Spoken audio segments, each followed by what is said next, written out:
Hey Fox fans! It's looking like it's trying to put me on Twitch again, which is going to be annoying. Let's see if this is working. I've got a feeling it's put me in Twitch. Even though I can see myself on YouTube, which is promising.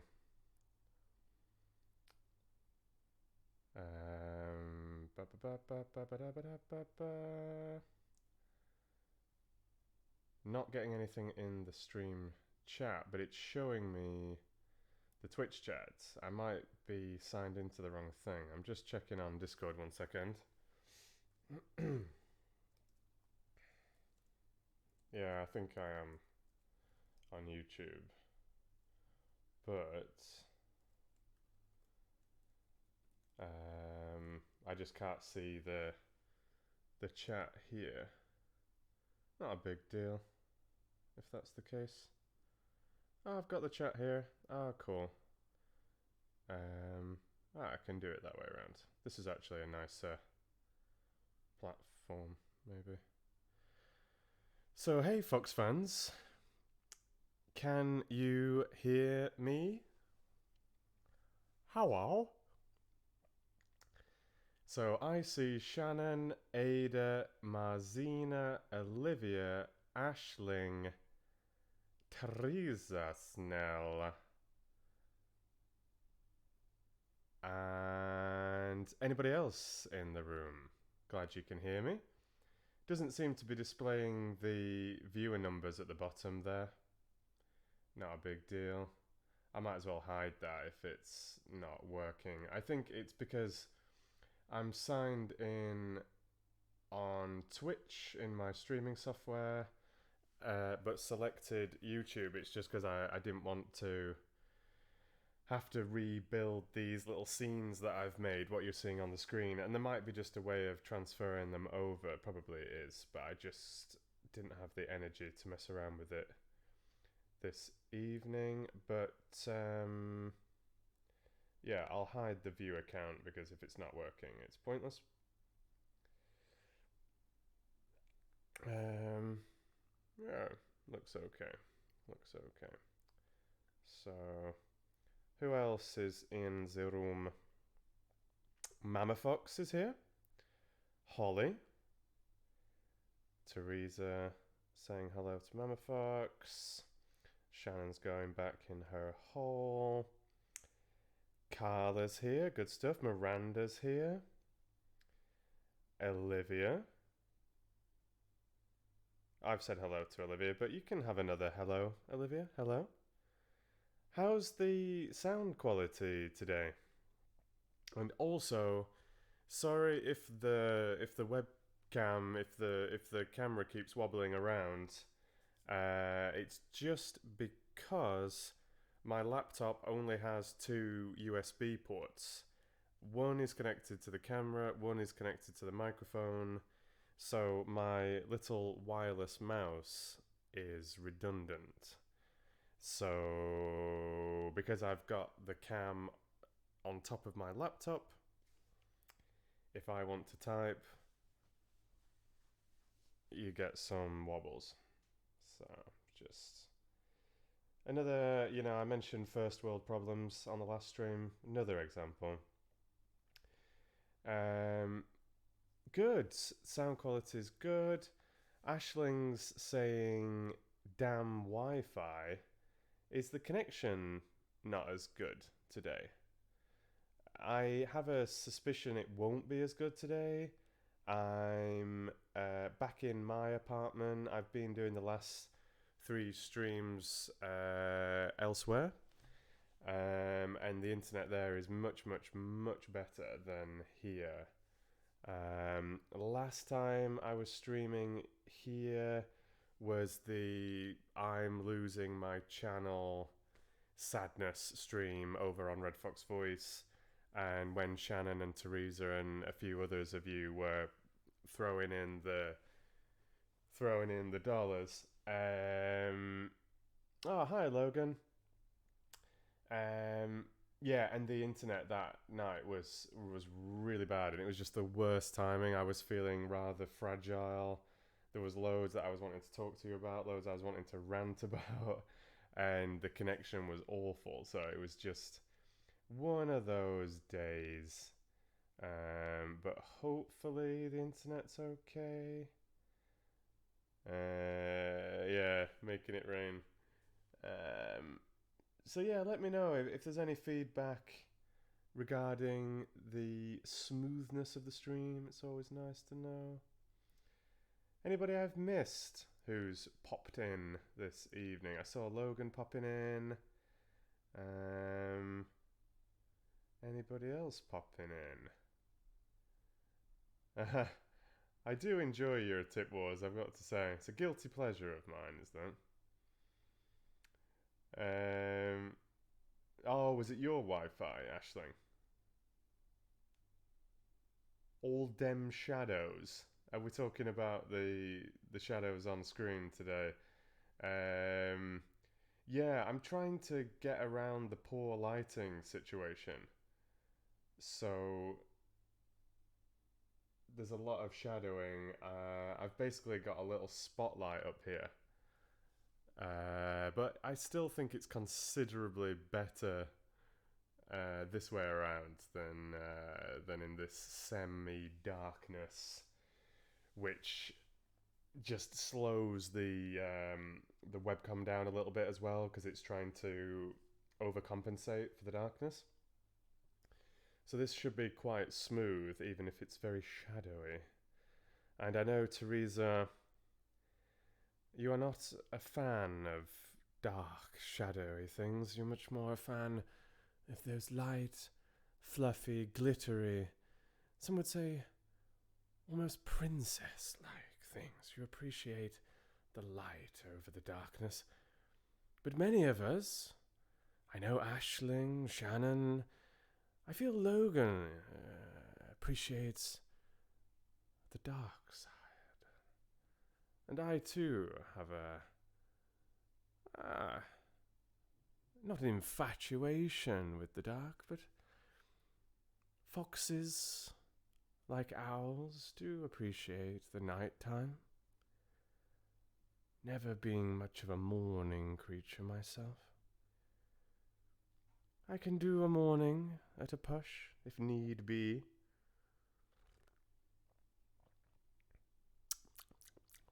But I must say I feel most productive, most at home in the evening, if not the night. It is rather a large mug, actually, this. Yeah, it's true. I can try and make it look smaller. But it is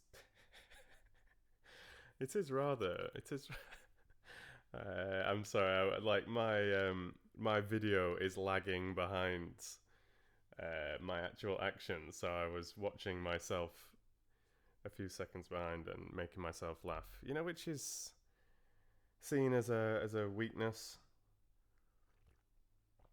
to laugh at your own jokes, at your own silliness, but I don't care. Happy unbirthday, says Carla. I don't know what that means. Is someone decided that they don't believe in birthdays anymore? So they're having like an anti-birthday.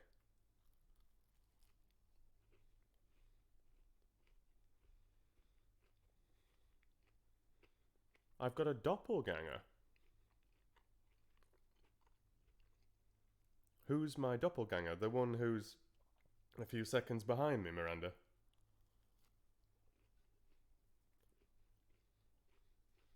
Cheers, Olivia.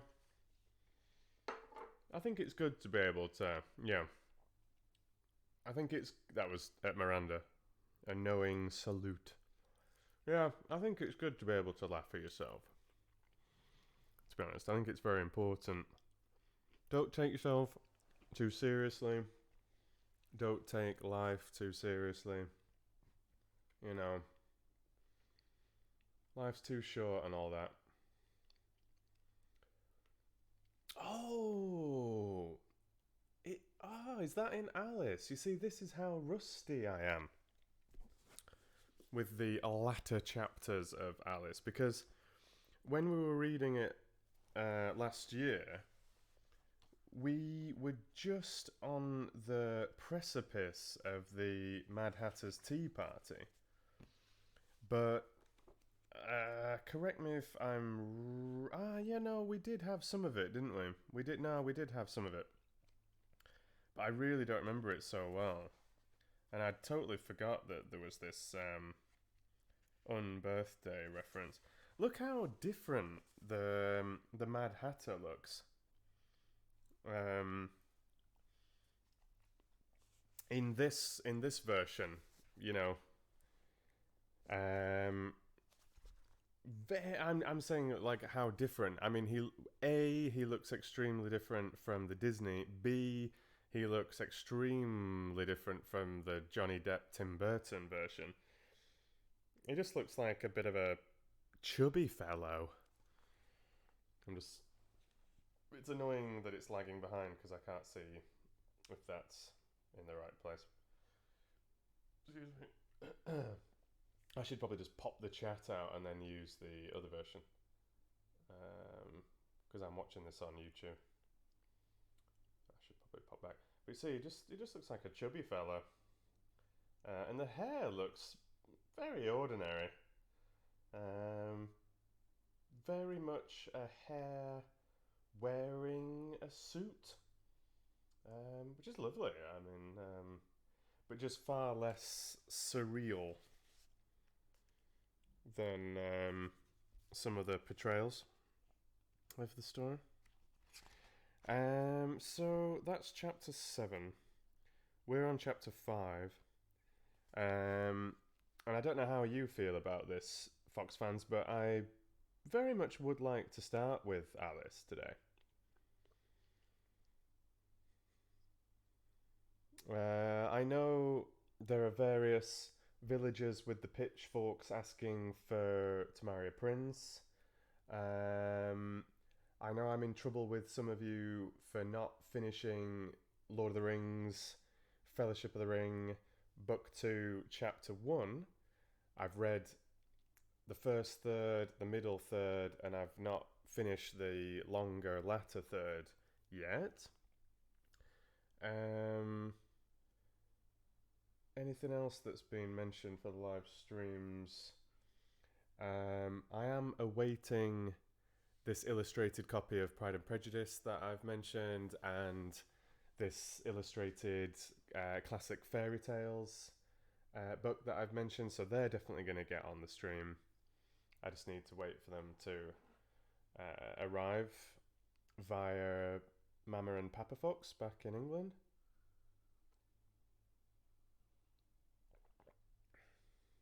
Very Wonderland today. That sounds nice, Aisling. Thank you.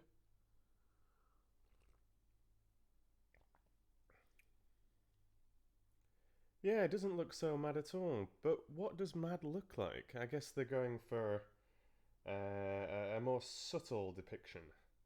And the words speak louder than the outward appearance, perhaps. Yeah, do you want to meet the foxes? But like I said, I would like to start with Alice today. Pop this out. Just pop in the chat out. And then I can minimise that. And pop back over here, like, and then I've got a much more up to date in time video window here, like, you know, I can see myself exactly as things are happening, which I do like that. Not really a fan of the doppelganger lagging behind all the time. So here we go. I think I can balance this very nicely now. I've got the live YouTube chat here. I've got the wee video frame just over to the left of you there. So yeah, we could definitely meet the foxes if you'd like. There's 3 foxes here behind. Here.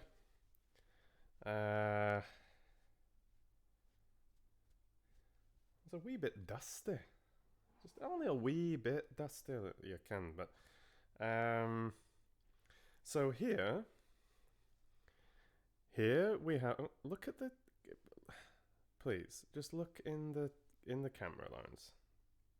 In the camera, he's a bit shy. He's a bit shy. It's okay, Lawrence, it's okay. Oh, here he is. So this is Lawrence with his very bushy tail. He's a lovely chap. Like I said, he's just a bit shy. I know maybe he doesn't look it, but he's a lovely chap. I've had him quite a few years. I don't think he's certainly not the fox I've had the longest. But yeah, he's a nice guy. So this is Lawrence. And then his lady friend and companion. This is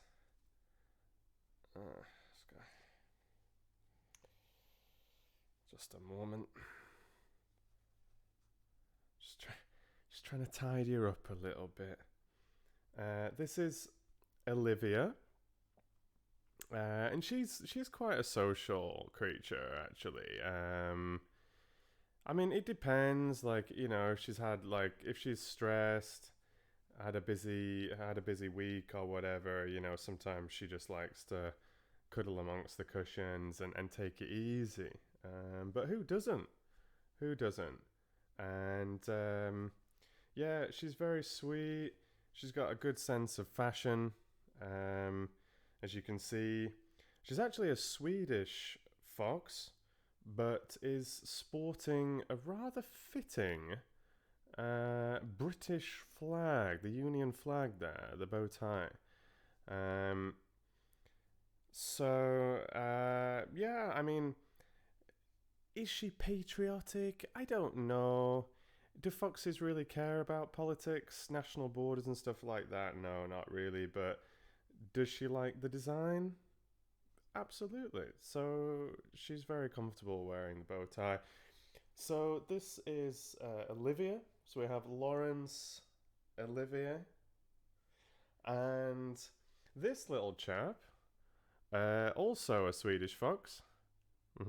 Yeah, we know. And this guy, he's quite the traveller, actually. He travelled through some of Europe with me last year, which was lovely. He enjoyed it very much. And this little dude, his name is Franz. This is Franz, and yeah, he's a cheeky chap, as you can see. You know, he's like nibbling at things. You know, he's an adventurer. He's got a lot of energy. He's a young fox, likes to get out and about, hit the clubs. You know, that kind of thing. Bit of a party animal. Lovely little chap. To be honest, you know, a bit mischievous. Any of them like gingerbread men? I don't know. I mean, Franz, he's quite into his sweets, quite into his candy. I don't think he's ever had gingerbread, not to my knowledge. He could certainly have a secret stash that I'm not aware of. You know, I don't know. Have I missed a reference again? What was this about deeper? Thanks, Aisling. Incredible that I almost sound a bit like your brother. That is a compliment. Aisling is Scottish, by the way. It wouldn't be a compliment if she was Welsh. Deeper, about to be, and oh right, okay, falling deeper into the pit. Shannon, I get that. Cat Dog, great TV show. That was that the reference? The gingerbread man story gets eaten by a fox at the end. I was wondering if it was some. Okay, cool.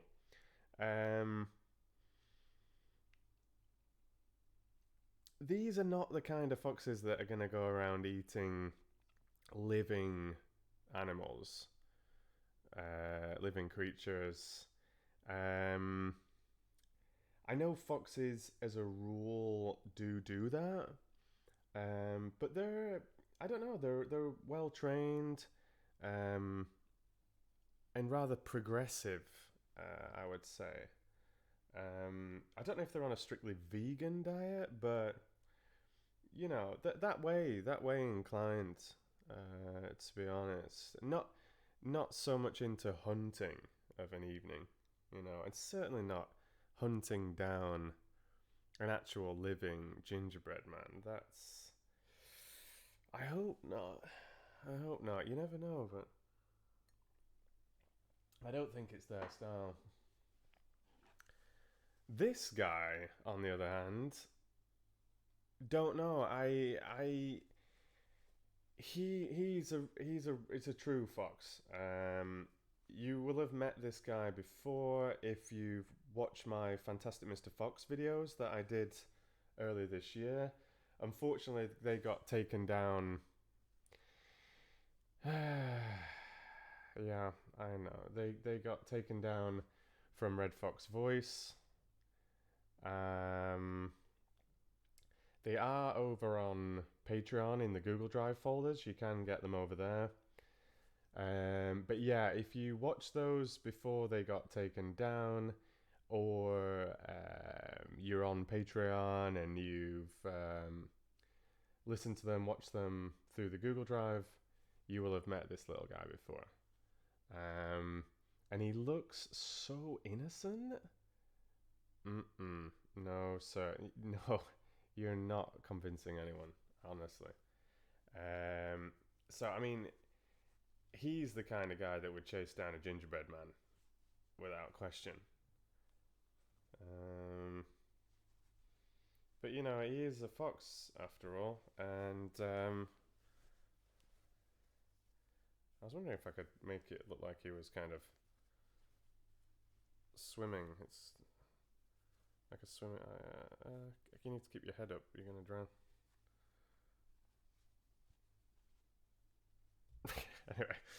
Anyway, hey Laura, nice to see you. Great that Lily's watching as well. She's just popped into the chat. Very nice. Very nice.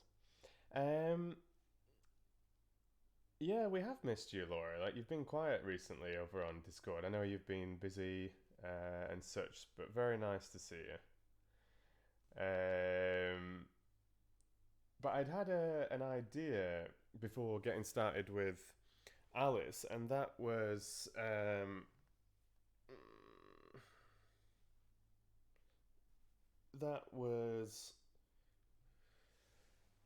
to just have a wee skim through the chapter before I read it, and just ask you whether you'd got any opinions on what different characters could sound like. So, like with this reading, compared to the reading that I did last year, like I've mentioned a couple of times, I was trying to make this a little bit more peaceful. Kind of, yeah, a bit more serious, I suppose, a bit calmer, kind of more professional in some ways, I suppose. But like I always say, I do get a bit carried away, and I do like dropping little voices in here and there. I find it really fun and just good practice, and it kind of brings the story to life a little bit more, in my opinion. So when we finished chapter 4, I did like a little demo of the caterpillar. As almost, I think I did it almost like a bit Yoda-ish. Like Star Wars Yoda-ish kind of thing. I feel it kind of suits him. I mean, this is the chap here. This is the chap. Old, wise, don't know, maybe. Comes across a little bit confused, but you feel that his confusing words have got a deeper meaning, which is a little bit Yoda-ish. There's a lot of those characters, you know. It's like, why can they not just give you a straight answer? The classic kind of old master or whatever. My back is a bit stiff.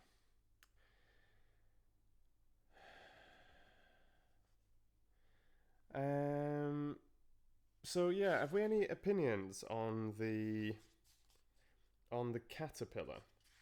Otherwise, I will go with a bit of a Yoda-ish voice, not like strictly, but along those lines. And then the other character in this chapter is a pigeon. Wise and a little bit pompous. Definitely. And I mean, Yoda, I would say, is wise and a little bit pompous. He's quite full of himself, I would say. So the other character is a pigeon. What would a pigeon sound like? I wasn't going to go for anything too complicated. Just give him a little bit of a throaty voice, and I was just going to try and like simulate a little bit of a hoot from time to time if it fit. So a bit kind of extended, kind of a little bit slow, and yeah, like the words are a little bit stretched out, a little bit, kind of like serpent, I say again. Have I got some more dialogue?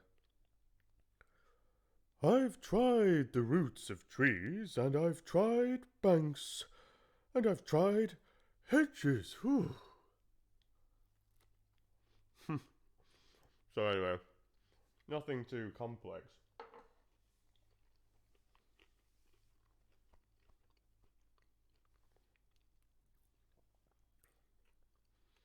I'm glad you were quite impressed with my Scottish. Yeah, wise kung fu master. I just don't know what kind of... That's what I was meaning with the old master. I just don't really know what tone of voice to do without it sounding... I don't know.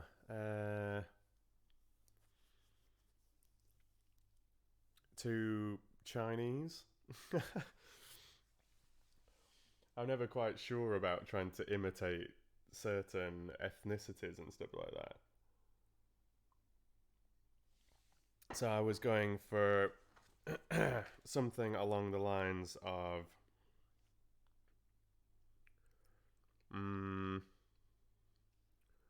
who are you?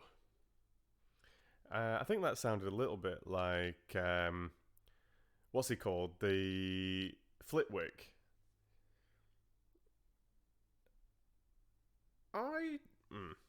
I don't see. The force is strong in you. I was thinking like, maybe I should listen to some Yoda and then it's easier to impersonate, but you know, I don't want to try and do some direct copy. But just something along those lines, a bit squeaky. I went with something along those lines for this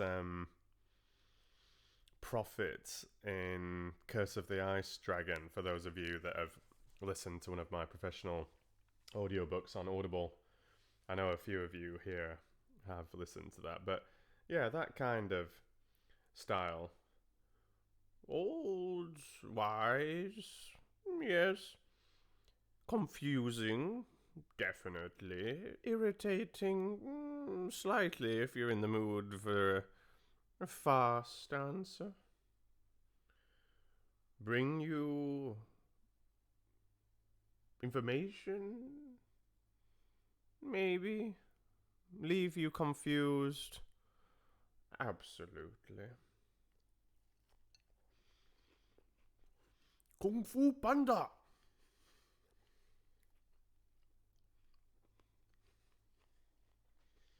Yes, we were on about the caterpillar, Laura. I'm just going to eat my little Tosca bun thing. And then...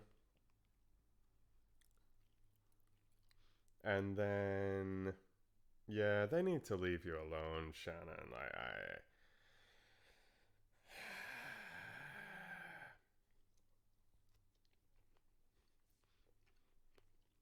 Just tell them that you're busy.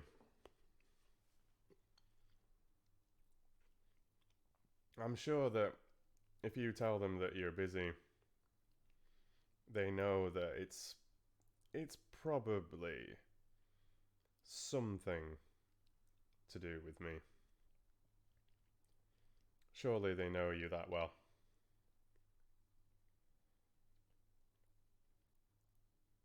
How many are in the room today? Got 15 at the moment. It's a comfortable number. It's a comfortable number. And a lovely little gang of you, which is the most important. Certainly the most important thing. But my channel is still very small here on YouTube at the moment. We're climbing towards 800, but compared to the 13,000 that I had before the loss of the channel, obviously we're a little bit thin on the numbers, and that is obviously going to massively affect the numbers of you that are joining the streams and things. But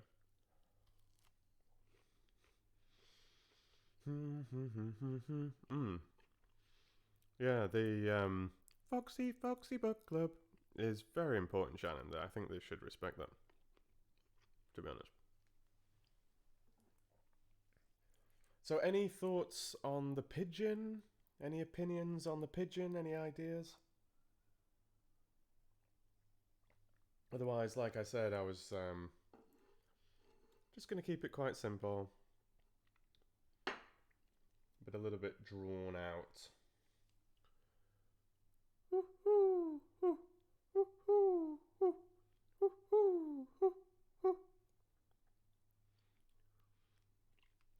Oh, that's nice. Foxy, Foxy, Foxy, Foxy, Foxy, Foxy Book Club.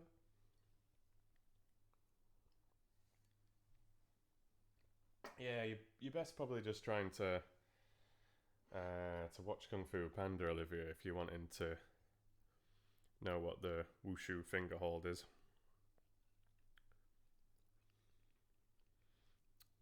Cheers, Mama Fox. I can't remember the difference between the collared dove hoot and the... Sorry, I just saw Aisling saying, maybe Alvin the Chipmunk, if doable. Gosh, it's such a long time since I've heard that. I might stick it on YouTube. Just have a wee listen. Yeah, I can't remember the difference between a collared dove hoot and a wood pigeon hoot.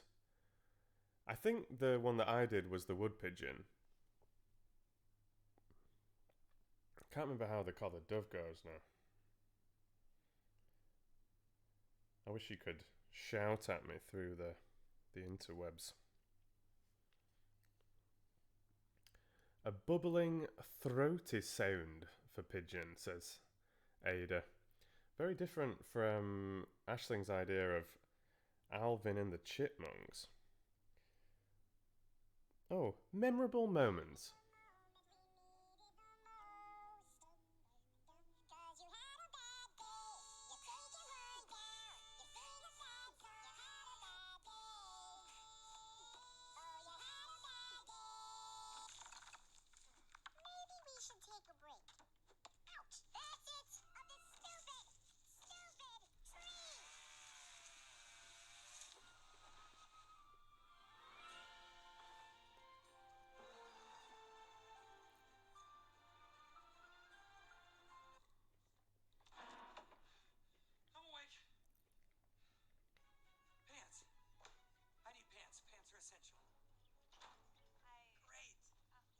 I'm really waiting for the Alvin here.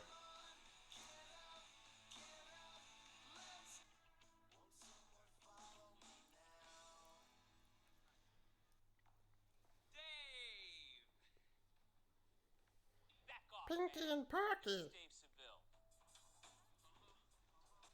I get you some water or a soy latte? How about a shot of wheatgrass juice? This is supposed to be memorable moments from Alvin and the Chipmunks, and it's like every scene with the live action actors in it. Where are the flipping chipmunks, people? Can I get some of that water? We ran out. Thank you. Thank you. No, that's a person. Chipmunks. Oh, we're not performing monkeys, Dave. Can I stand in your lap and steer? Oh, can we at least beat the... Sorry, I'm late.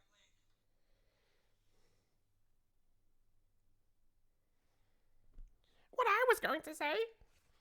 I think it's too small. I mean, I kind of knew what it sounded like. I just thought it was amusing. But I think it's too small a voice for a pigeon, because a pigeon's quite a big bird. So I feel like a little bit deeper might be more accurate. I think I did see that first film, actually, when it came out. I'm a little bit embarrassed to admit it, but I think so. Shannon says that I should do a video of just your strange voices. That would be a very long one. I think that's a nice idea, then. Just lots of random, silly voices. I love these David Attenborough style things. I really do. I think I want to keep that for maybe a character with more dialogue. But it's a nice idea. But I really love that kind of voice. For those that have listened to my Jurassic Park readings, I had a lot of fun. What's his name now? I forgot the park owner. I forgot his name. Feel free to chuck it in the chat if you can remember. But I had a lot of fun introducing that character in that last part that we had. I think it was in part 6. I think so. Brian Blessed. Yeah, that's another good one. John Hammond. Yeah, cheers, Shannon. But yeah, I had a lot of fun with his character voice, and he is played by David Attenborough's brother, of course, Richard Attenborough. Really cool voices, just this like old English toff.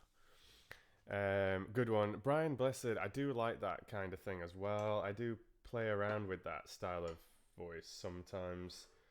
There was a character, again in Curse of the Ice Dragon, that was a bit inspired by a mix of one of Stephen Fry's characters and a bit of a Brian Blessed thing.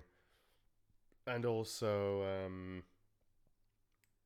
in Chamber of Secrets, when they go to the Halloween party and there's all the ghosts and everything, there was the guy who's leading the hunt that Nearly Headless Nick is very jealous of, and I gave him a bit of a Brian Blessedy kind of style voice as well. Oh, that was roughly what I was going for. Not tried that kind of voice for a while, actually. I guess no, not quite. I was going to say this little YouTube theatrical audiobook thingy that I got through Casting Call Club that comes out later this year. The role that I got in that as the mayor, it's only a small role, but I gave him a bit of a similar vibe as well. Eddie Murphy, gosh, I wouldn't have a clue how to start that, but that's a flipping good suggestion from Lily there. Eddie Murphy's a bit of a legend. Do you know what I've got here? Like, just to upset you guys.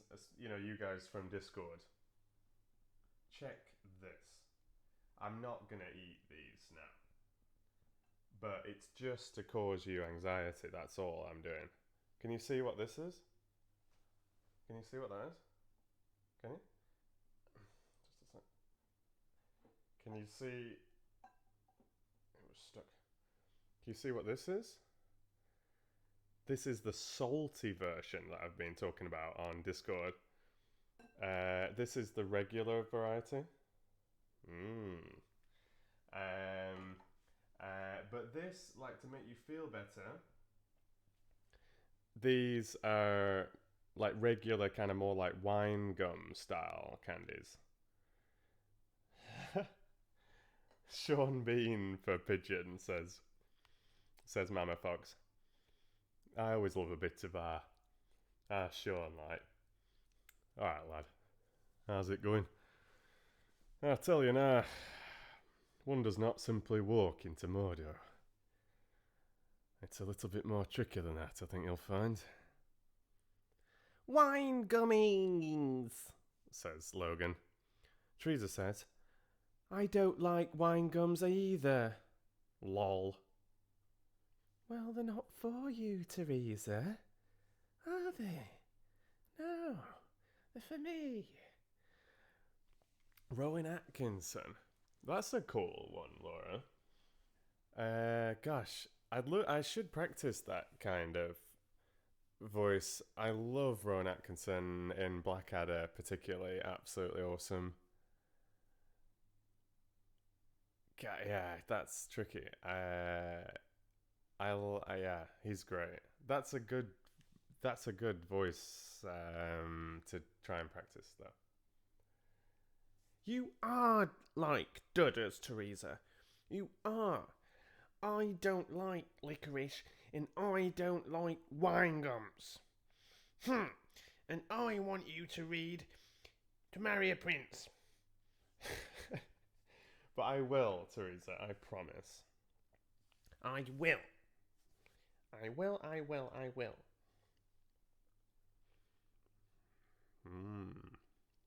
Super good. I'm with you there, Aisling.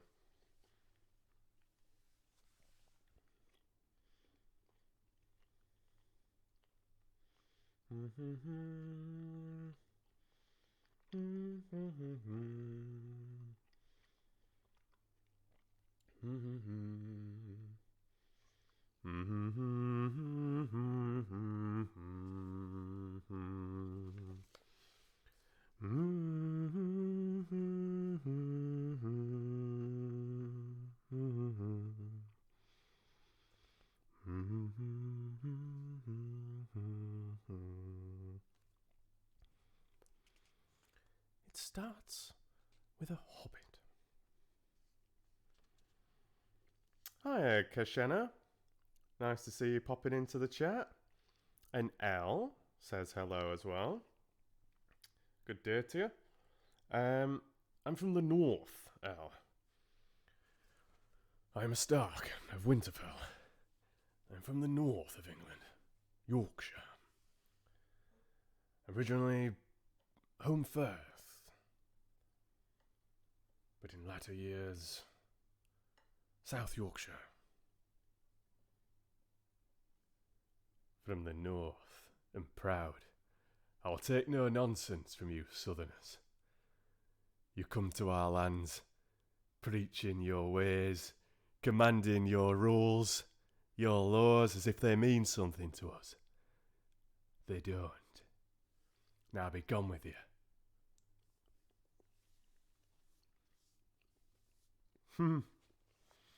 Funny, Shannon. Yeah, nice to have you, Kashana. I know you are, Laura. You can't help being from the south of England, though. I mean, it's just how you're made. King in the north. I don't want it. I don't want to be king. We don't have enough men.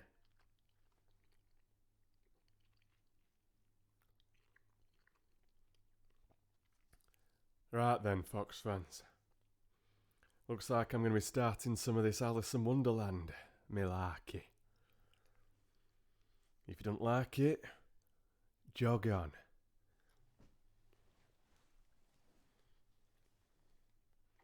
Norwich? I feel sorry for you, Laura, I really do. No, I'm sure Norwich is lovely. I've never been. I don't want to. No, I'm joking. Closest I've been to Norwich, I think, is probably Peterborough or something, which is not particularly close, is it? No, not particularly at all.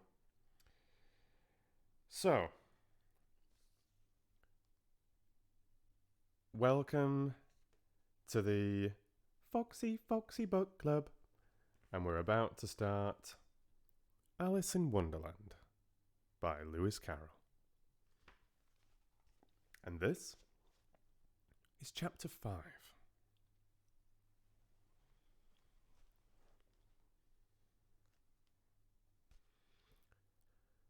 Advice from a Caterpillar.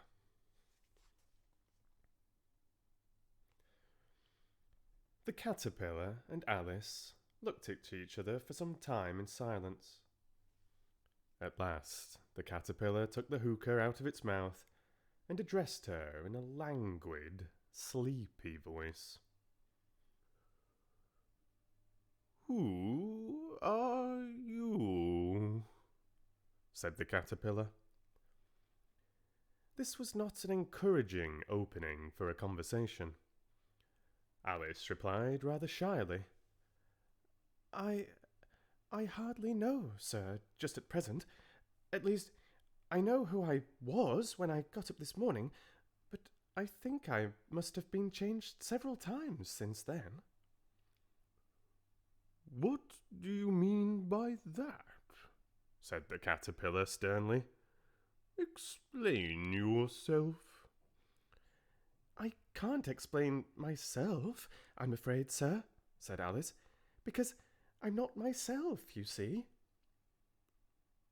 I don't see, said the caterpillar. I'm afraid I can't put it more clearly, Alice replied very politely, for I can't understand it myself to begin with, and being so many different sizes in a day is very confusing. It isn't, said the caterpillar. Well, perhaps you haven't found it so yet, said Alice, but when you have to turn into a chrysalis, you will some day, you know, and then after that into a butterfly, I should think you'll feel it a little queer, won't you? Not a bit, said the caterpillar. Well, perhaps your feelings may be different, said Alice. All I know is it would feel very queer to me. You? Said the caterpillar contemptuously. Who are you? Which brought them back again to the beginning of the conversation. Alice felt a little irritated at the caterpillar's making such very short remarks, and she drew herself up and said, very gravely, I think you ought to tell me who you are first. Why? Said the caterpillar. Here was another puzzling question, and as Alice could not think of any good reason, and as the caterpillar seemed to be in a very unpleasant state of mind, she turned away.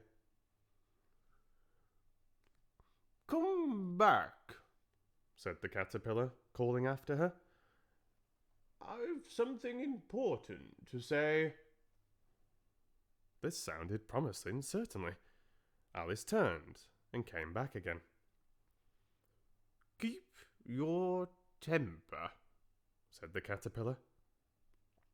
Is that all? Said Alice, swallowing down her anger as well as she could. No, said the caterpillar. Alice thought she might as well wait, as she had nothing else to do, and perhaps after all it might tell her something worth hearing. For some minutes it puffed away without speaking, but at last it unfolded its arms, took the hookah out of its mouth again, and said, So, you think you're changed, do you? I'm afraid I am, sir, said Alice. I can't remember things as I used, and I don't keep the same size for 10 minutes together. Can't remember what things? Said the caterpillar. Well, I've tried to say, how doth the little busy bee, but it all came different, Alice replied in a very melancholy voice. Repeat. You are old Father William, said the caterpillar. Alice folded her hands and began. You are old, Father William, the young man said, and your hair has become very white, and yet you incessantly stand on your head. Do you think at your age it is right? In my youth, Father William replied to his son, I feared it might injure the brain, but now that I'm perfectly sure I have none, why, I do it again and again. You are old, said the youth, as I mentioned before, and have grown most uncommonly fat. Yet you turned a back somersault in at the door. Pray, what is the reason of that? In my youth, said the sage, as he shook his grey locks, I kept all my limbs very supple. By the use of this ointment, 1 shilling the box, allow me to sell you a couple. You are old, said the youth, and your jaws are too weak for anything tougher than suet. Yet you finished the goose with the bones and the beak. Pray, how did you manage to do it? In my youth, said his father, I took to the law and argued each case with my wife, and the muscular strength which it gave to my jaw has lasted the rest of my life. You are old, said the youth. One would hardly suppose that your eye was as steady as ever. Yet you balanced an eel on the end of your nose. What made you so awfully clever? I have answered 3 questions, and that is enough, said his father. Don't give yourself airs. Do you think I can listen all day to such stuff? Be off, or I'll kick you downstairs. That is not said right, said the caterpillar. Not quite right, I'm afraid, said Alice timidly. Some of the words have got altered. It is wrong from beginning to end, said the caterpillar decidedly, and there was silence for some minutes. The caterpillar was the first to speak. What size do you want to be? It asked. Oh, I'm not particular as to size, Alice hastily replied. Only one doesn't like changing so often, you know. I don't know, said the caterpillar.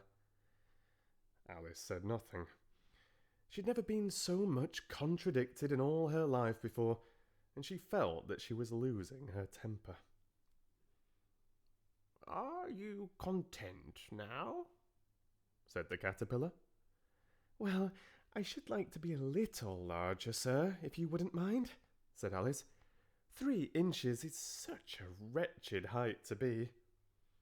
It is a very good height indeed, said the caterpillar angrily, rearing itself upright as it spoke. It was exactly 3 inches high.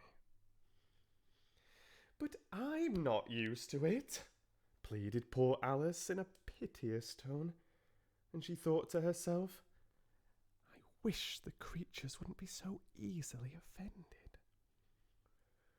You'll get used to it in time, said the caterpillar, and it put the hookah into its mouth and began smoking again.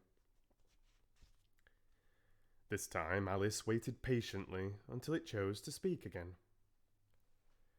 In a minute or two, the caterpillar took the hookah out of its mouth and yawned once or twice and shook itself.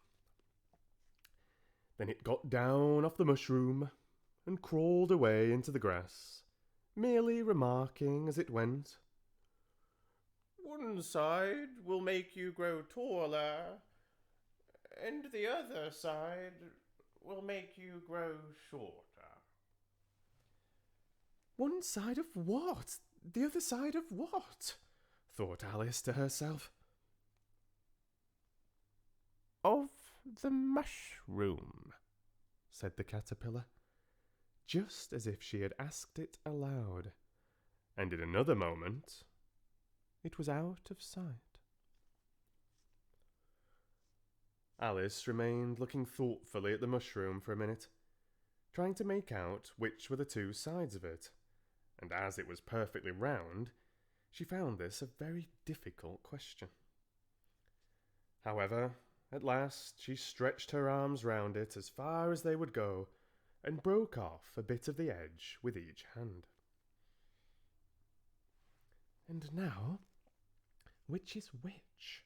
she said to herself, and nibbled a little bit of the right-hand bit to try the effect.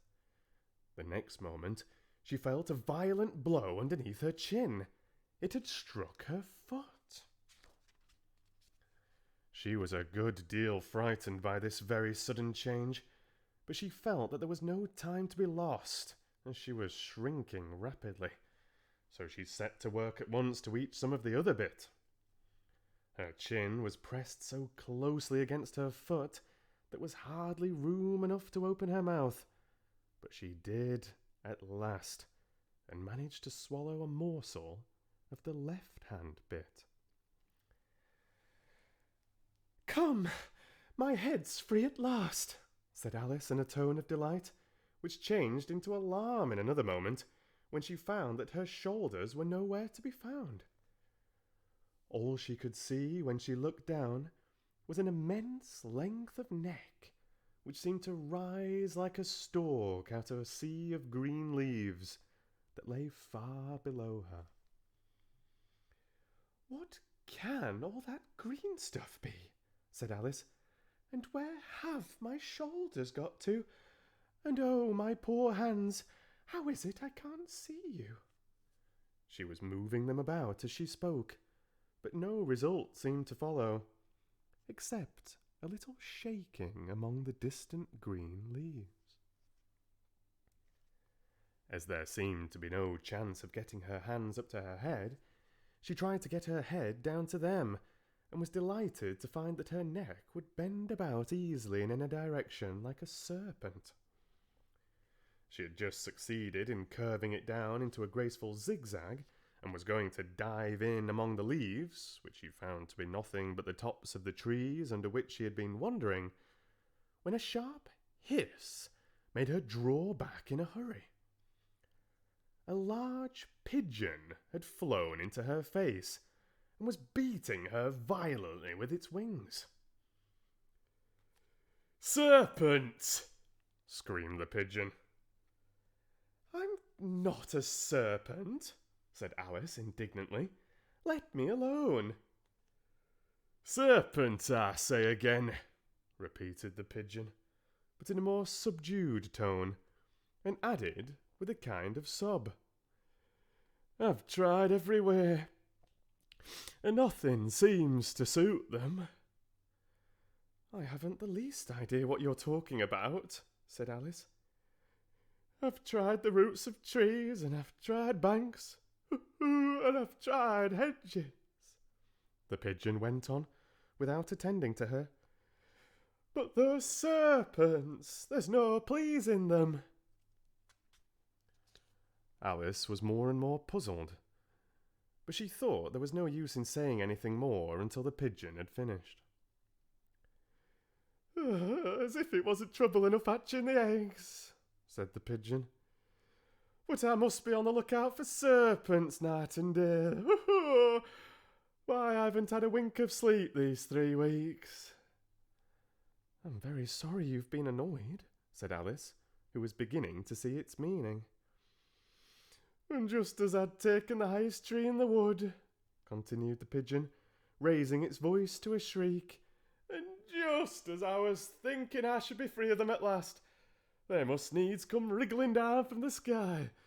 Oh, serpent! But I'm not a serpent, I tell you, said Alice.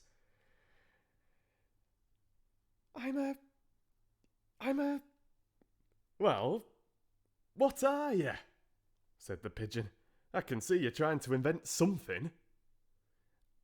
I'm a little girl, said Alice, rather doubtfully, as she remembered the number of changes she had gone through that day.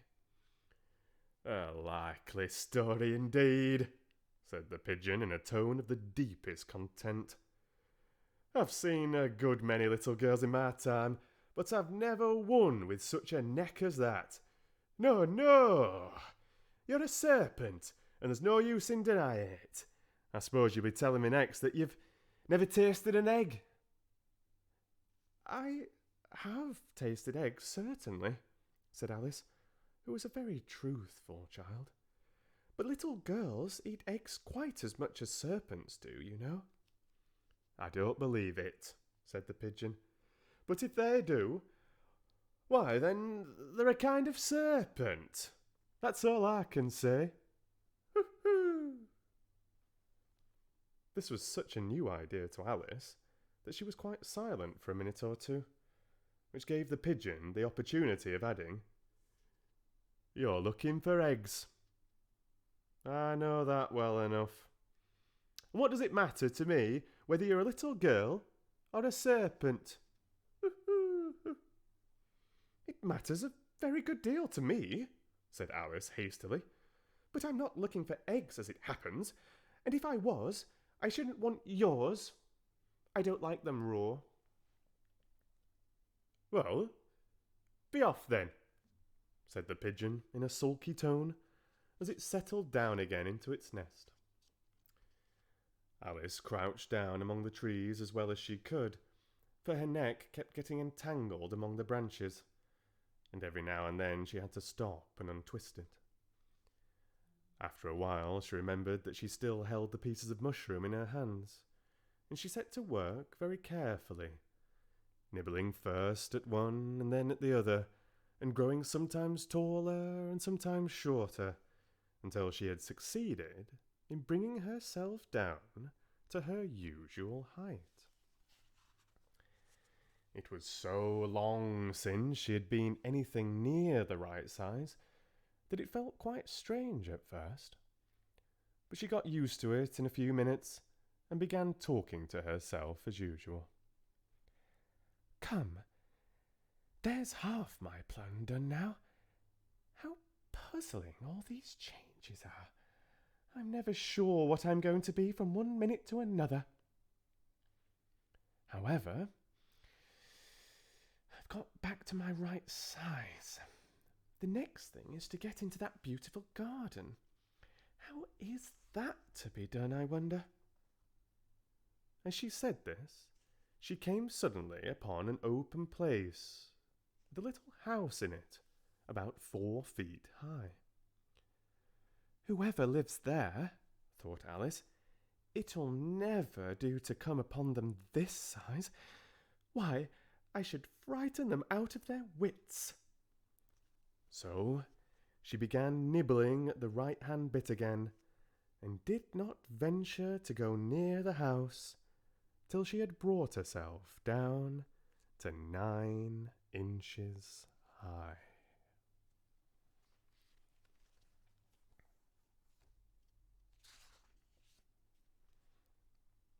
And so doth bring us to the end of chapter 5. And I will briefly take you on an illustrated journey through the story. We have the caterpillar upon the extremely round mushroom, with Alice confused in the foreground.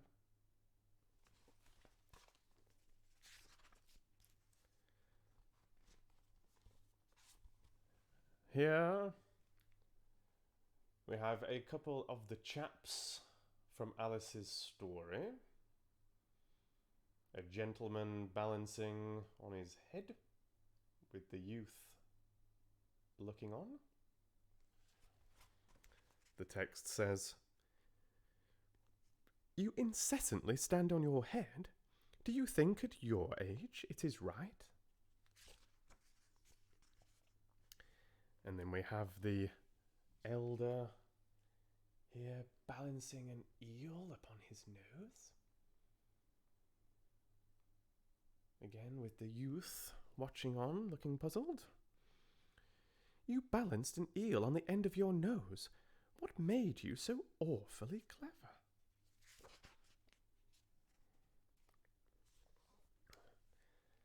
And here we have the pigeon.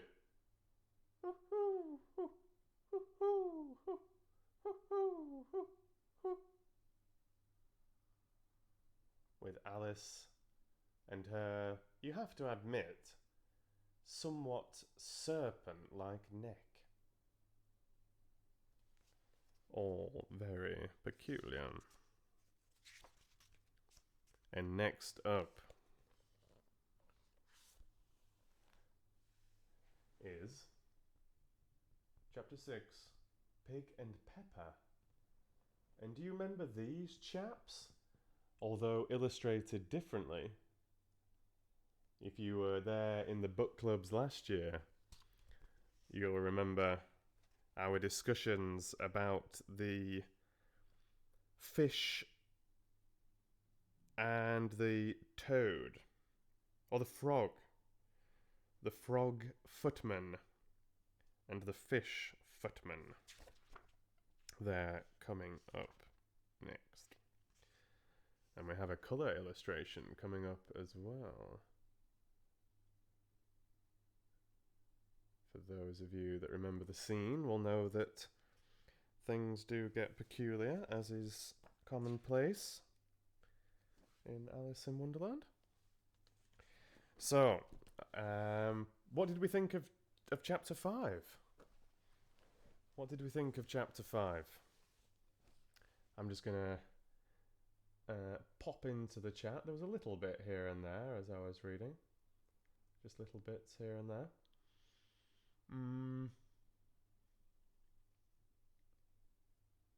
Not a fan of Alan Partridge, says Laura. Well, we can't all be perfect. I'm a big Alan Partridge fan. Steve Coogan in general. Alan Partridge, definitely.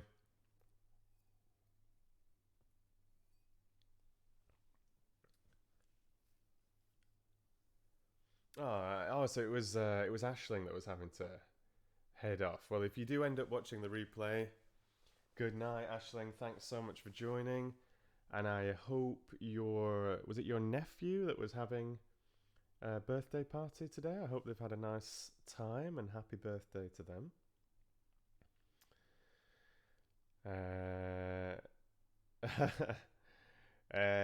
So yeah, Aisling was saying that she's going to be popping back later. Very nice.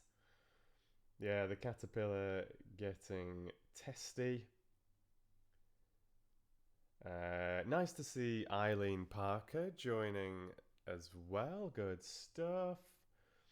Shannon enjoying the facial expressions. Mama Fox enjoying the reading, of course.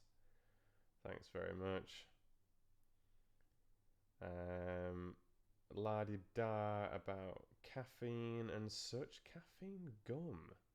Never heard of that before. Goodness me. Thanks very much, Shannon. Cheers, Mama Fox. Spoilers. Talking about the next chapter, I guess you mean, Carla. I like the previews. I think it's nice. It makes it more interactive. But, alright, quick question. What do you think about me mentioning things that are coming up in the next chapter? Does that spoil the surprise? Or is it fun to discuss stuff that's coming and, sharing ideas about character voices and styles.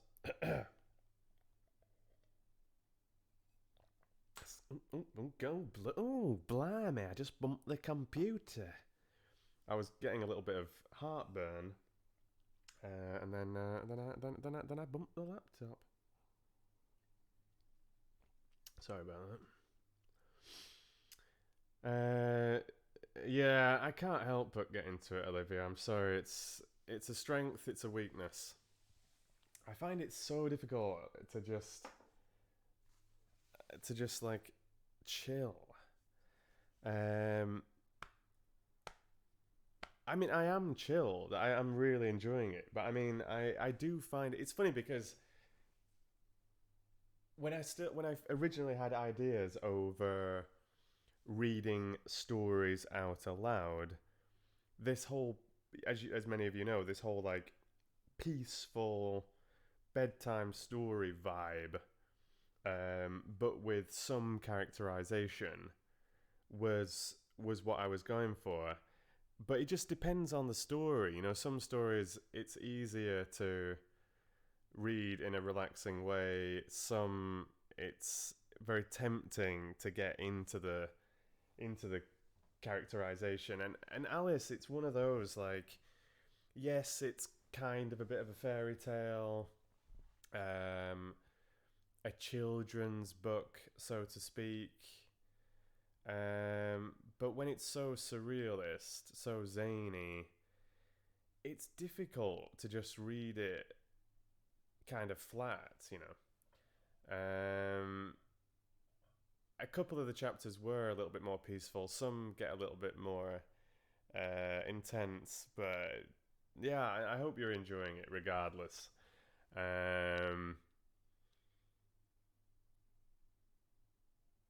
I'm just checking the chat because you're discussing my question about spoilers and reading ahead. Nice to meet a new Fox fan. I don't think I'm familiar. Kai, hello. And hi to Cherry as well. Cool. Always nice to see new faces in the chat. That's lovely. And you've come through Carla's recommendation, I see. Awesome stuff. Good job, Carla. Respect. Yeah, get your friends and family involved. You know, I know my channel is much smaller these days, this new channel that I've got, and I don't have half as many videos and things on there. Everything still is available through my Patreon page, link always in the video description. But in terms of content on YouTube, it is far depleted. You can get extra things over on Twitch as well for free. But yeah, I've had a lot of things removed. I lost my old channel.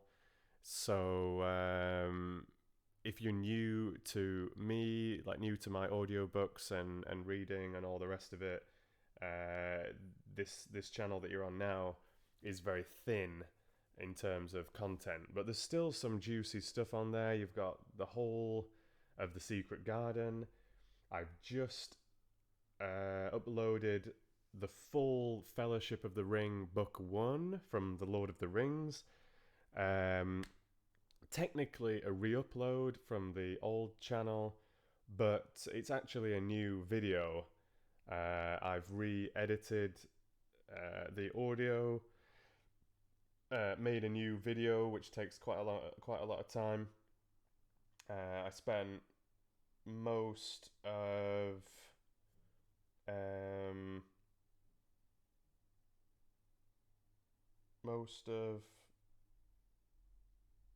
was it Thursday? Most of Thursday, most of Friday. Yeah, a long time anyway. It took a very long time. So it wasn't a straight re-upload. There was quite a lot of work to be done there. The prologue is now at the back. Someone was commenting on that today, saying like, "Oh, but didn't you have the introduction?" It's still there. It's just at the back now. It just feels smoother to go straight into chapter 1 rather than the 50 minutes or whatever of the prologue, which is not directly concerning the story itself. It's setting the more of the history and such. And now we've got music bridging in between the chapters, introducing the story. I'd played around with adding that, I think, in chapter 8 originally, and then when I made part 2, as it used to be, which was chapters 6 to 12, I introduced that music that I'd used from The Hobbit originally.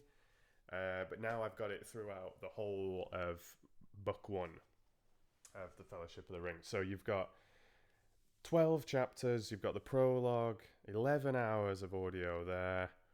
So that's really cool. It's a good read, I think. Like I said, you've got the whole of The Secret Garden. Wonderful, wonderful, wonderful story.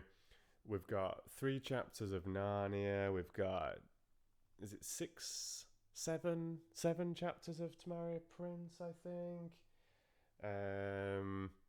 We've got my live streams with those 4 chapters of Alice in Wonderland. We've got the start of Lord of the Rings read live. You know, all my streams I put up there. There's a couple of unusual videos as well, like doing these voiceovers with the water buffalo and the sheep and the heron and all this kind of stuff. So yeah, there's still some content out there, but it's just a much thinner selection compared to how many readings and how many different videos I have shared over the last couple of years. But welcome to the channel, welcome to the live stream. Yeah, I've had a million problems with copyright, believe you me, Kai. So that's why nearly all my focus is on public domain stuff now. So Alice in Wonderland, for example, public domain. Secret Garden, public domain. I'm gonna be, like I said, I'm gonna be starting Pride and Prejudice again. These like classic fairy tales. I've read Sherlock Holmes in the past. Yeah, so certainly more focus on public domain. And some things like Lord of the Rings, it's not public domain. Narnia isn't public domain. But I mean, Lord of the Rings, for example, there are so many versions of Lord of the Rings, like amateur versions and stuff, on YouTube. And I've never had an issue with Lord of the Rings. So yeah, I'm just seeing how that goes. I mean, the thing with Harry Potter, it's so high profile. And the thing with copyright, it's basically just, it's down to those publishers. It's down to what they really care about, what they want to kind of clamp down on.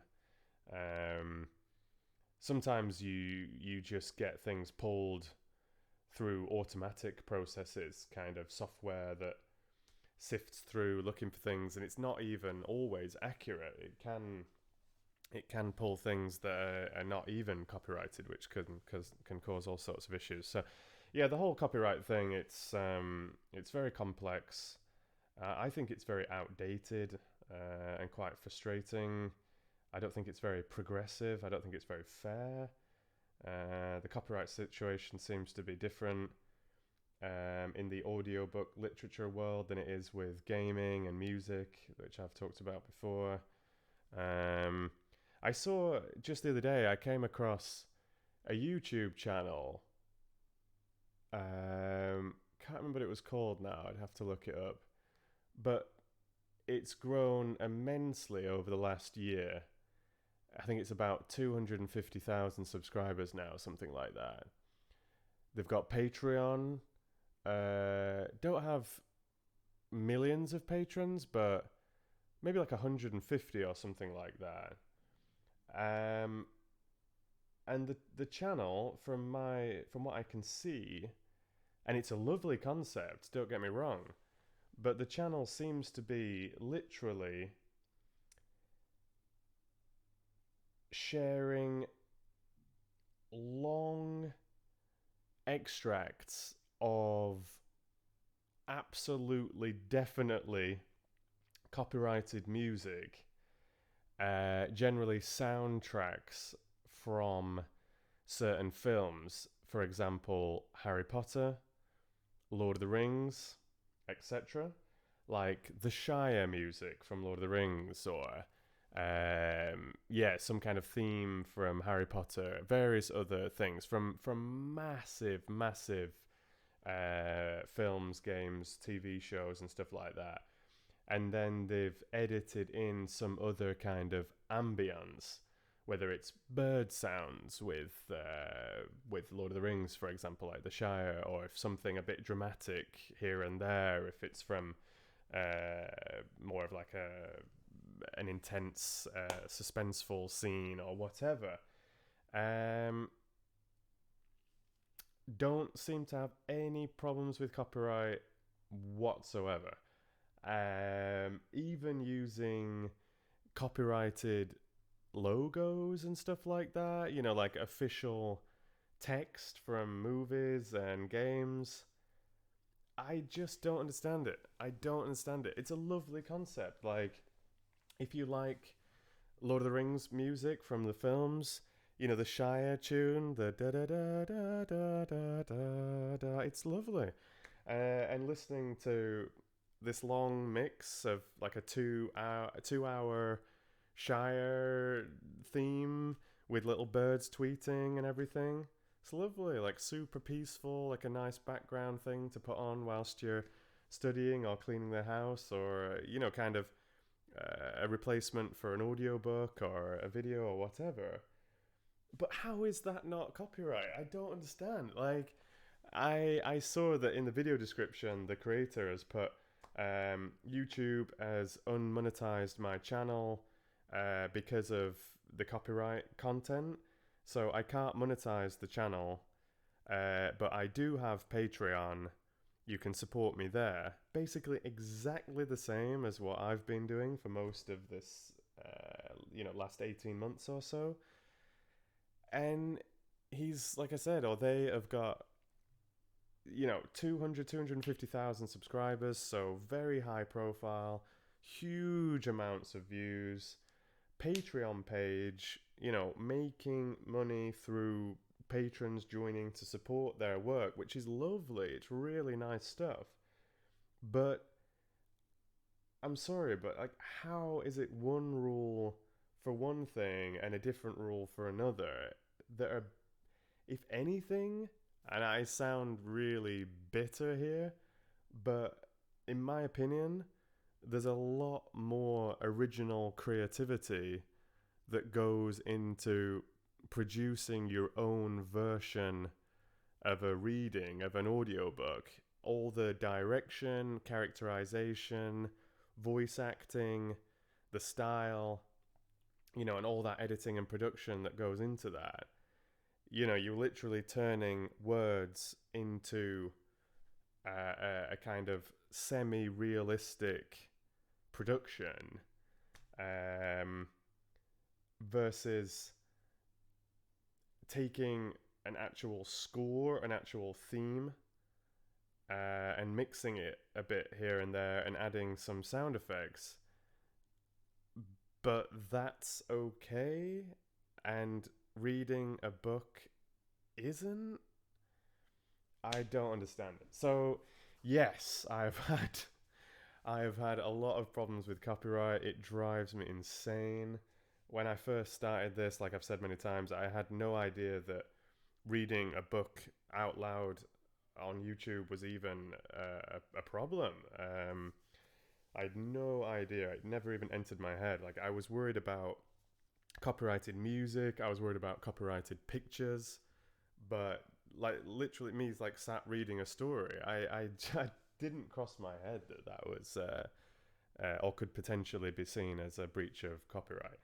So, frustrating. Very frustrating. I won't talk about it anymore. I could rant about it forever from all sorts of different angles. But yes, so I do have a couple of official audiobooks on Audible. I have experimented reading all sorts of different things, but my main focus on YouTube and Twitch are these public domain, copyright-free books, which are generally the kind of the classics. But yeah, there's little bits of other things here and there too, for sure. So let me just have a little bit of a browse through the chat after my little rant there.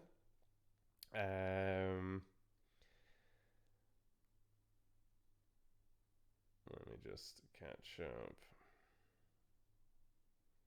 Oh, hi, Luis Alberto. Nice to see you in the stream as well. And the Metal Farmer as well. Hi, glad to hear that you liked Sherlock. And honestly, Lewis, I really miss reading Harry Potter too. As you can probably tell, I have a lot of fun with Harry Potter. I have read 3.25 of the Harry Potter books. Yeah, it's been a massive passion, a massive part of my life over the last couple of years, producing those Harry Potter readings. So hurts. I've been slapped on the wrist a couple of times with that, and yeah, the publishers really came down heavy on me this time. And yeah, fair enough. Just talking a little bit about Tamaria Prince. I will definitely get back to that, as I've been saying. Yeah, not quite halfway yet.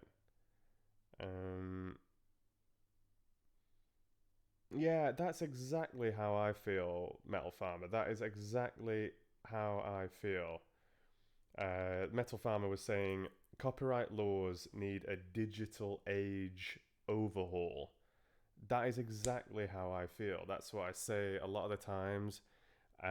Just because something is a law or this is how it works, this is the system, in my opinion, that doesn't always mean that it works well, which is why laws change. This is why progress happens. I mean, it's a slightly bigger thing, slightly different scale. But, just a few decades ago, women in Europe and America couldn't even vote. So, there's progress all the time. And I know copyright laws are trivial in comparison to things like that. But you get my point, I hope. Just because something is a law, just because this is how it's done, in my opinion, doesn't mean it's right. Or that's the best way of doing things, And the digital age has come fast and hard.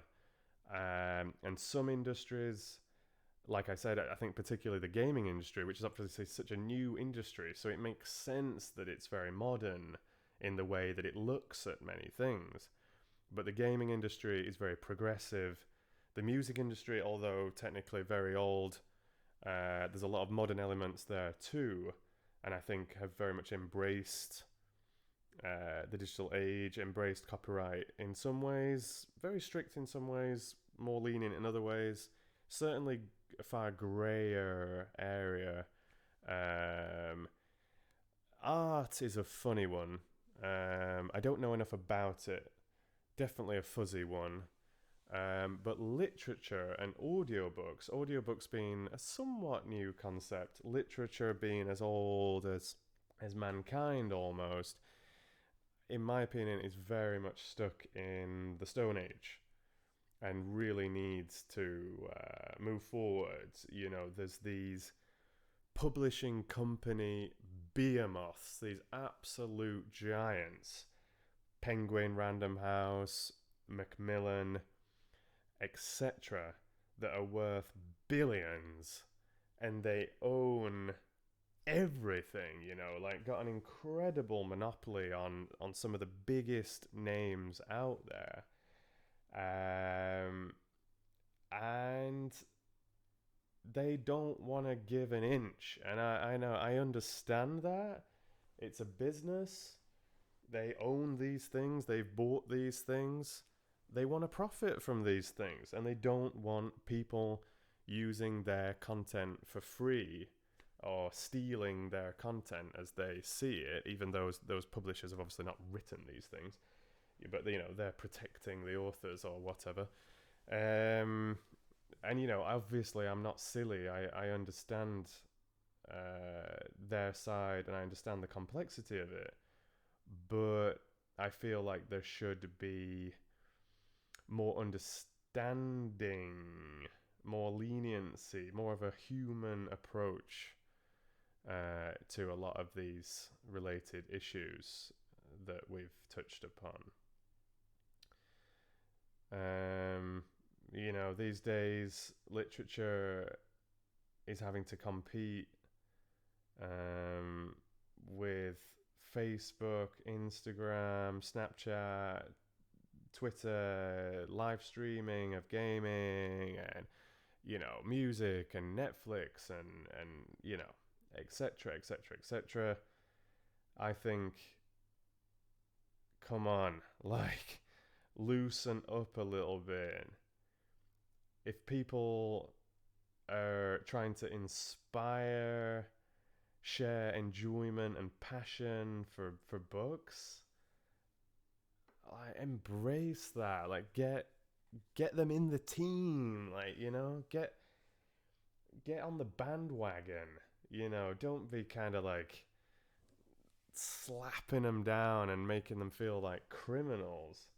And yes, I know there are all these public domain books out there, but if you're a little guy trying to share a talent, trying to make it, trying to stand out in a very elitist industry, as I would say, acting, theatre, literature are,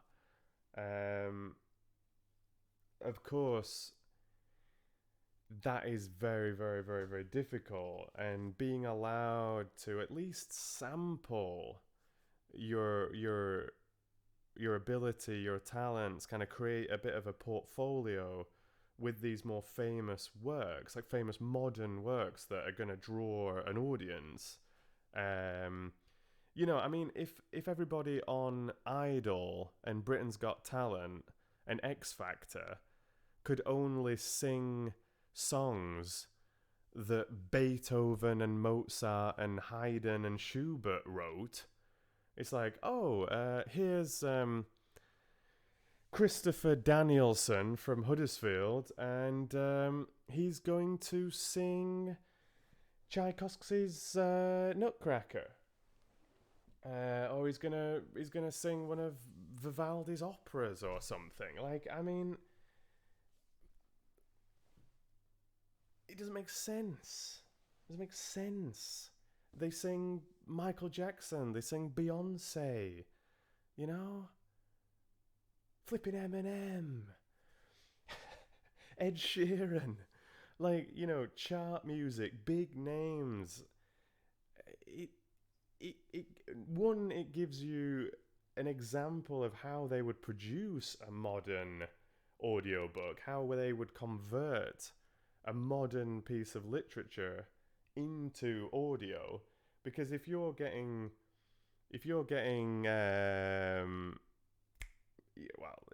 hired or whatever, you're gonna be narrating 21st century literature 99 times out of 100.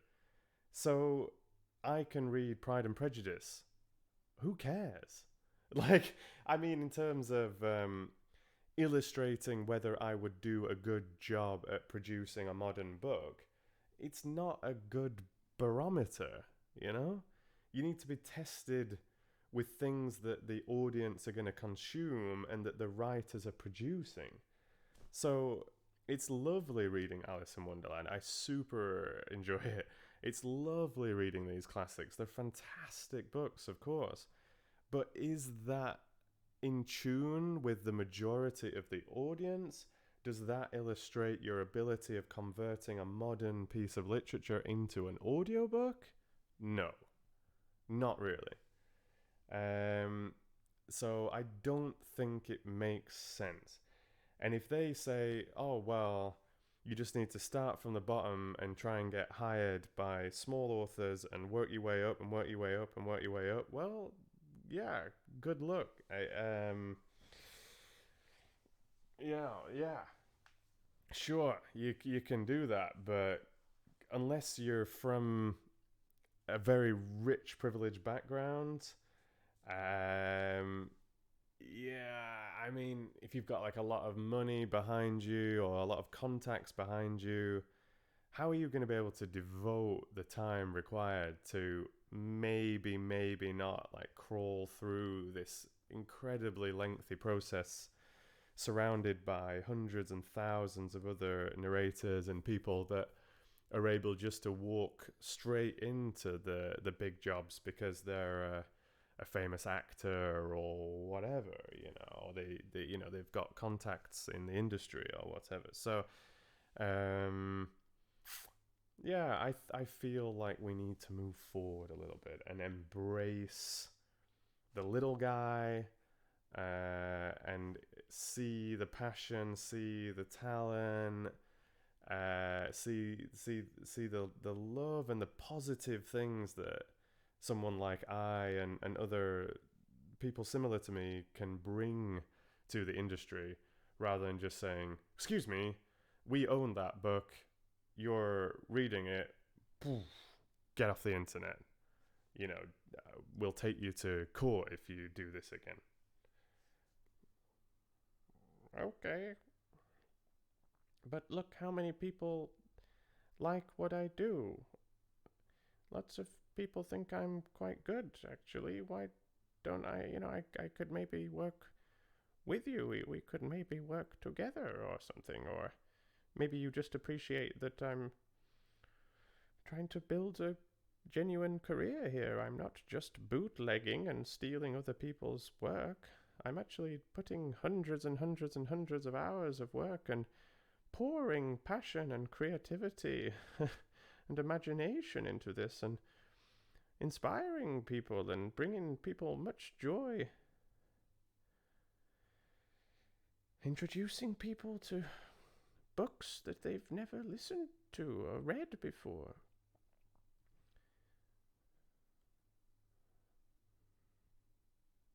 But nay, you shall not. How dare you? So, rant over. Just going back to the chat, and I was seeing what you were saying about the spoilers.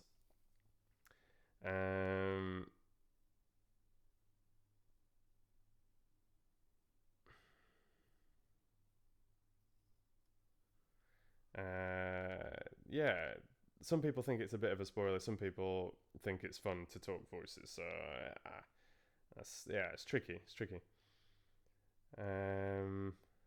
That was with Kai joining, and Cherry as well. Yeah, good stuff. Doobie doo. Digital Age Overhaul. Catching up. Laura's had to head off. Thanks so much for joining. Very nice to see you in the live stream again, Laura. Lovely stuff. Take care.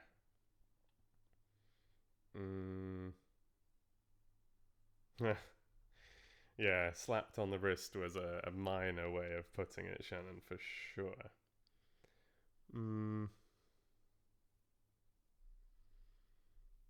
Yeah, that makes sense with what Kai's saying there. Copyright laws about intellectual content like books, book characters and stories are under the same lens as the film industry. This came about because Disney wanted to hold on to their trademarks for longer. Not defending your copyright means giving up on it entirely. Because of this, the term Big Mac is no longer protected in the European Union after they lost a case. But yeah, it's a complex thing, and obviously there's a lot of kind of protection in there, but Disney, I would say, is certainly not a healthy business model. I mean, they've become so rich and powerful now that they can basically just buy anything they want. I mean, some of these companies, they're absorbing all competition, and I don't think anything that approaches a monopoly, I think, is just dangerous. Certainly not good for creativity and individualism, small business, entrepreneurship. You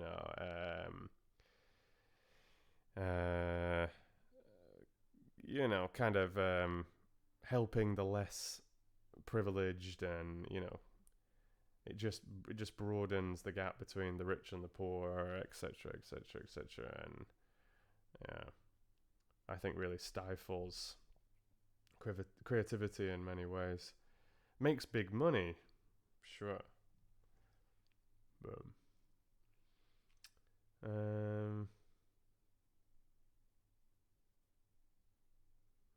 interesting stuff talking about deep fakes there. So you're mentioning that's a whole new kettle of fish there. Oh, and Lily had headed off to bed as well. Oh, good night, Lily. Nice of you to join.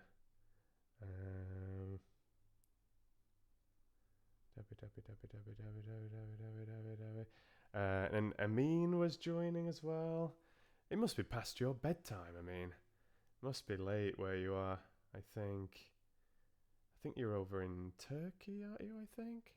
Lovely for you to join. Very, very, very nice.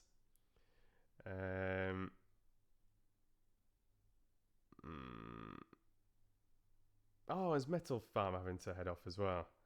But yeah, great if you can catch the recorded version of the stream, or if you can pop in later. Lovely stuff. Yeah, okay. Oh, Egypt. Yeah, Egypt. Oh, I just bumped Lawrence. Yeah, Egypt. Of course. Sorry, I mean, must be quite late though. Must be quite late. I might just open the window in the kitchen. It's getting a little bit warm in here.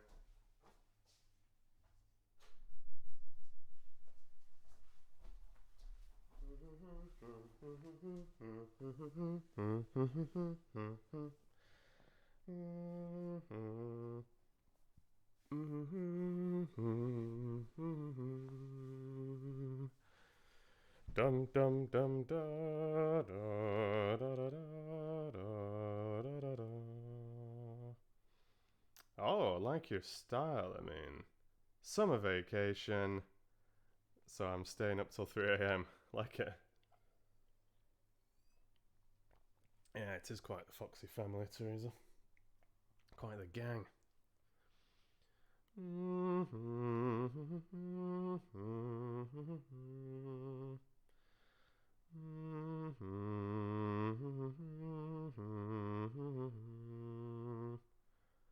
Whoa! Have I... No! Have I not had the chat on the screen all this time?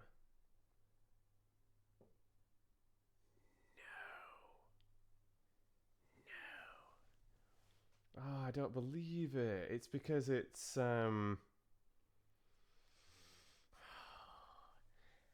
It's because it's... Because like I said, I was signed in on Twitch, even though I put YouTube's encryption key in. Oh. Fox fans, you could have told me there was no chat on screen. So there's just been this big black hole. But I could have noticed. How did I not notice that? I'm such a sausage. Such a sausage. It just means like...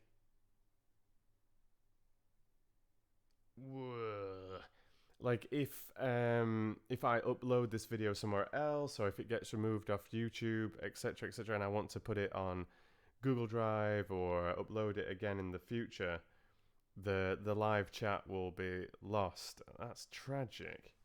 I'll see if there's any way. I don't know if I can. I don't know if there's any way you can download the live chat and then I will be able to integrate it. There might be. Don't know. I don't think so. Don't think so. By the way, there's no chat on screen. Cheers, Shanna.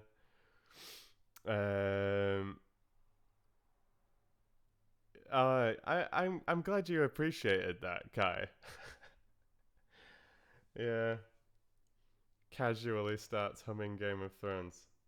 Let's see if my video gets taken down for copyright infringement.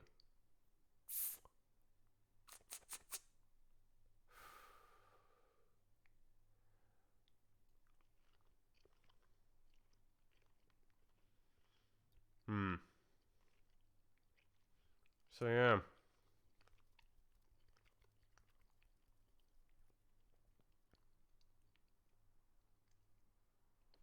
I'm annoyed about this live chat thing. I might be able to find a sneaky way around it. If it's whether it's worth it, probably not. Just let me play around with the settings in Streamlabs, the streaming software, just for a minute. Just entertain yourselves for a second.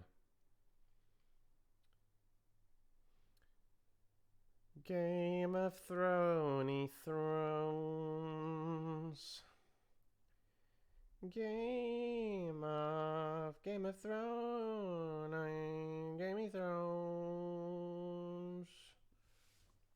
Game of Thrones. Game of Thrones.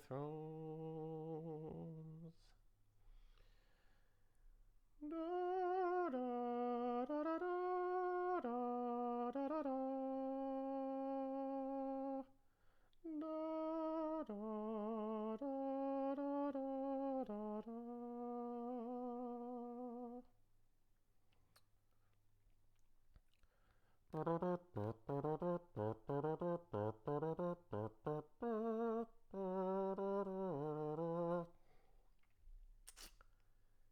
No, that's not what I want at all. I'm gonna delete that. Delete that. Can I remove that? Ah, absolutely.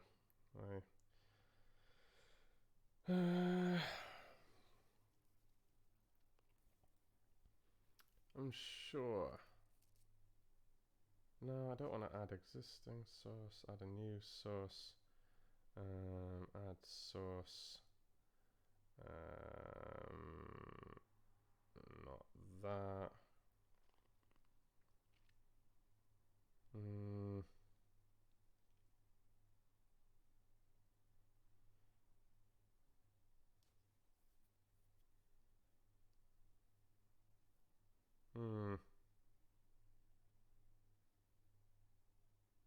Oh, might have done it. Ooh, check it out. Oh, check it out. Look at that. Actually managed to make something work. That's amazing. Just need to resize it a little bit. Oh, not that much. Can't believe it.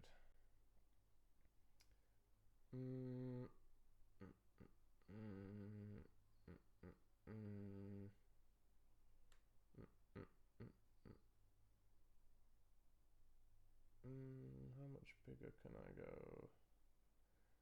Something like that. And then view account event list. Oh, so close. Maybe if I just put it to the bottom.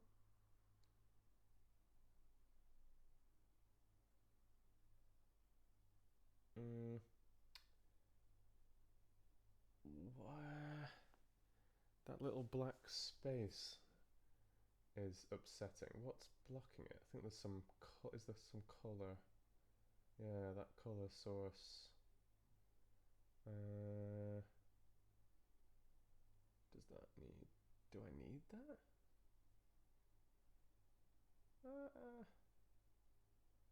Arguable. Not really. But if I make it just.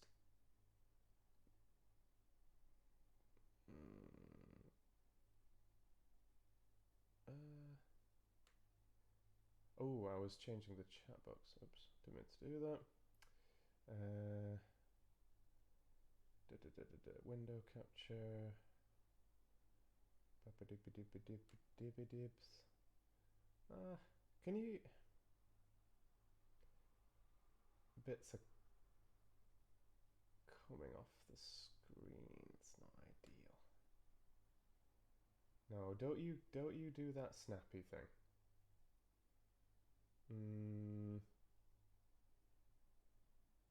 Think.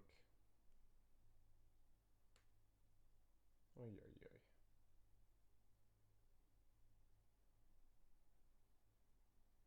Still cutting a bit of you off. And I don't like that black bit. I can probably fix it.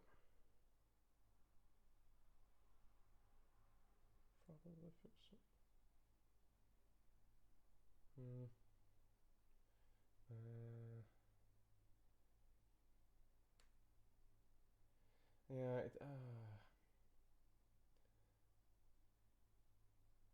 not ideal. Just then that looks ugly.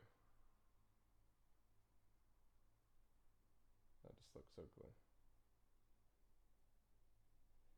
I'm sorry, this is probably the most boring viewing imaginable.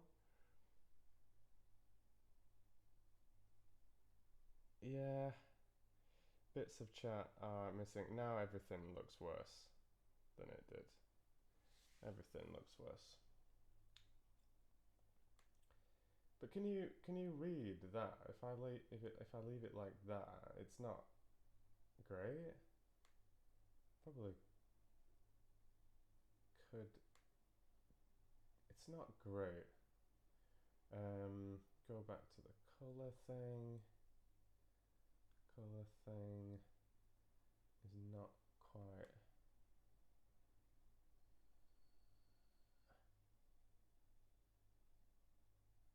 How's that?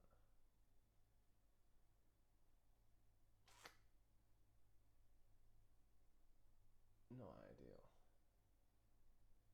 but not terrible. Not ideal. That snappy thing is super annoying. I'm sorry, I'm like even like wobbling you around. This is oh hello. Not smooth. But just like if I could just like center that, I would be quite happy. But I don't. There must be a way of stopping that snapping thing. It's really annoying.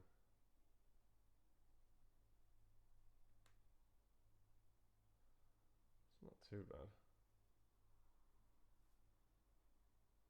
It's not too bad. I've seen worse.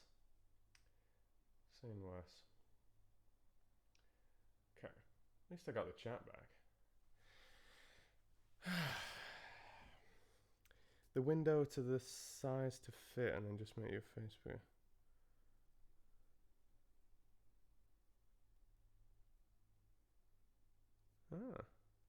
Yeah, I need to look at those things. There's a widget to add the chat, for adding chat in post from Twitch. This is YouTube, but you would think there would be a way. And that like size to fit thing. Yeah, like there must be there must be an option for that. I'm not very good with these kind of things.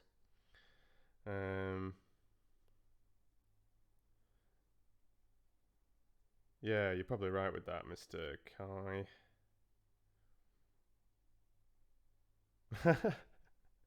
Yeah, notice the foxes. Didn't notice that there was no chat on screen. Never mind.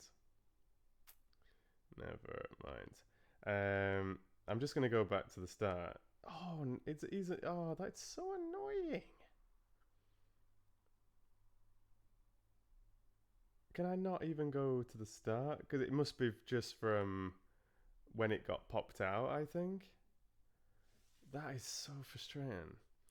Okay, well, I'll still look into whether I can download that and add it in post.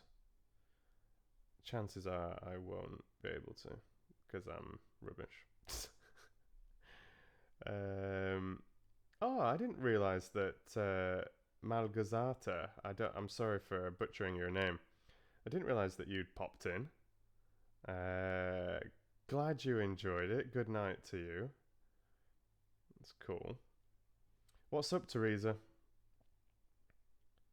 You were saying, please, Fox King. Is that something to do with Tamara Prince?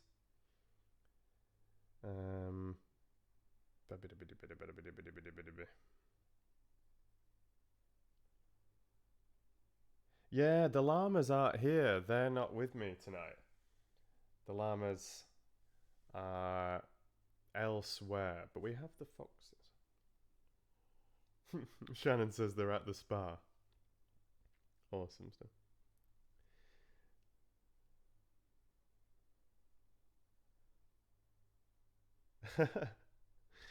Oh, you're a web developer, Kai. That's cool. I could do with someone like you. I mean, I'm good. Some of you may laugh, but I'm quite good with tech. I mean, you kind of have to be to run social media and do audio editing, etc., etc., etc. But I'm not like great. Definitely not. I think I was pretty cutting edge when I was about 16, but that's 15 years ago, and now I've just been like chasing behind the times, like slowly feeling older and older when it comes with a lot of tech stuff. So yeah, some help would be quite nice actually, because a lot of the time, like, um, yeah, thanks, Teresa. I technically have people to run social media for me, but the responsibility is always going to be on me at the end of the day. Were you talking about licorice?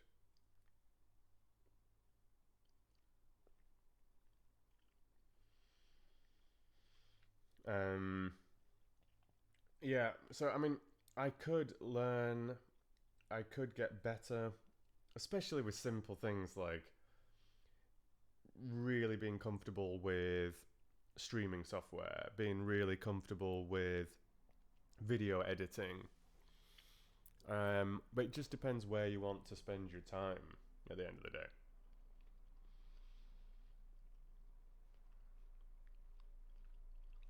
Oh, is it a bit quiet? I just saw Kai saying, could you put the mic closer? I thought it would be quite loud. How's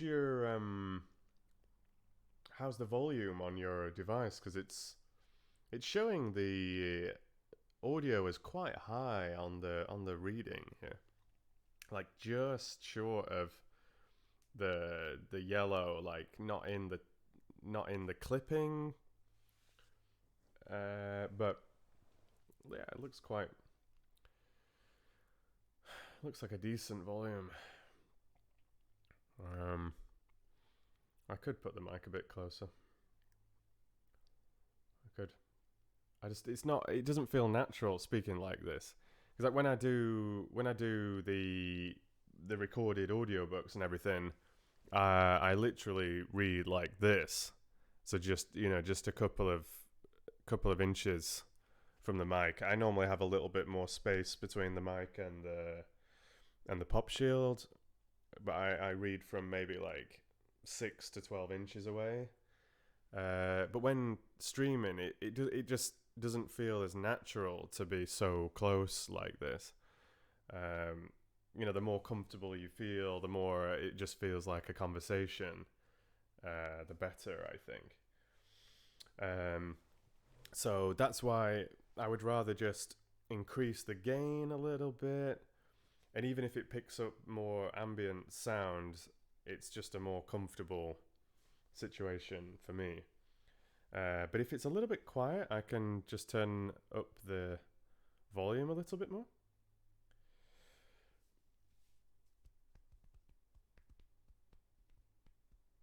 Oh, right, okay. Yeah, I get that, okay, I get that. Technically, maybe I don't even need the pop filter, as I'm not speaking directly into the microphone. It's just an old habit.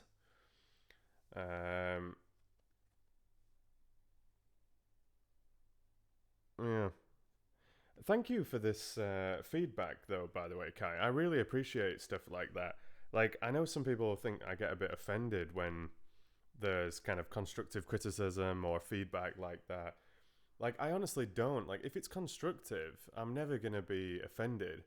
I think I can come across a bit, like, kind of prickly sometimes, especially if it's in text and it's easy to either be misinterpreted or, maybe not just be quite delicate enough with how I'm putting something or whatever. But I really, really appreciate any feedback, really. When people are just being mean or like there's no constructive element to something, and even when I was getting highest views on YouTube, like I've mentioned before, we're like 16,000 views a day, and a lot more comments than I do get these days. Now my channel is so much smaller. It's still an incredibly low percentage. Sorry, even then it was still a very, very, very, very, very low percentage of comments that were negative or whatever. But yeah, constructive stuff. Yeah, if it's just ideas and suggestions or constructive criticism or whatever, all good stuff. And of course, like, it doesn't always mean that I'm going to agree or put those things into practice or sound particularly happy. Obviously you just want to be doing everything great all the time and that everybody loves it, which is impossible. But cool, that's interesting, Kai. That's cool.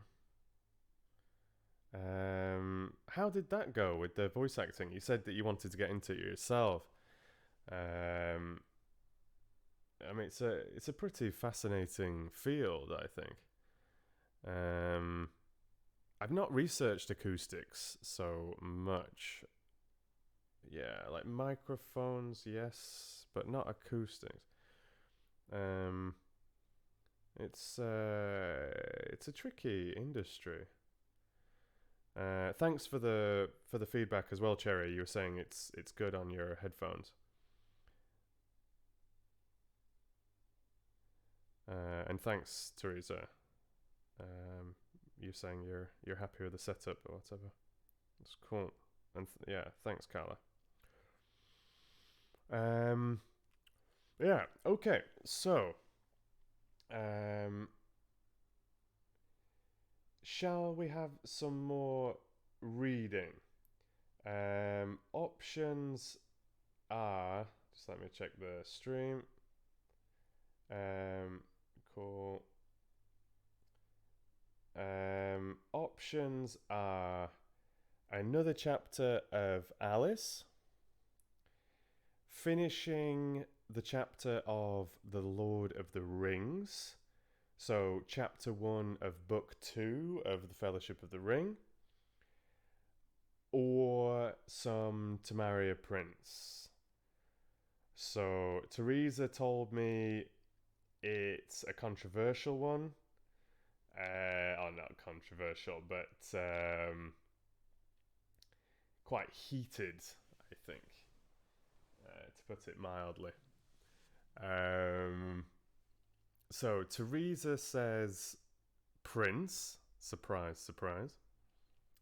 Shannon says Lord of the Rings.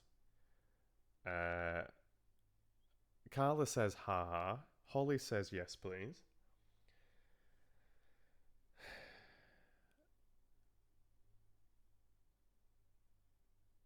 Okay, just a sentence or two. Okay. Holly says Lord of the Rings. Logan says Lord of the Rings. Mama Fox says Lord of the Rings.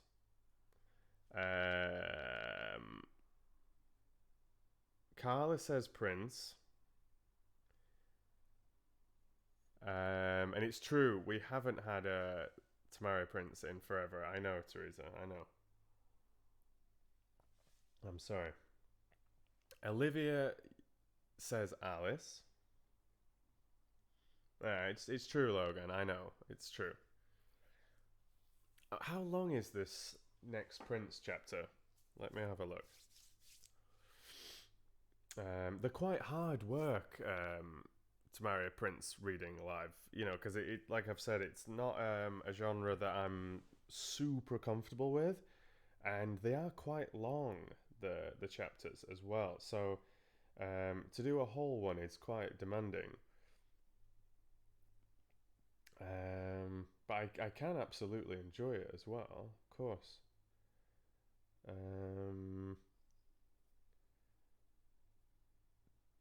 I'm sorry, I'm just checking the PDF.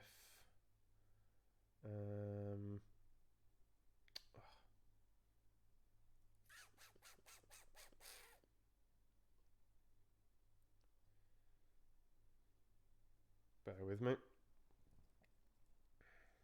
Sorry for the wobbles.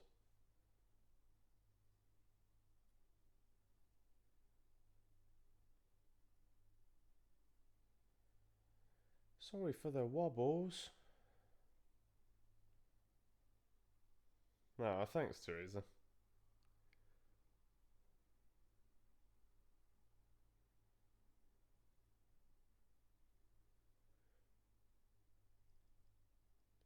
I know you are, Olivia. You're the only one voting for Alice so far, but you know we have had a chapter of Alice, so I'm not surprised. What's that all about, Holly? You're saying light would make it more pleasant? Let me know. Oh, Alice says L, so that's 2 votes for Alice. I can absolutely start your commission as well, Shannon. And now that I am streaming a lot more regularly, you know, this is the 4th stream in... Is this like the 4th stream in 10 days or something like that? So, oh, right. Holly says Lotra, stupid autocorrect. Sorry. So you're a Lord of the Rings voter as well. Oh, and it's public domain. Cool, Shannon. Like it. Cool. Yeah, I can absolutely start your commission. I've said this multiple times that I do need to get better with the commission readings through Patreon for you $20 patrons and above. And the live streams really, really do help with that potentially. So, you know, Harry Potter is at best on the back burner. So there is a big void there. And I need to get into a better routine with recording again. Like my personal life has been a bit hectic and a bit up and down. But things are calming, things are getting smoother again, and I've got into a much better routine with the live streaming. You know, I've had these 2 little frequent periods with the live streaming, and that's only going to get more frequent and more consistent. I'm really, really enjoying these. And it's a fantastic way to juggle various readings. There isn't the same demand in terms of editing and things like that. But I do need to really get stuck into the recorded readings as well. It's good practice. It's good to be doing the editing, and you get that kind of higher quality, polished finish or whatever, which is good for a lot of you guys, and also yeah, it's kind of like good for my portfolio in terms of producing a polished piece more akin to a commissioned audiobook on Audible or whichever audiobook website or whatever. But yeah, we'll get there. We'll get there. It's been a funny 2 or 3 months, so no, I've never studied acting, Elle. Not at all. Not in any way, shape, or form. And these kind of things do stand against you. Definitely.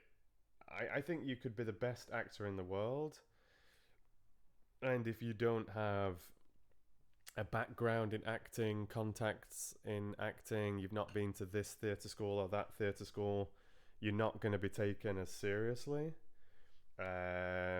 Whether as a voice actor, audiobook producer, well, if you're a professional actor, you're not going to be an audiobook producer. You'll be a narrator, but you're not going to be sat there doing all the editing, obviously. But you get what I mean. But yeah, like, hopefully you can still make it even if you don't have a professional background. The best actors are businessmen, says Kai. I totally know what you mean there.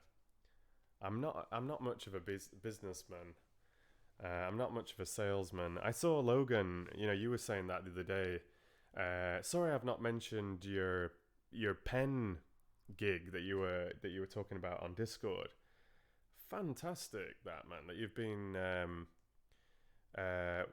What's the word? Like, it's not a commission, is it?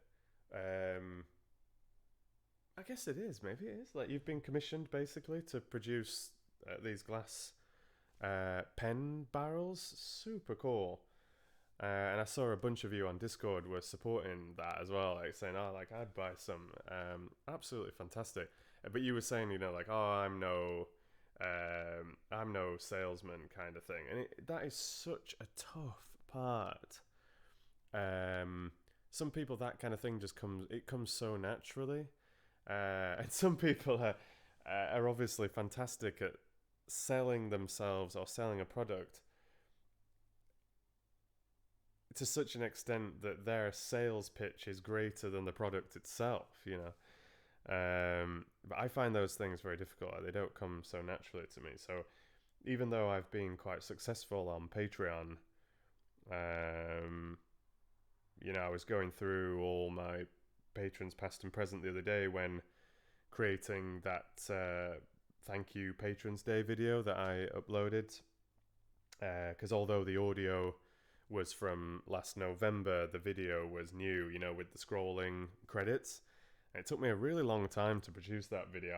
I was having serious problems getting this list in the order that I wanted. It was driving me crazy, but I got there eventually after a couple of hours. So I finally got this list with Teresa at the top, all the way through, yeah, that is the complete list of all paying patrons, past and present. 700 plus. At the moment, I've got about 350 or so of you that are pledging to be on Patreon, which is absolutely fantastic, even despite all the Harry Potter problems and everything. Super cool. But yeah, to say I'm not a businessman, it's cool that 700 or so of you have decided to support me at one time or another on Patreon. It's really, really incredible.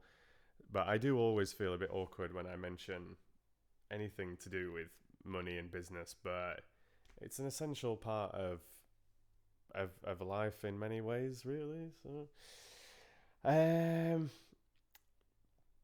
Holly was just mentioning, I think you could read a dictionary and make it enjoyable, and Amin says camera manual flashback, and I did read.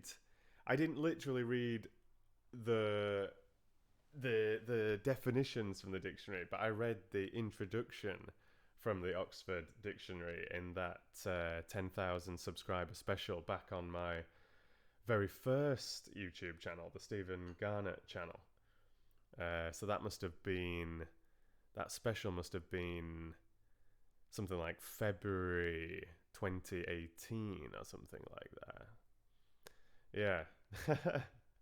Right, it's a lovely compliment, that, Holly. Thanks very much. And hi, Aussie Gios. Hi, Gios. How are you doing? Nice to see you. Oh, were you not subscribed to this new channel? Crazy days. Yeah, but I would honestly, Shannon. Sorry, I was just going back through the chat, as you can probably see. You were saying, "Oh, I've said multiple times that I'll let Teresa have hers first," but as you know, I do like to juggle multiple stories for many reasons. So I would happily start yours, Shannon. You know, just send me a direct message on Discord or something, and at least I can know what you're thinking of commissioning and check it out. You know, it's fun for me to take a look. Yeah, thanks, Teresa. I know you do help me here and there, and I know you've offered many times, of course, to help me more with behind the scenes stuff. Yeah, interesting, Kai. Just saying about some mentoring regarding directing your content or directing yourself at different audiences, different markets. It's a very important thing, really, if you're going to be as successful as you can be.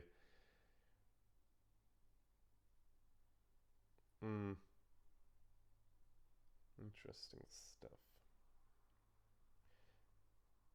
Yeah, cheers, Carla. Yeah, I really like the specials, like the silly stuff, you know, the camera manual and doing go the F to sleep.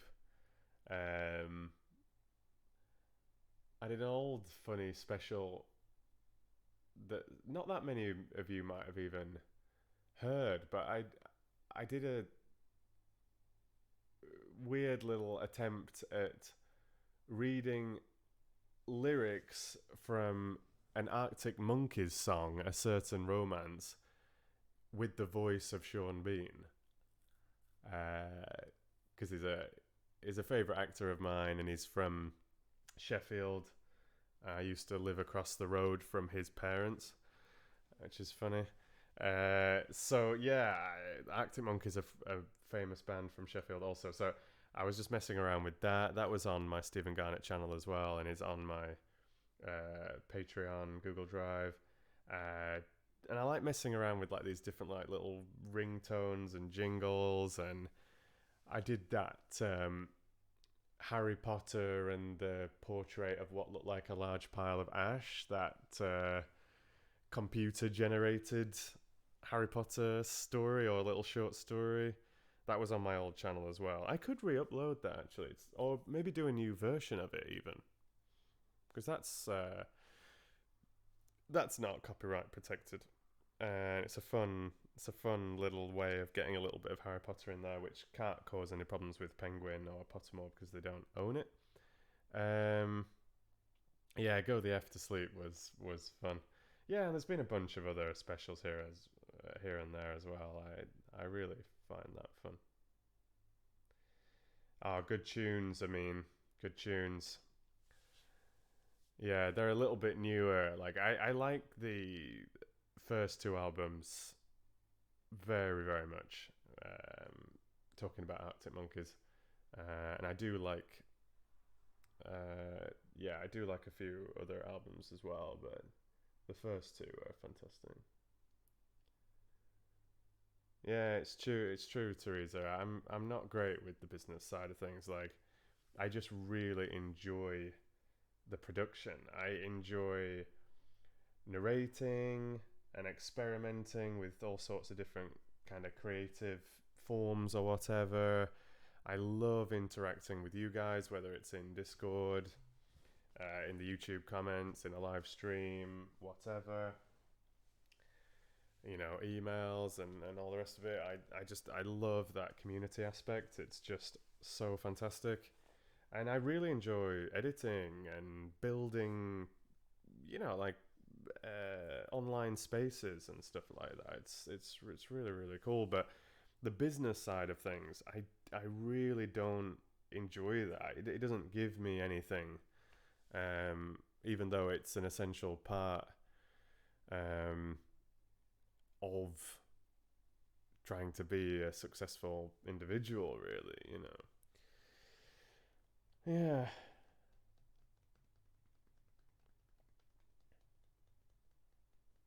Ah, yeah, Olivia, yeah. Ron was going to be spiders. He just was. A quote from the Pile of Ash story that I was just talking about. Oh, thanks, Teresa. Thank you. Okay. Lord of the Rings technically won the vote.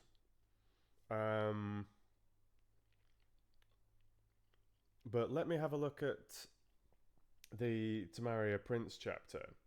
I could always just do half of it or something. Maybe that would appease everybody if I did the first half of To Marry a Prince and then finished the Lord of the Rings chapter, and then if I've still got the energy, do the second half of To Marry a Prince.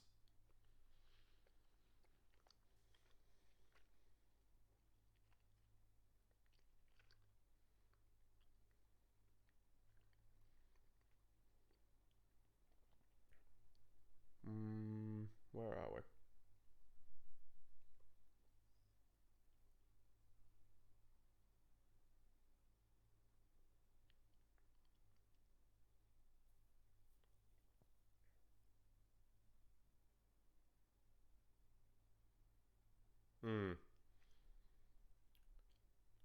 It is chapter 8 that we're on now, I think, isn't it? I'd have to just double check, but I think so.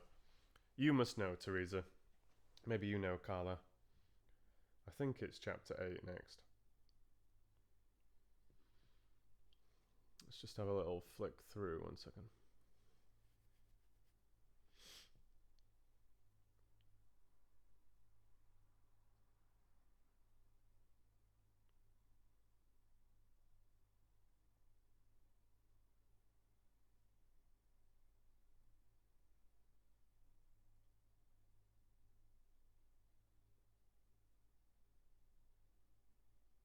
It's quite long.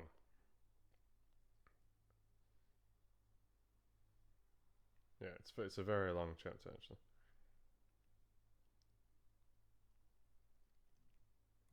Yeah, it's probably one of the longest so far. But I could go for half of it approximately, and then finish the Lord of the Rings chapter, and then take it from there.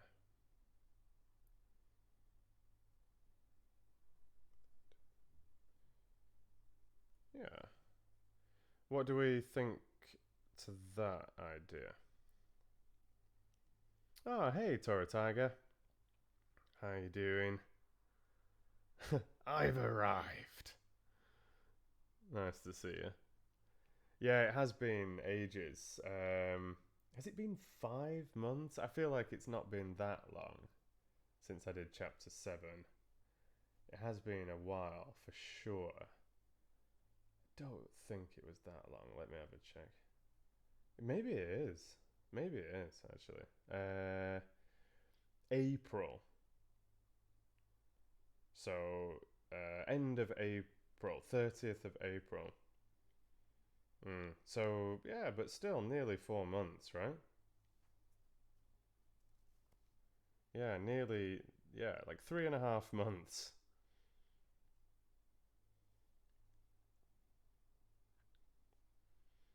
Hmm. Yeah, it has been a while. Yeah, chapter 8 is next, exactly. Yeah. Oops.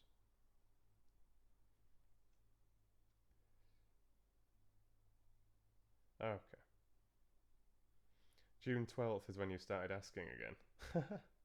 Yeah, I'm sorry, Teresa. It's been, in my defense, as you know, it's been a difficult 2 or 3 months for me, to say the least. Longer than that, actually. Yeah, the last, like 4 months or so have been tricky, been up and down. But definitely getting into the flow again. These last couple of weeks I've been pretty productive, so I'm pleased with that. I know, you're ready. All right. Let me just nip to the loo. It's nice to hear, Logan, and nice that Tora's joined in as well. I wonder who else is lurking in the shadows that's not said hello this evening. There's 19 of you in the stream at the moment, so do say hello if you're hanging out. It's always lovely to see you in the chat. Oh, Miranda, as I say that, pops in. Hiya, Miranda. Okay, so I'm just gonna nip to the loo, and then we'll have half of Tamaria Prince chapter 8 approximately. I'll read the final third of Lord of the Rings chapter 1 book 2, and we'll just take it from there. Okay, back soon.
Evening.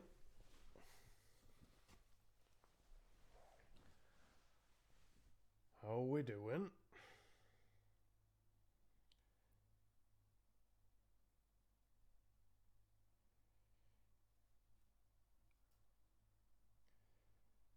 Just gonna reply to a message 1 minute.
Amin's off to bed.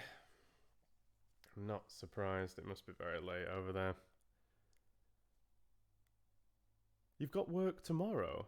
I thought you were saying you were on holiday and who gives a poop, I'm going to stay up till 3 a.m. Oh, but yeah, keep the stream running. You can have a bedtime story with some Tamaria Prince in a minute.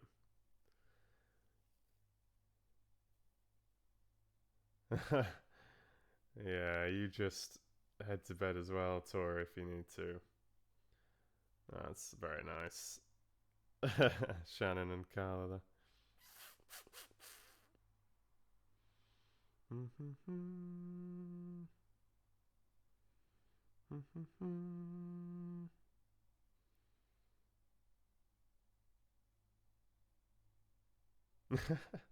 Miranda says, "Oh, I'm back for the chick lit." I know you're not a big Tamaria Prince fan, but like you said, we've all got different tastes, and it is a good story. I think it's well written. It's fun, for sure. But yeah, I've always loved. I do like classic literature, and I've always loved fantasy, sci-fi, various other bits and pieces as well. Absolutely, but excuse me. Yeah, we've all got different tastes, of course, but it's nice to try new things too. Get out of our comfort zones and all the rest of it to experience new things.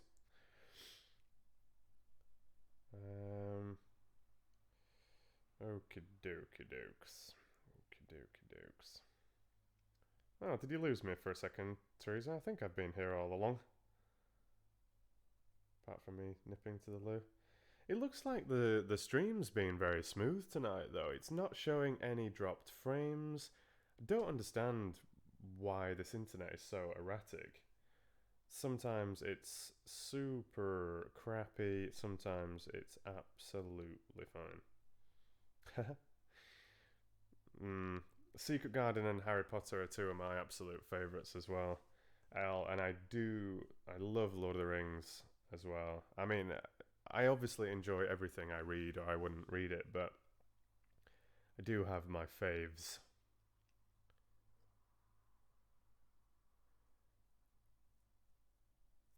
Okay. So I sound like a broken record. I say these kind of things so many times, but I'm gonna try and read this quite chill. Gonna try. It's nice to hear, Holly. The Secret Garden is so good. If you've not listened to that, honestly, like you really, really, really should. And the first chapter is quite dark, which I think could put some people off. But it's not reflective of the story as a whole at all. It's really not. Sorry.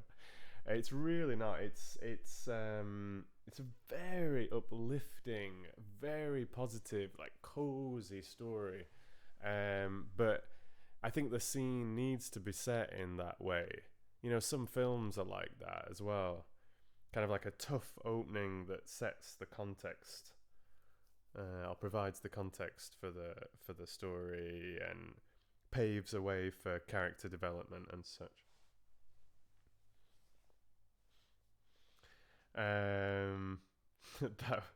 That was in reference to what Tora was saying about the shampoo advert. Talking about shampoo adverts, though, I really could do with washing my hair, so I don't know if letting my hair down is the best idea today, Shannon. And it's getting outrageously long as well. Like, I like having my hair long, obviously. I've not always had it like this.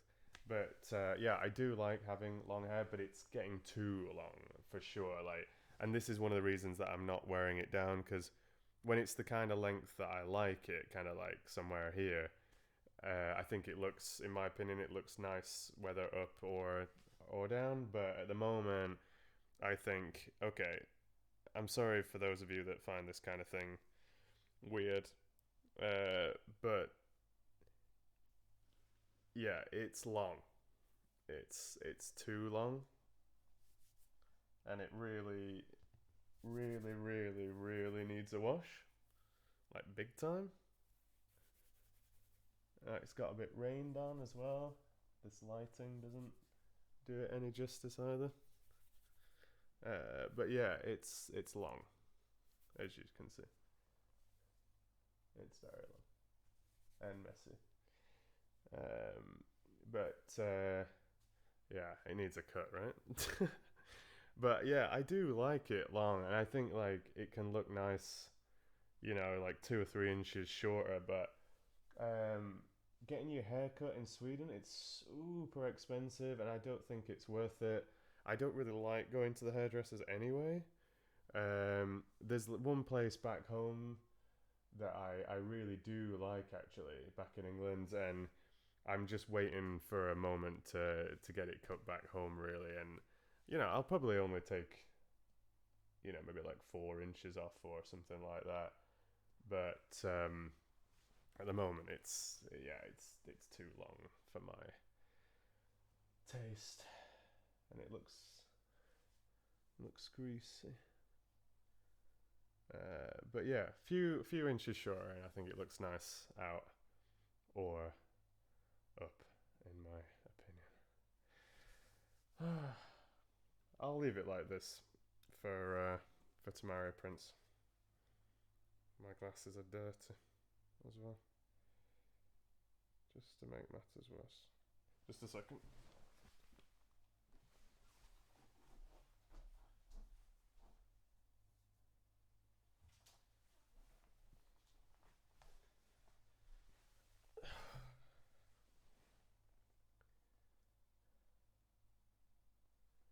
Yeah, it's a bit Lord of the Rings-ish.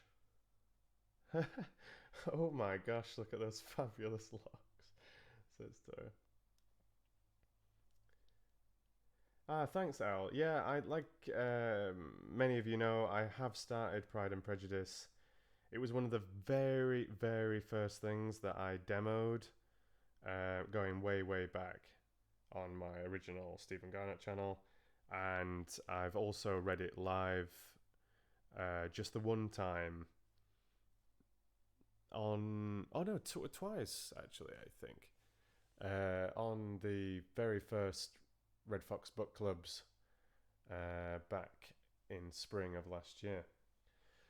So yeah, I would definitely enjoy getting stuck in with some Jane Austen. And like I've said,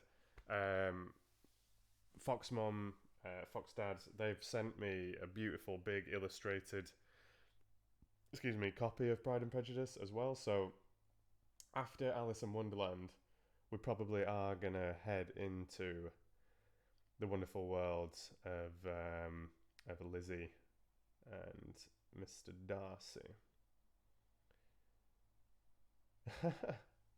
Yeah, your hair's crazy long, right, Logan? I've seen the pics.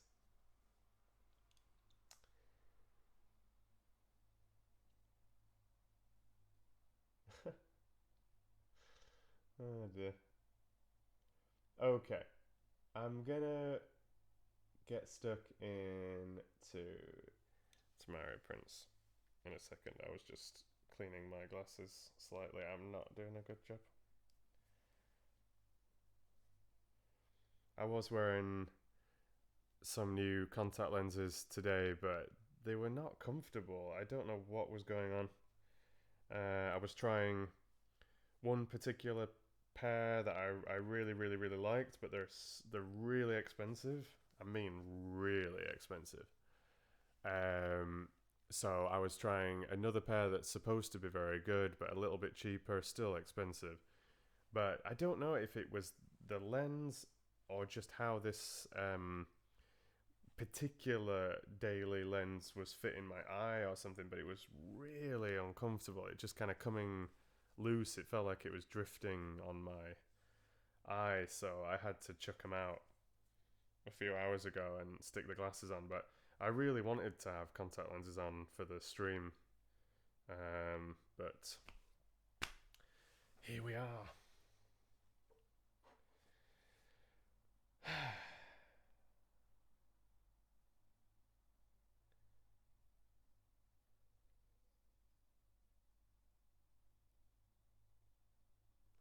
Oh, thanks, Tora. Okay, story time.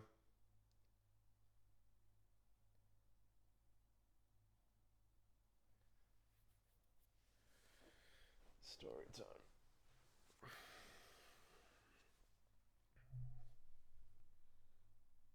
Mm.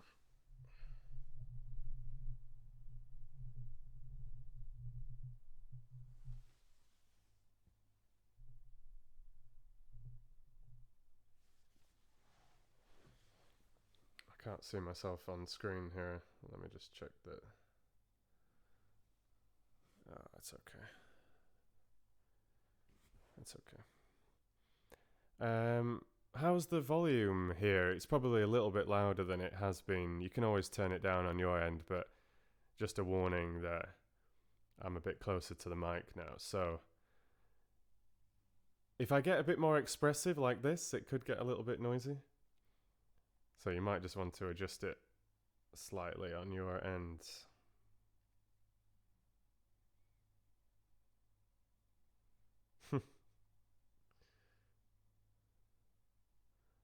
Tora, you're funny. Cheers, guys, for the ego boost regarding the glasses and stuff. I've always been really self-conscious with glasses. Like I needed them since I was probably about 18, and I didn't first get them until I was about 23 or something like that. And then I stopped wearing them for quite a while. And then it was like relatively recently, actually, that I started wearing glasses again last summer. So it was quite funny when Lorena created the Fox family. You know, you can see the little guy down there, and there's a bunch of others over on Redbubble and over on Patreon and everything. Those beautiful Fox illustrations, and she put them wearing glasses, and I wasn't even wearing glasses at the time, and ended up buying these glasses that are quite similar to the glasses that Lil Steve wears and the other Fox family wear. So maybe she just had a premonition, or maybe she influenced the particular pair of glasses that I went for. I don't know. But yeah, I wasn't even wearing glasses at the time. I needed to, I just didn't. And then as it happened, like I was going to be doing some driving, a big road trip and everything, and I needed to start wearing glasses again. I did have some old ones, but they were a bit broken and not great. So I thought, all right, this is going to force my hand. I will go to the opticians, check that things are okay, and get a new pair, which are these. And some Ray-Ban shades that are prescription as well, which is super nice.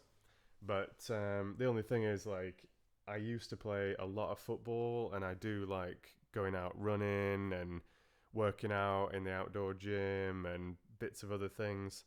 And yeah, glasses are obviously not ideal for that. So I've started, after about 5, maybe 6, 7, 8 years or something of talking about it, I've finally started playing around with contact lenses, and until today I was really enjoying them.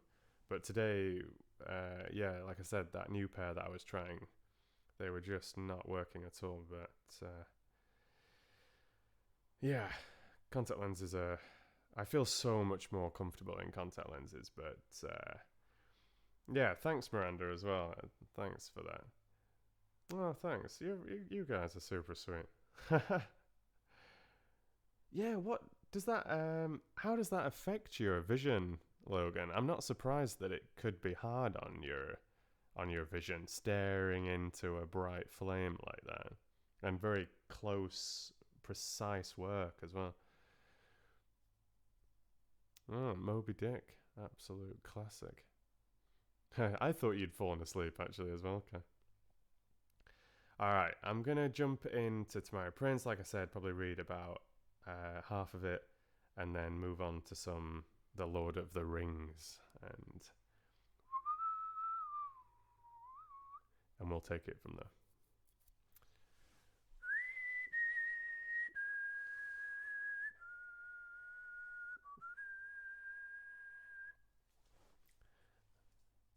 What's the Tamaria Prince theme tune?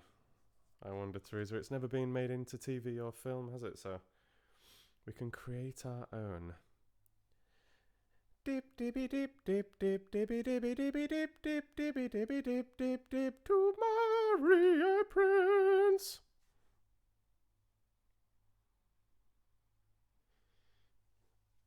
That is for you to decide. That's not it.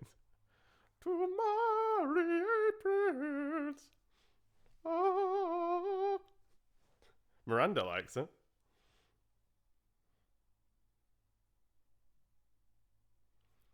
What do you feel, Teresa, if I eat black licorice whilst reading Tamara Prince? Because me reading Tamara Prince provides you immense satisfaction, and seeing me eat black licorice turns your stomach in disgust. So what happens when you combine those two things? That's what I want to know. Oh, I'm upsetting Two Poops. I'm sorry, Stanley Two Poops. I didn't mean to upset you. I think you're a super cute pup. You're a beautiful pooch. I'm sorry, Mr. Two Poops. What kind of stuff does Two Poops like to listen to, Logan? What's his jam?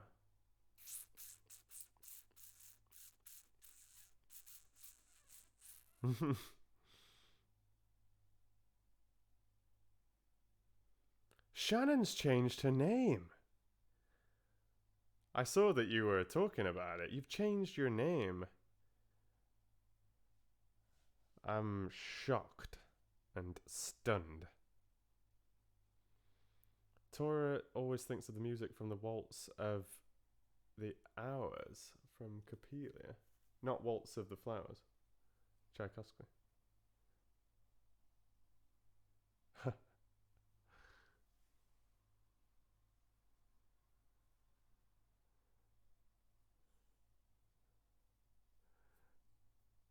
That was not my serious singing, Kai.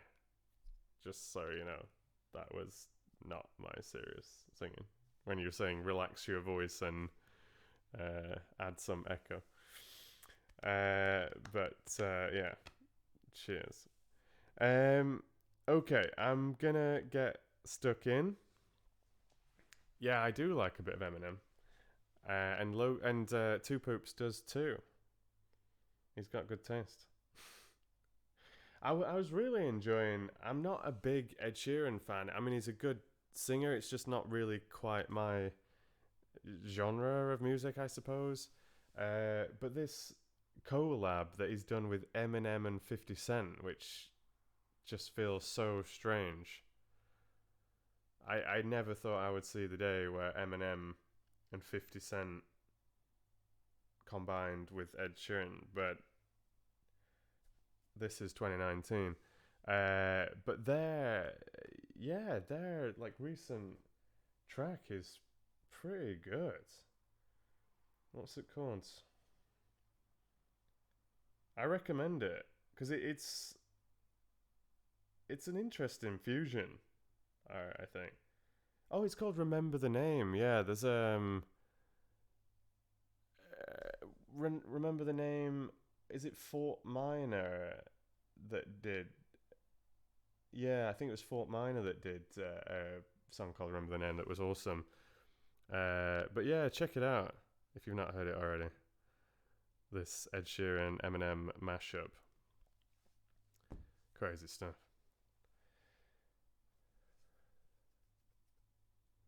Yeah, check it out. I like a bit of metal as well. Tora Tiger. Alright. I'm jumping in. Okay, so this is Sophie Page's To Marry a Prince. After a break of 3.5 months, as commissioned by Teresa through being an alchemist of mine over on Patreon. So thank you to Teresa for her support, and thank you to all of my patrons, past and present, for all the support that you have provided. It is incredible. Thank you. So, Chapter 8. Can you keep a secret? Girl about town. It was the start of the strangest 2 weeks of her life. Basically, she felt she was living 2 lives. There was the Bella who was picking up the strands of her old life, seeing friends, working at the dentist surgery, meeting her brother for a drink. And there was the Bella who took Richard's phone calls and made dates to meet him, which got cancelled at the last minute. Lottie, the only one who knew, shook her head. He's got you on a string. He can't help it, said Bella defensively. His father isn't well. Richard's taking up the slack, and I can't call him. He's always in a meeting or on his way somewhere. Surrounded by people, anyway. So he can't talk, not properly. He has to phone me when he's alone. Well, he does if he wants to keep it a secret. Lottie sniffed. Which leaves him calling all the shots. Yes, but that wasn't his choice, Bella said candidly. He was willing to take our chances with people finding out. I was the one who wanted to keep it, well, private. Lottie shook her head over this lunacy. Why on earth? I thought it would be easier to back away from if it didn't work out. You know the idea. Keep it casual and nobody gets hurt. This is casual? Bella stiffened. We're not committed or anything. Huh, you could have fooled me, muttered Lottie into the fridge. Neither of us have made any promises, Bella told the back of her head, loudly and clearly. Lottie took out her breakfast orange juice. Okay, keep your hair on. You're both fancy-free. You can each date anyone you like. Bella glared. No, I thought you didn't mean that, said Lottie with satisfaction. Oh, go to work and give someone else hell. I need to put on a happy face. But, even if her flatmate disapproved, at least Bella could talk to Lottie about Richard. With everyone else, she had to remember not to mention him. What was worse, she couldn't talk about anywhere they'd been together in case it invited questions, and she let something slip.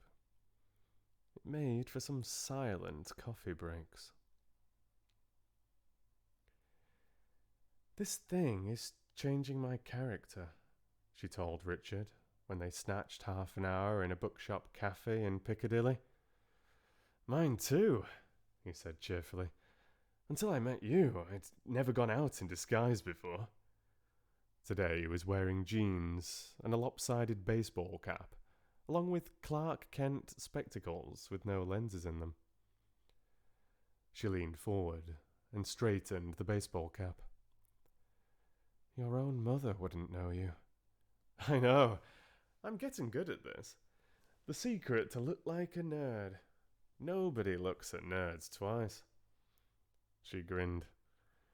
Greater love hath no man than he will dress up as a nerd for his lady. He made a face. Not dress up. I'm playing hide and seek with my security patrol too, and those guys are trained.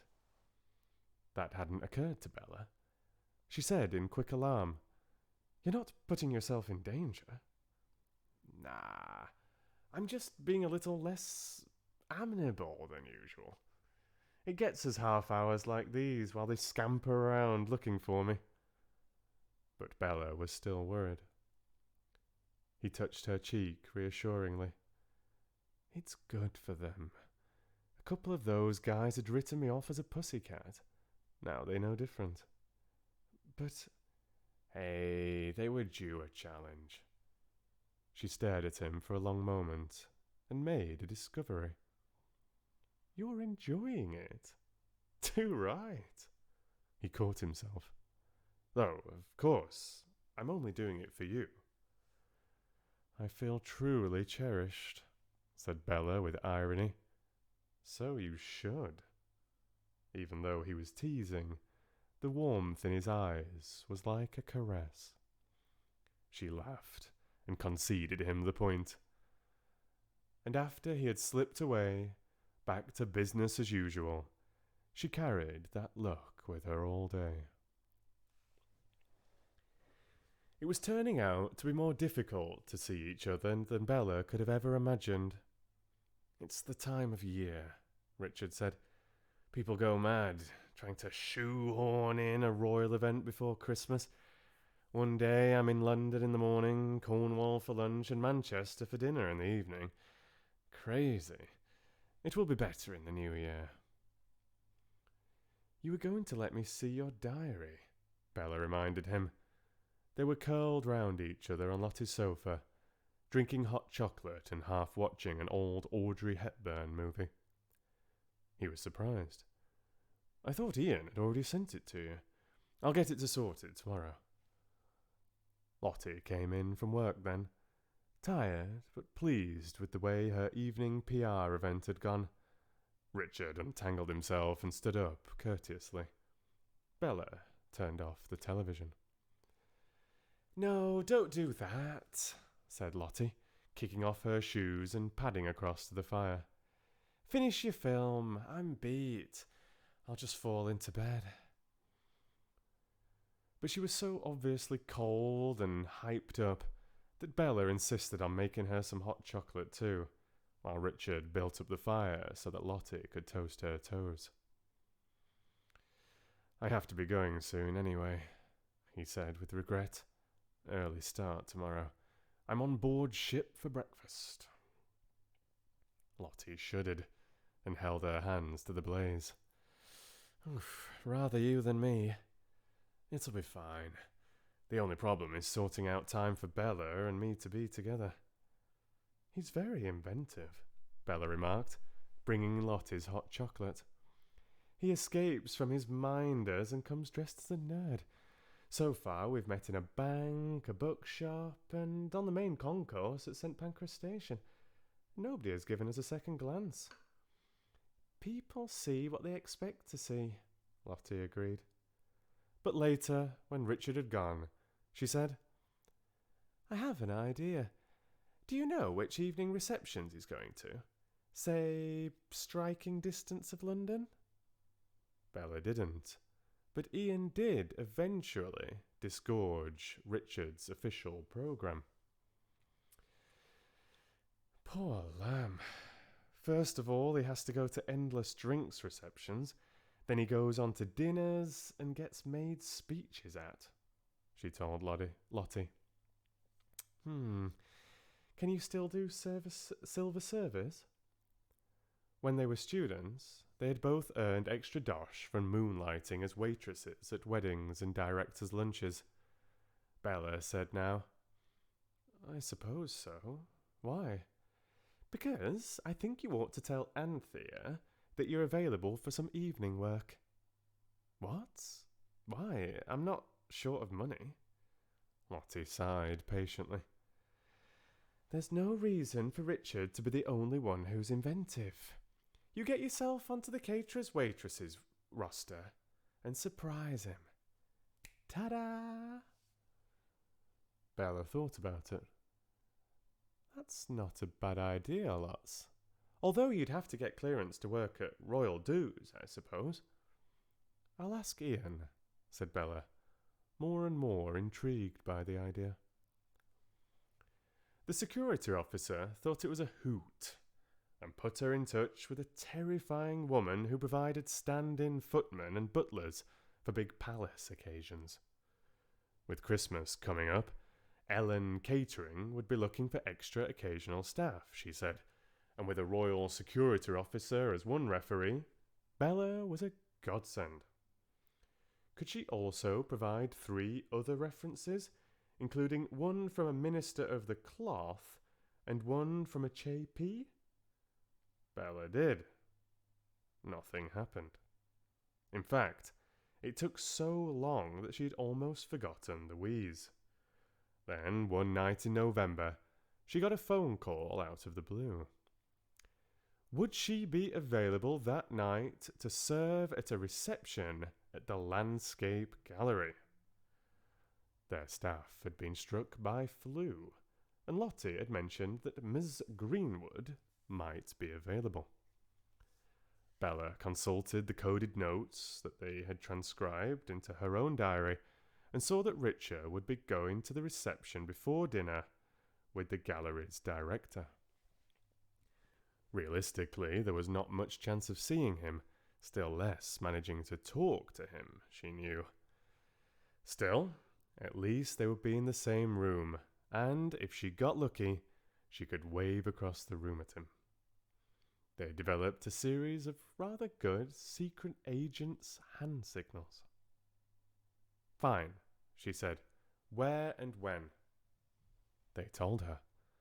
Also, could she provide her own black trousers and shoes as flat as possible?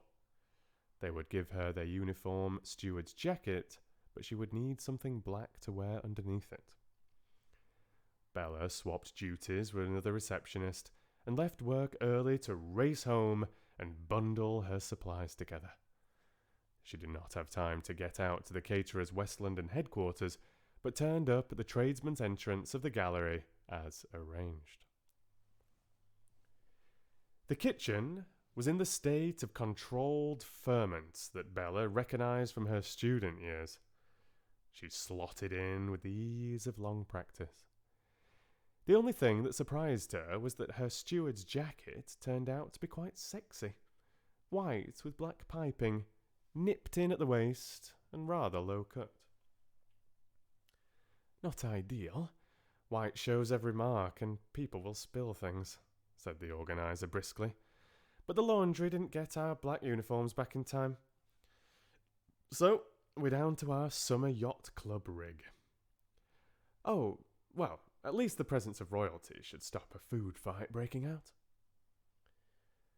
It was a huge party. Nearly 1,000 guests, Bella calculated. It spilled over 5 galleries and 2 floors and out onto a heated terrace. She was run off her feet, carrying large silver trays of canapes to the furthest corners of the room, fending off hungry guests until she got to her appointed station. As she expected, she did not get so much as a sniff of the royal party. "You're good," said the organiser, impressed. "Take this through to the Woodery Gallery. It's for the director's party. Make sure the ravening hordes don't strip it bare before you get there." "That means it's the hypoallergenic tray for the bigwigs," one of the other waitresses told her, looking harassed. "Sir Brian Woodley is the guy who gave the money for this new gallery, and he can't eat eggs, dairy, nuts, God knows what else. All that worrying over his billions, I guess. Who'd be rich? Good luck." Bella got the tray through the crowds and was directed to the official party. The speeches were over, and they were standing in front of a picture of a cliff overlooking a stormy sea. She moved quietly among them, concentrating on keeping the big tray level and trying to identify the food-challenged benefactor when she heard a strangled sound to her left. Looking round, she saw Richard staring at her. Staring, glaring, more like, completely ignoring the VIP who was talking to him and narrowing his eyes at her if she and her canapes would poison him. She recoiled. Her tray tilted dangerously. "Whoops," said one of the VIPs, restoring it to the horizontal. "I'm so sorry," murmured Bella, tearing her eyes away from Richard. He looked furious. She had never thought of that and was completely taken aback. So she concentrated so hard on what she was doing that it hurt. Nobody else seemed to notice or to blame her for the near accident. Indeed, she got a kind word from the director and a nod of appreciation from the egg-allergic benefactor. But Bella could only be thankful when the tray was cleared and she could race back to the kitchen. Only, as she approached the staircase... "One moment," said a voice behind her. She turned. It was Richard, still furious, she could see, but hiding it well under a layer of courtesy, as he shed his attendant VIP with smiling charm and strode over to her through the crowd. She flattened herself against the wall in the hopes that he wanted to get past her, but no such luck. "Can you get me another of those anchovy pastries?" he said loudly. Yes, of course."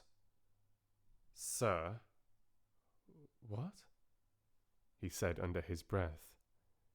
"You call me sir, or people will notice." But for once his eyes weren't smiling when he said it. What was wrong? "Of course, sir," said Bella, confused. "Well, jump to it then." She jumped. The kitchen was impressed. "Hey, His Royalness likes our anchovy straws," said the organizer. "Nibbles by royal appointment, no less."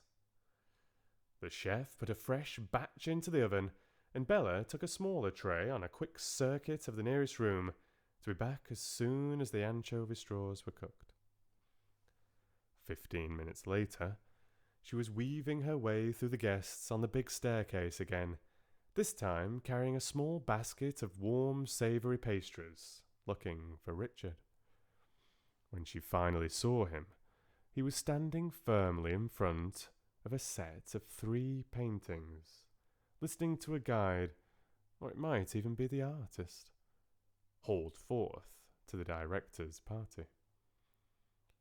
Bella hesitated. As if he could feel her eyes on him, Richard looked up and made one of their hand signals, acknowledging her and pointing towards the far end of the screen. It was so fleeting that nobody could have been certain that he did it, or not unless they were watching him closely. He was a born conspirator, thought Bella, somewhat reassured. She must remember to tell him so. She eased her way through the crowd. There was a respectful distance between the director's party and everyone else, which resulted in even tighter bunching at the margins. Several times she lost sight of Richard altogether, and by the time she got to the edge of the screen, he and his host and fellow guests had moved on. She hovered, not sure whether she was meant to follow them or not. But even as she stood there undecided, she saw Richard's head turn, and he was retracing his steps. He did not look up. He was frowning down at the catalogue, but he made a gesture which might just have been a signal to retreat behind the screen. "Oh, hell," thought Bella. "Still, what have I got to lose?" She backed round it. and found herself in a narrow space full of chairs and signboards. She nearly backed out again, only almost immediately Richard was with her. Quick! He put one hand over her shoulder and did something complicated to a wall-mounted console she hadn't noticed. A bit of wall slid away behind her. Inside. Bella backed, predictably stumbling a little. She caught hold of him to steady herself and stood there, blinking, as the wall closed again behind him. It left them in darkness, except for the streetlights beyond the uncurtained windows. Richard's breathing was thunderous. They appeared to be in a small boardroom. Just at the moment, it was a dumping ground, not only for chairs, but for step ladders, paint pots, and unmistakably dust sheets. It smelt of turpentine. Gosh, they only just got the place finished in time, didn't they? Bella said brightly. But Richard was not interested in the gallery's refurbishment issues. He towered over her like an avenging angel. Just what the hell do you think you're doing? Before she could answer, he drove her back against the baize-covered boardroom table and was kissing the life out of her. When at last Bella got her breath back, some of her breath back, he was kissing her neck, her hair, her temples, and muttering. She swallowed hard. You're crazy, he whispered urgently. You know that. Mad as a Cornish cat. This party's crawling with photographers, journalists, of all persuasions, not to mention a whole bunch of people who would sell their granny for a name check in the gossip columns. And you waltz in, looking like something out of a 1940s musical, and expect to get away with it? Nobody looks at waiters. Huh. His laugh was a half groan. They look at perky waitresses dressed like cabin boys. Sexy cabin boys. Oh. I just bet there's half a dozen dirty old men out there who already have a picture on their phone. He flipped open her mess jacket and did some complicated breathing into her cleavage. God, you're gorgeous, he said, muffled. Bella's head went back and her toes started to do that curling for the carpet thing again. Is this wise? Her voice came out high and breathless. Nope. He was laughing, intent, and there was no way he was letting her go. She was racked with pleasure. What if someone comes in? Your problem, he said smugly, not raising his head. I don't care. She gave an involuntary gasp of pleasure. Don't do that. He did lift his head then. Don't you like it? That's not the point. Thought so, said with satisfaction, and went back to driving her quietly out of her mind. Bella stuffed her knuckles in her mouth and concentrated on not screaming the roof off. Then various irritating fastenings began to give her, and her concentration became even more focused. They toppled sideways, Richard laughing like a maniac. She felt a shoe fall away, then her trousers, and suddenly he wasn't laughing anymore, and neither was she, as they pulled at each other's clothes almost desperately. A tiny and diminishing bit of her brain said, I don't do things like this, and nor does he. But her body wasn't having any truck with that. There was that moment of total completion as he slid inside her, and then they were off on a crazy ride, and she stopped thinking at all. She floated gently back to earth to find he had collapsed on top of her, his mouth against the naked skin of her armpit. Naked? How did she get naked? She smelled warm skin and freshly laundered cotton and shampoo. Or was it aftershave? And distinctly the whiff of new paint. She moistened her lips and discovered she was tasting champagne that she had never drunk. "Oh, Lord," she said, as her brain came tiptoeing timidly back into consciousness. He stirred. His tumbled hair was soft against his sensitized breast, her sensitized breast. Bella shivered involuntarily. "What?" She began to push at him. "We need to move. We've got clothes to find." At once he was alert. He sprang to his feet, only to trip over his own trousers and stagger, hobbled, to the boardroom table. He held onto it like a drunk in a western saloon. Jesus. Bella could not help herself. She started to laugh and couldn't stop, lying on the carpet, convulsed and helpless. He looked down at her, sprawled and giggling.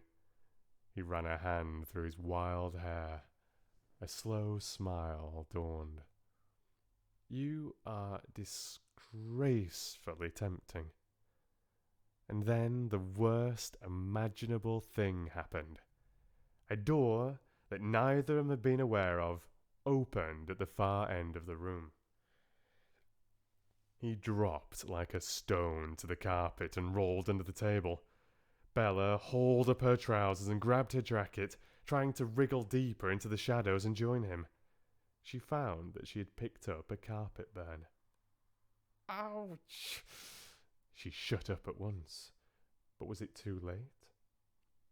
She could not see anyone for the piles of chairs and the big table, but that door was definitely still open.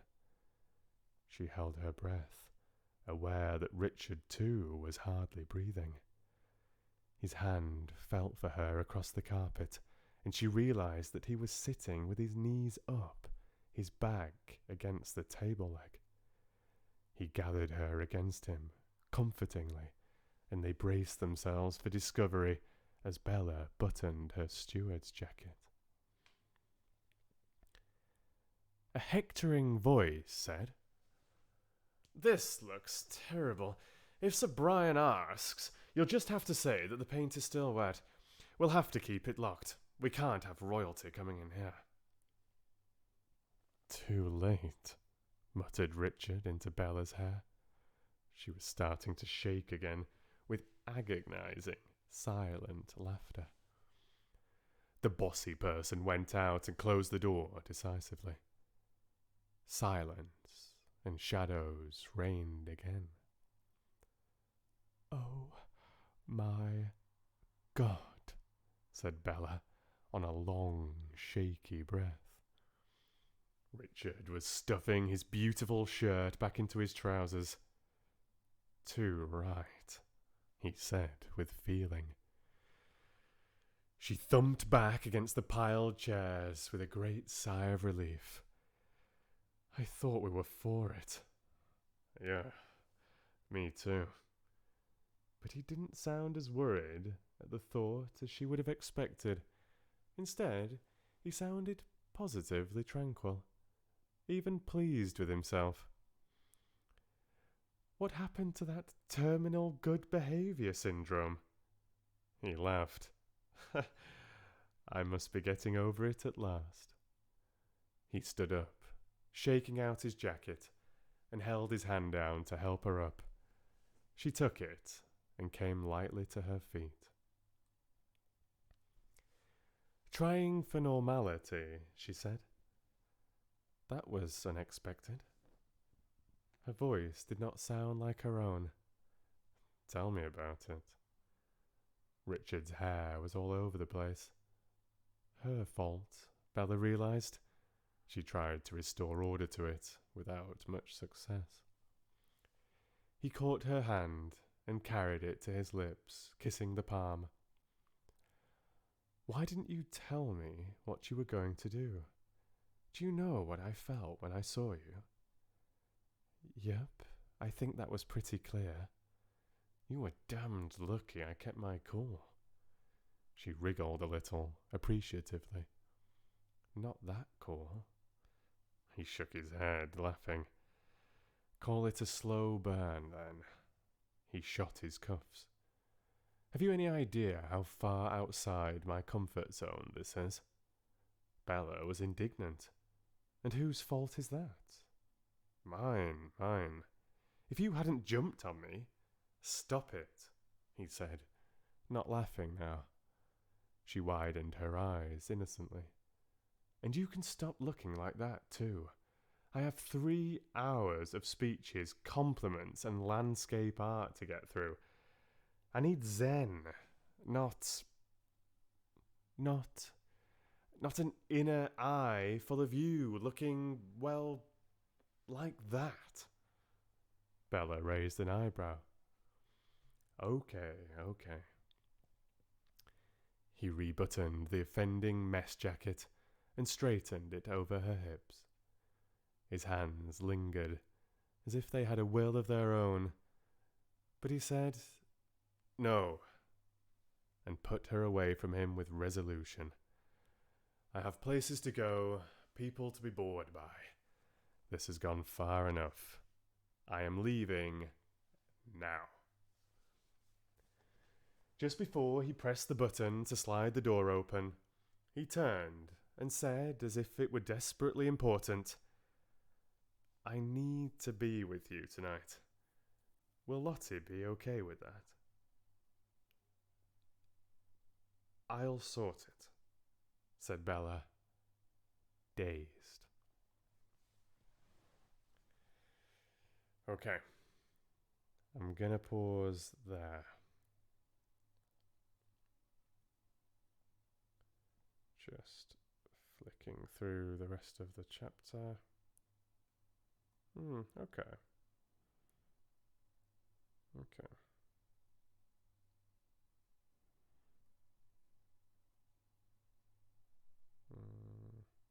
Yeah. Good stopping point. All right. So that was approximately half of the chapter. It might have been just over half. I'm not sure. Something along those lines. Hope you enjoyed it. Any feedback, do share. Teresa says, "Holy crap, that was good, Stephen. Thanks very much." Good. I'm glad you enjoyed it, Teresa. That is always my number one mission, as it is your commission after all. I would like to finish that chapter tonight. I'll just have to see how it goes. It's 1 a.m. at the moment. So we'll just have to see how it goes. Kai is saying this whole stream is how to get demonetized 101. Well, this channel isn't monetized, so no worries there. But are you meaning because of the particular story that I'm reading, or? But you know, like I said, Alice in Wonderland is copyright free. To Marry a Prince isn't. I have contacted the author about reading online.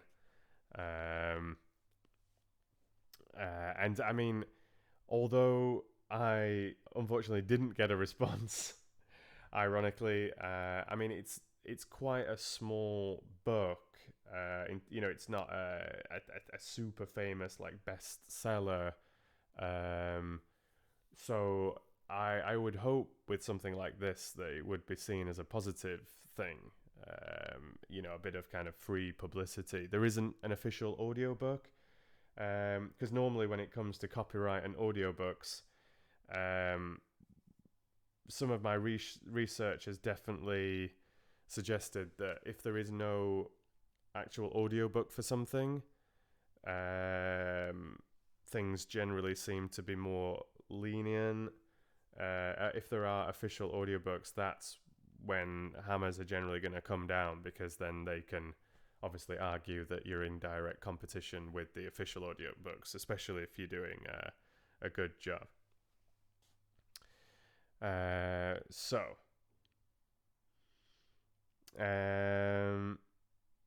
Oh, hi, Caitlin. I think I'm just gonna stay on YouTube tonight to just keep things simple. I do like streaming on Twitch. I like the vibe on Twitch. I like to, I've got a few paying subscribers on Twitch. And I like the kind of tip system, how that works with the cheers and everything. It's very, very nice. So it's a nice service to use. And because I have been banned from streaming on YouTube once in the past, when I got my live reading of the first chapter of Goblet of Fire taken down sometime last year, and I was banned for 3 months from streaming. This is just an automated thing. This is not someone at YouTube banning me. It's just an automated thing. If you get a copyright strike on a live stream, it's just an automated response that you're banned from streaming for 3 months. It's not a human saying like you will be banned. It's just an automated thing. I've lost 2 channels on YouTube. I had that 3-month ban with live streaming.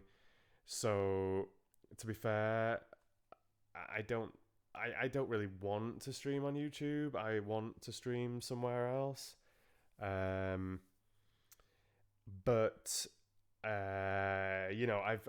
always had most of my followers on YouTube, so it's technically easier to do it on YouTube, and there's higher chances of getting a larger audience when streaming on YouTube. But ideally, I want to shift all live streaming to Twitch, or even experiment with streaming over multiple platforms, because there are ways of streaming, as you probably know, streaming simultaneously on multiple platforms.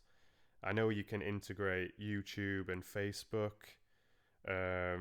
If there's a way of streaming on Facebook, YouTube, and Twitch simultaneously or something like that, I absolutely would have a go at that. I've just not looked into it. I've had other things to worry about, and also I just didn't want to be jumping all over the place. When I've lost a channel recently, had problems on Patreon, needing to just get into a good routine. I've just wanted things to be as smooth as possible for me and for you guys, so you know where to look. But today, although I did the last 3 streams over on Twitch, today, of course, I changed back to YouTube. And that, as much as anything, that was just to throw a notification out there to my subscribers on YouTube, just attract some attention to my live streaming. And then the plan, like I said on Discord and on Facebook, was to probably just start on YouTube and then go over to Twitch. But, I've been streaming for a few hours on YouTube now, so I think, let's just keep things simple. But let me just go back up into the chat a little bit, because I'm just curious as to a little bit of the chat during the reading. And I've seen a few other people have popped in as well. That's always nice.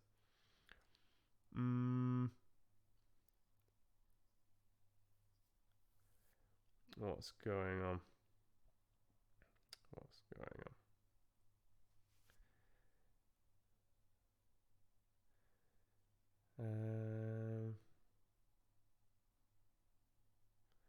Ba ba ba ba ba. You seem to be instantly enjoying that, Teresa. That's good stuff. Good stuff. Yeah, like with my live streaming, Kai, the the chat has always been a big part for me, and a lot of my listeners do really enjoy the chat and the interaction with me. So it's always been like that. You know, I often chat for half an hour, even an hour, like before getting into a reading. It really like it settles me as well. Like I find it very relaxing, and it's really fun to just, you know, share some news, catch up a little bit, mingle with you guys. So, you know, when I was first starting the Red Fox Book Clubs last year, and I had a lot of subscribers and a lot of people following the Harry Potter readings and everything. There was a lot of people that got very frustrated that it took me quite a while to get into the reading. But, you know, obviously a streamer, a narrator, whatever you are, like, you've got to feel comfortable and you've got to do things in a way that feel good for you.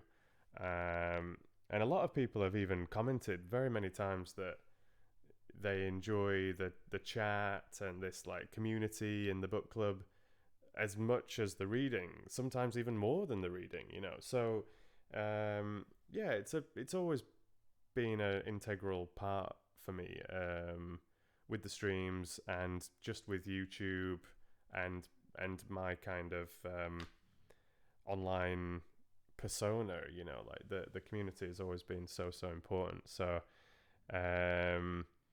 you know, you can't please everybody. So I mean, I have experimented with going straight into the reading a couple of times, and it can work. It can work really, really, really well. But I personally really, really enjoy the chat. So yeah, there you go. And like Miranda says, if you watch the recorded versions, I try to always put a timestamp for when the reading starts, or you know, approximately where the reading starts as well. So then you can skip straight into the reading. And sometimes I even edit the reading into a smaller video, just the reading, and upload that as well, like I've been doing with Alice in Wonderland. So I will do that with Alice in Wonderland Chapter 5, and I'll probably, maybe I'll do that with To Marry a Prince as well. Probably. I'll see how it goes. But yeah, so there's always ways of kind of getting straight to the reading.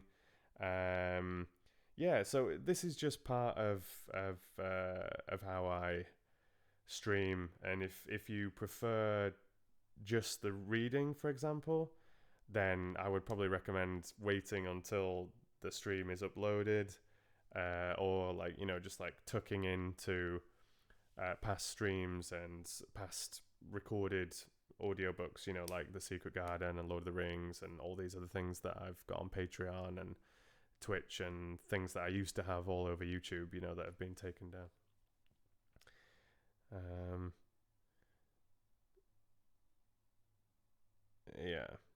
Yeah, Tora was just saying the same stuff. And good night to you, Tora. Thanks so much for joining. Always lovely to have you here. Hiya, Sapphire Stone. Yeah, I think I saw you jump into the comments on YouTube the other day. I'm sure you commented. Glad that you've refound me. Good stuff. Yeah, I'm surprised that it's taken some of you a while to find me again. But I guess, like, you know, if you notice the channel's gone, you might just think that's it, and maybe not think to search Stephen Garnett, because I think if you search Stephen Garnett or Red Fox Voice in YouTube, I think I'm going to be right up there, even though this channel is new. Yeah. But yeah, very nice to have you back, and you're a To Marry the Prince fan as well, so that's cool. So yeah, Caitlin's here. Oh, and it's your birthday in 1 day and 18 minutes. Or it was 18 minutes, so like probably less than a day now or something. Oh, that's cool. Happy birthday for tomorrow. Super nice. Yeah, there was some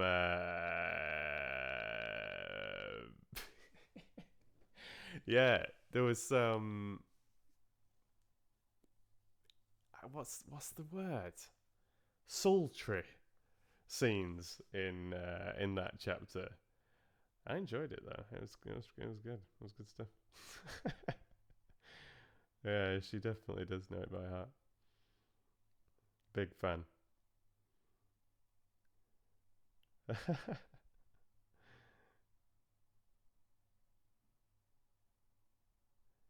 Yeah, Richard was seeming a bit scary at one point though. It was intense. It was intense. Jake's Great Adventures is here too. Hi, Jake. Is this the real Stephen?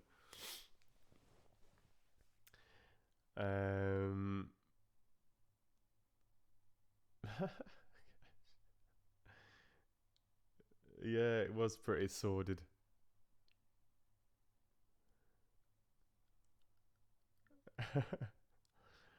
Yeah, it went slightly further than I expected actually.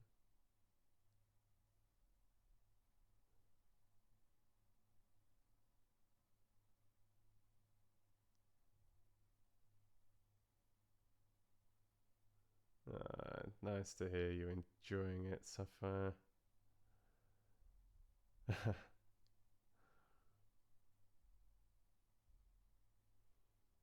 Ah, yes, I've mentioned that, Miranda, with me deciding to stay on YouTube. It was just for simplicity, really. It was just for simplicity. And, you know, not all of you are over on Twitch as well. If you're not over on Twitch, I've said this so many times, but honestly, check it out. It's not so scary. It's really, really, really not.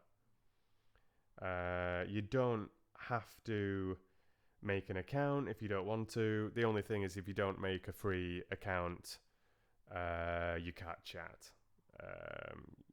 You probably can't follow. It's the same as on YouTube. Twitch is so similar to YouTube. It's just the focus is on streaming as YouTube's primary focus is on videos.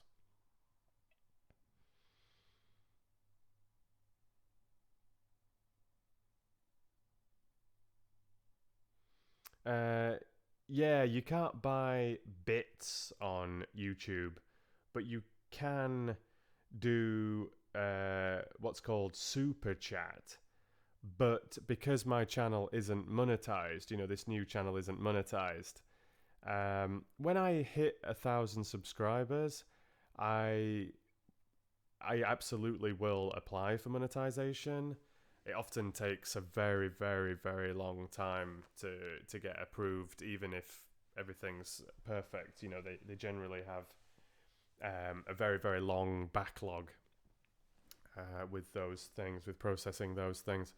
But yeah, I will apply for monetization, absolutely. But yeah, that's why you can't tip the stream. So before I lost Red Fox Voice, and I did those 3 Alice in Wonderland streams, and I did that stream where I did some reading here, and then I went over to Twitch and read some Harry Potter. You, like a bunch of you, were tipping me here, which was fantastic. But yeah, that was on the old channel, which eventually did get monetization. And like I said, rather painfully, in some ways for you as well as for me, but I never saw $1 of that. So I didn't get any payment from YouTube for the advert views over those couple of months where it was monetized, and I didn't get any of those tips that you sent either. Fortunately, none of you went wild here, but still, like, you know, a few dollars here and there, which I didn't see a penny of. So if you didn't get a refund, I would recommend you writing to YouTube or something. Like, they deserve some slapped wrists themselves, to be honest. I think, like, you know, YouTube is not the smoothest service when it comes to kind of creator service and customer service. But yeah, so you can't tip this stream. Over on Twitch, you can tip that stream. So if you would like to show your enjoyment for the stream today, you can just save that for the next stream over on Twitch. You can consider joining me over on Patreon. The link is down in the video description. Or I also do have a PayPal link in the video description as well. There's an email address, and there's also a money pool, which it's just the same kind of thing. You can just throw donations in there if you would like. And I've said it so many times, but thank you for all my tippers. Thank you for all of my patrons, and thank you for all of you that do donate to me through PayPal as well. I feel like I should mention that more often, to be honest, because the Patreon thing, it's so kind of public, it's so obvious, and same with the Twitch stuff. But the PayPal donations, I mean, I always write to everybody that does donate to me on PayPal. I've had some really nice email conversations with you, but I don't give enough shout outs, I think, for you PayPal donators. But thank you to you all.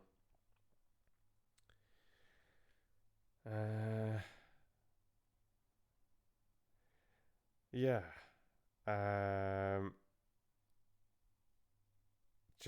Just reading the enjoyment of Tamaria Prince. So nice to hear.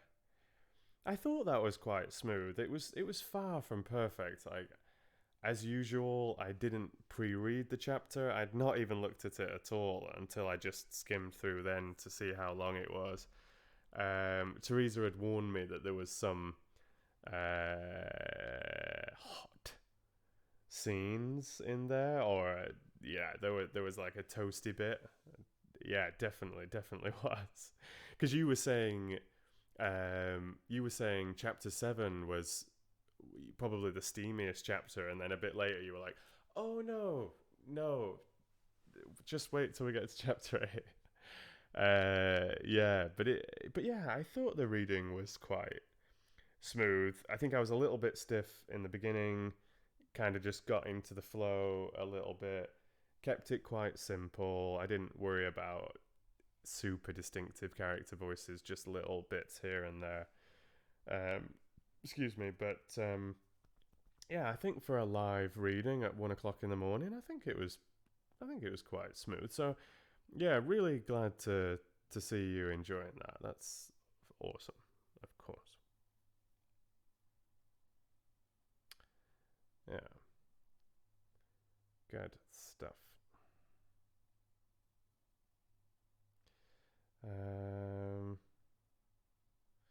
Yeah, so the stream will be on YouTube. It'll take a few hours to process, and like I've mentioned many times, normally just the first 2 hours is available, and then a few hours later, when YouTube has processed the full stream, the rest of the stream will be there.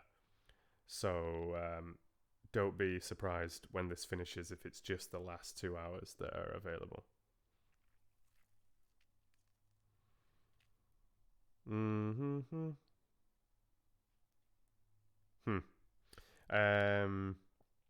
Yeah, simultaneous streaming. Yeah, it's been a thing for a while. Like I said, I've never looked into it, but I'm definitely gonna look into that at some point. But like I said, I want to try and just keep things as smooth as possible at the moment. Like I said as well, as much for you guys as for myself, I don't want it to get too confusing. You know, where's this video gonna go? Where are you gonna post that? Which platform are you streaming on? If I can get it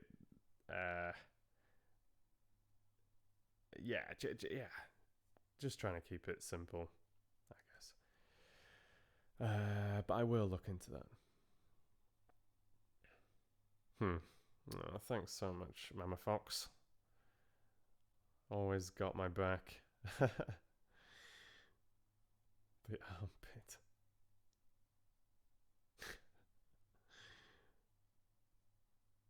Yeah, that's where Super Chat is, Shannon. In the garbage can. In the old dustbin at the moment. But yeah, hopefully once I hit 1,000 subscribers, I can look for monetization here. It's probably going to be a couple of months off, even if I do get approved. So,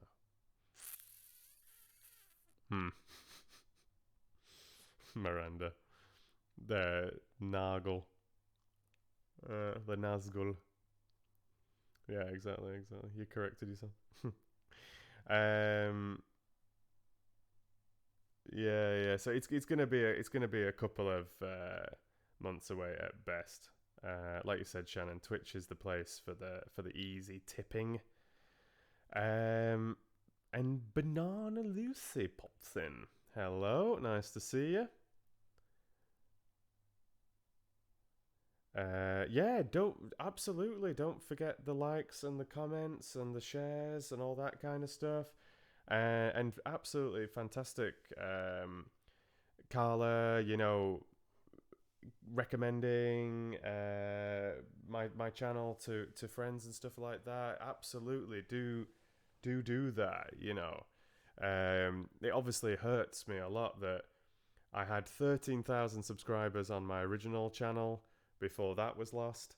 I had 13,000 subscribers again on Red Fox Voice before that was lost.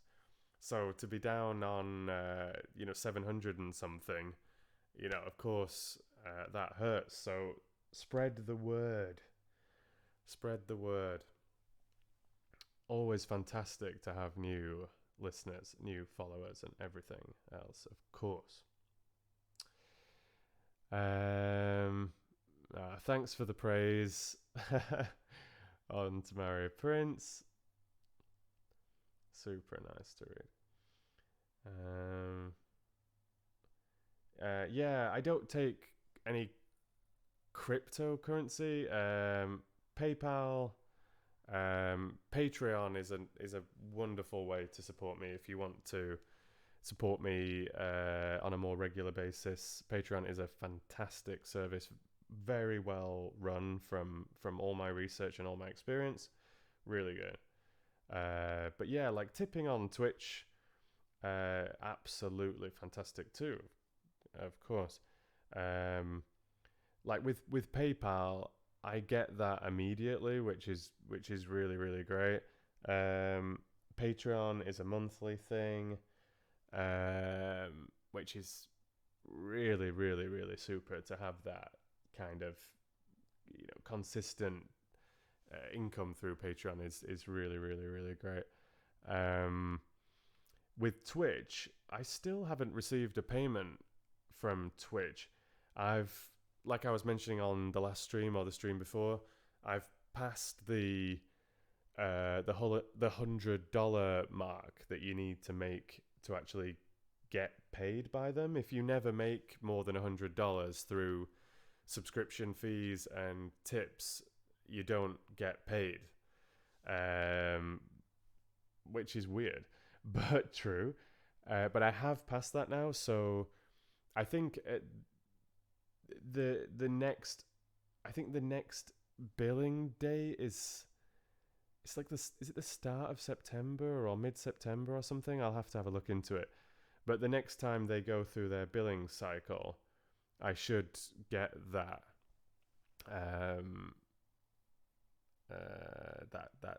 that accumulated sum or whatever.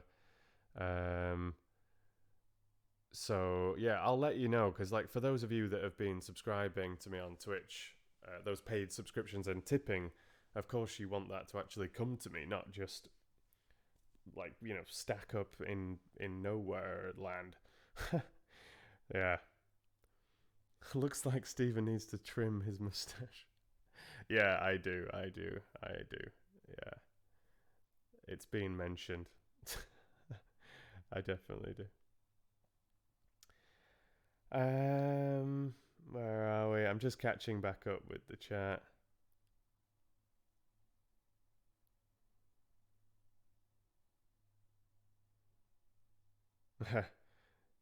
It's annoying that your internet's playing up, Olivia. But yeah, there was just a couple of mistakes here and there, but nothing too bad. Nothing too bad. Your mum is difficult, Shannon. She is difficult.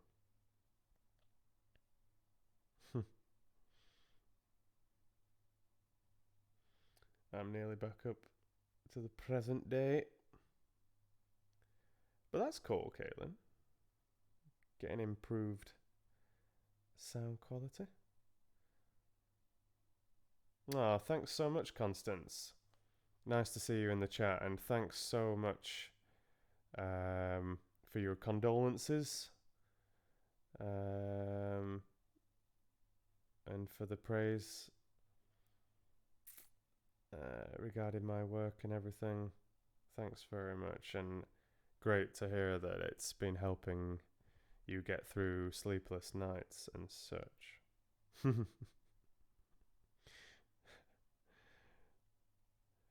Stephen's almost caught up with the chat. Quick, chat a bunch more, says Logan. And no trimming the moustache.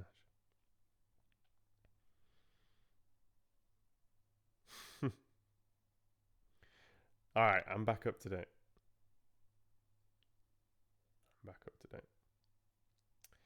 Okay, let me just have a bit of water. I'm quite thirsty. And don't forget Discord, people. I know a lot of you that are in the stream are over on Discord. Yeah, do consider joining us over there. It's absolutely awesome. It's a great community. A lovely way for me to interact with you guys, and yeah, just a good way for you to keep in the loop, because it's always the first place I go with news, samples, links, live stream info, all that stuff. I was just I don't even know why I'm doing this. I was getting a link for Discord. I don't even know why I'm doing that. It's in the video description, but it's there anyway. So yeah, if you're not already on Discord, do consider coming over there and saying hello. And like I said, great place for staying in the loop, and there's bits of exclusive content shared through Discord as well. If I'm experimenting with some song for Lord of the Rings or a new voice for something, whatever, like, I'll just goofing about. It's the place that I share those kind of things. So yeah, and yeah, the map is still up. There's a link on Patreon actually. If you're not familiar with my Patreon page, there's a bunch of links at the bottom of the welcome page, so anybody can access the welcome page. There's some links to my official audiobooks on Audible, and Redbubble, like where all the merchandise is over on Redbubble.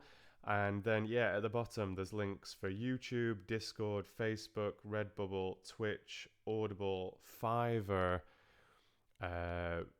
where I sometimes take professional voiceover jobs. Casting Call Club, where I was auditioning and got hired for that theatrical audiobook that I talked about earlier, and I'm going to do some new auditions on there soon. I'm in the mood. and the Fox Fans map. So yeah, there's a link here. I'll stick this in the chat just for the fun of it as I'm here now. Yeah, I should mention this more often. I really want to get more of you on the map. And because this new YouTube channel isn't over 1,000 subscribers and verified, I don't have that community tab yet that I had on Red Fox Voice. And the community tab is super useful. I really like that feature on YouTube. You know, that people can just post a picture or a link or some news or warning that you're streaming or whatever. And I use polls, you know, like votes and polls and stuff like that. But because my channel's so small, I don't have that feature yet. And I did advertise the Fox Fans map on the community page, which worked so well. I think it added maybe 70, 80, 90 pins at least, like from sharing it on the community page. So yeah, if you're not on the map, you can add yourself to the map or just check out the map. It's pretty cool. I'd love like especially when I had like I said, like 13,000 subscribers. I would have absolutely loved to have had you all on there. Or even just all my patrons would have been really, really cool. But there's still quite a lot of pins on there. 131. So you can see where some of the Fox fans are. I know on Red Fox Voice and particularly on the Stephen Garnett channel, before I had any problems with copyright and stuff, I had a lot of listeners like over in Vietnam and South Korea, random places around Africa, a lot in South America. But the Fox Fans map is mainly represented, or maybe mainly representative of European, particularly North American, and a few Australian followers. But there are a couple of pins elsewhere as well. But certainly not fully reflective of the global reach of the Red Fox, but it's a fantastic little thing. Yeah, it really is. And a shout out to it was Carla, wasn't it? Am I getting mixed up now? No, wait, it wasn't Carla, was it? Gosh, this is bad.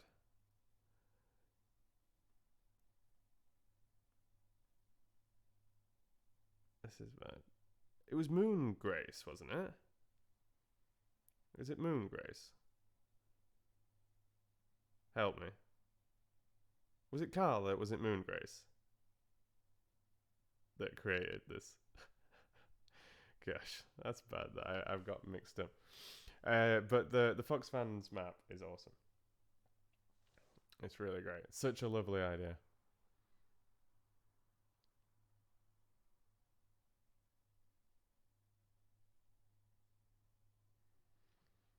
I saw you joining Discord just now though, Constance. Welcome. Welcome, welcome. It's nice. Yeah, Moon Grace. Yeah, exactly. Thanks, Miranda. But you know, Carla deserves a bit of credit. She's a big Fox fan.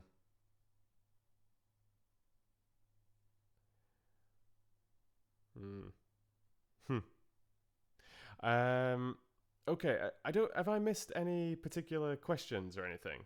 Because I was thinking of doing another reading, trying out the final part of this Lord of the Rings chapter. I saw Mama Fox is having to head to bed. It is 12:30 back in the UK, so I can't blame you. Can't blame you. Night, Mama Fox. Thank you so much for joining. Speak soon. And thanks for all the motherly support. Yeah, I'm quite tired, but I'm not crazy tired. It's 1:30. I don't need to get up early in the morning.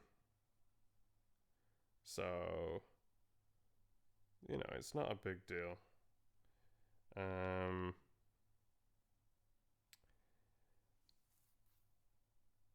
I just wanted to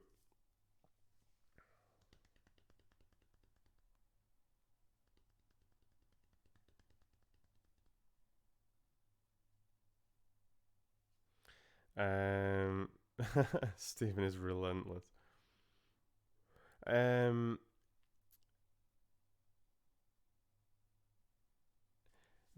But do we think Lord of the Rings or Alice in Wonderland?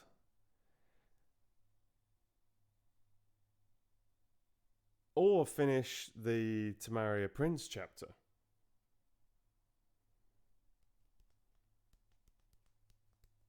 So, Alice in Wonderland chapter 6, finish Lord of the Rings, or second half of To Marry a Prince? Don't vote twice. Because Miranda said Alice and then To Marry a Prince, which feels surprising. Olivia says To Marry a Prince. Teresa obviously says To Marry a Prince, even though she's not commented. I think she went to the loo.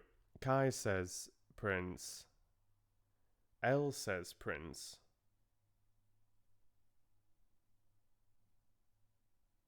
I know, it's true, Shannon. She'll be back. Logan says Lord of the Rings. Carla says Lord of the Rings. Constance says Lord of the Rings. Caitlin says Lord of the Rings. Shannon says Lord of the Rings twice. Naughty. Very naughty, Shannon. Don't make me put my hair back up, Shannon. Don't make me do it. I warned you. Miss Kobayashi. I will threaten you with such things. Oh, because you're not going to be here. I see, Miranda. I see. It is all making sense to me now. But you can listen to the reading whilst settling for bed. No? I think it's pretty close, actually, on To Marry a Prince and The Lord of the Rings.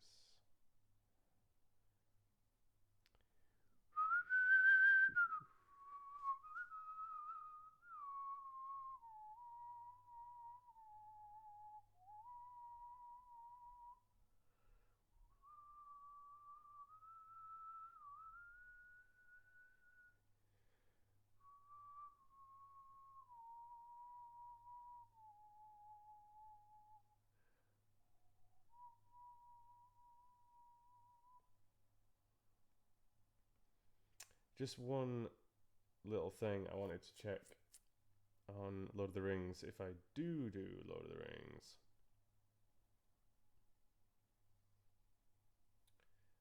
where is it?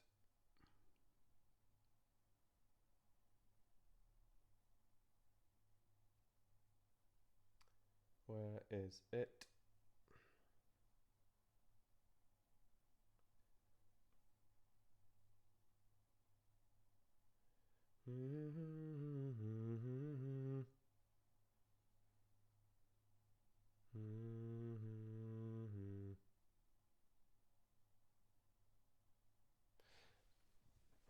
Wait.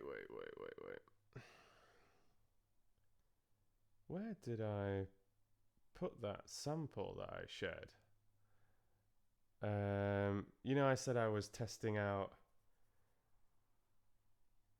the really really really really really really long song in this next Lord of the Rings chapter, and I cannot find the sample that I made, that I shared on Discord. Because I wanted to refresh myself with the tune. Oh, is this it? No. But maybe I should finish the Tomorrow Prince chapter and save Lord of the Rings. Like it was a real tie on the voting there.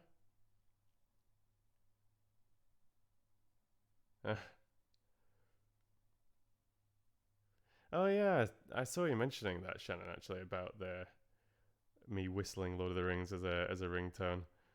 I'll do a better job if I do record one, I promise. Yes, says Miranda. I want to do everything. It's impossible, obviously. It's impossible. I wish I had the energy just to read everything in a single evening. But for consistency, maybe I should finish that Tomorrow Prince chapter. How do we feel about that? Teresa obviously says finish Prince. Oh, Constance says do whatever you like. It will be great. That's very nice. Thank you. Any other feels? Chuck in the votes again. If you're in the stream, chuck in your votes. Lord of the Rings or finish the Tomorrow Prince chapter. Logan says whatever you want.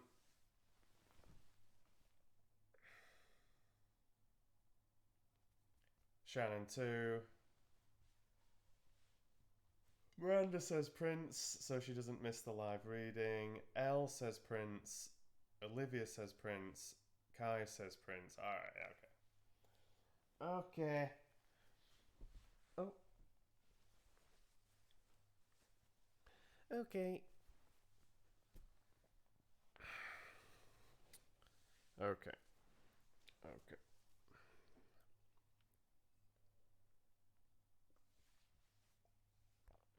Okay. Yeah, you've got to be prepared, Teresa, just in case.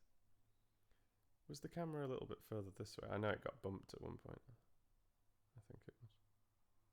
Not that it really matters. Okay, I'm getting tired. But I'm definitely going to finish this chapter. Definitely. And we've had the steamy bit, haven't we, Teresa? There can't be any more steam in this chapter, surely. Not that level of steam. It's not possible.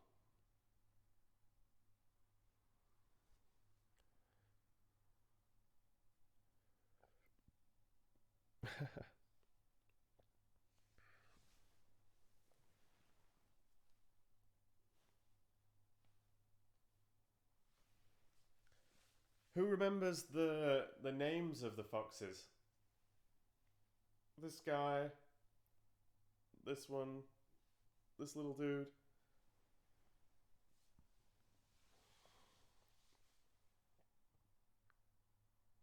Oh, some steam. Yeah, to be fair, not surprised with how things were left at the end there.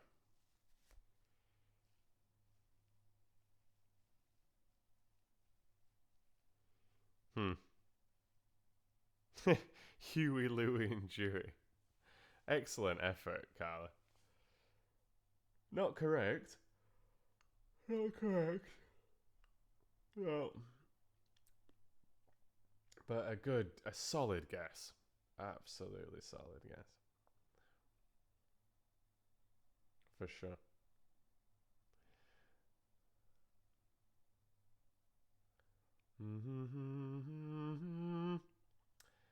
Okay, I'm gonna jump in.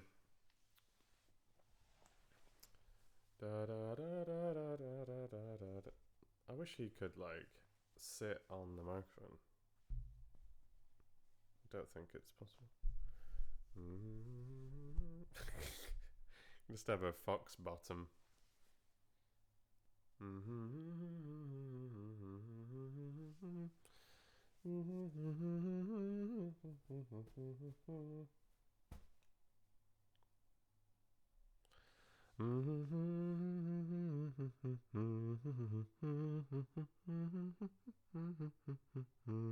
Ah, cheers, Teresa. Olivia, Franz, and Lawrence. Yeah, it's a good tune, isn't it, Teresa? Yeah, you can remember it by the famous actor back in day, Laurence Olivier, because it's Laurence, Olivia, and Franz. Maybe that was his middle name. Yes, Lawrence. Okay, Tamari Prince time. Buckle your seatbelts. It's time for action.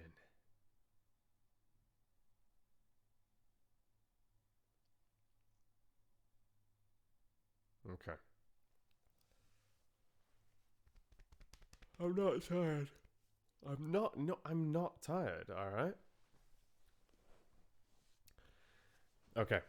So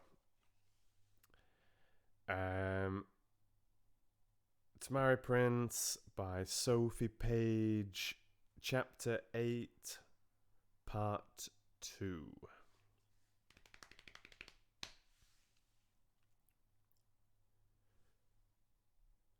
Of course, said Lottie when she called.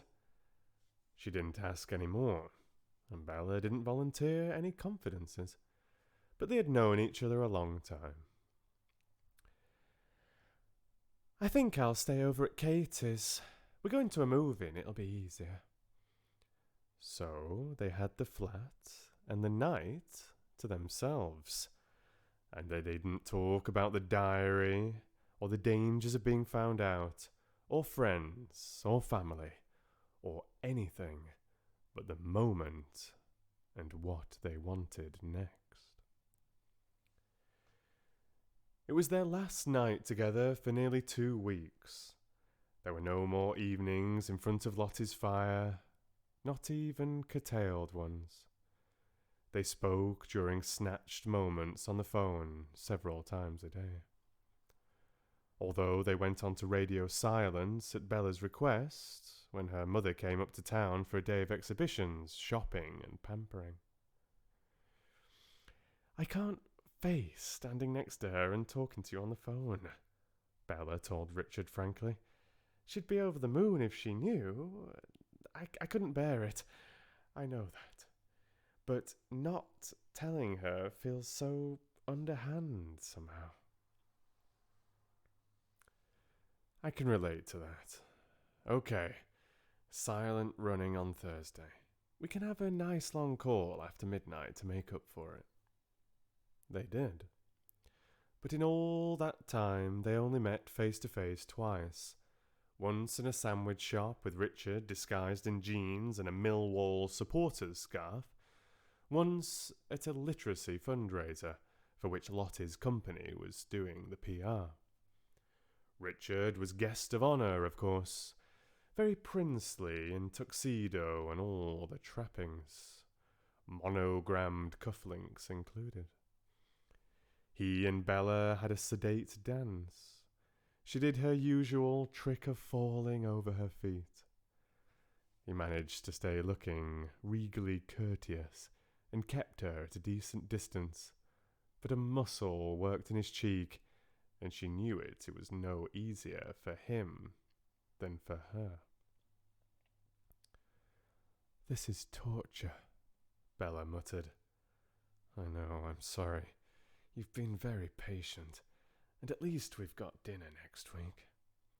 A whole evening. Do you think you can stick to it this time? Definitely. I've told everyone on my staff that nobody interferes with my night off. If they try to put anything in my diary that evening, I'll send them all on an endurance team building exercise in Sutherland in December. Bella laughed up at him. That should scare them. His arm tightened. Too right. He looked down at her searchingly. How are you doing, my love? Fine. Great. I'm seeing Neil tomorrow. He's come up to London for some teacher's bash, and we're having a quick meal before he gets the train home. Sorry I can't meet him. Bella shifted uncomfortably. She was coming to realise that Richard didn't understand why she didn't want to tell her family. He was fine with keeping their relationship secret from the media, but it was increasingly obvious that he minded not telling his own family, especially his brother George, and he'd said more than once that he would like to meet various members of her family. He didn't press it, but it was there, undiscussed, like so much of this relationship.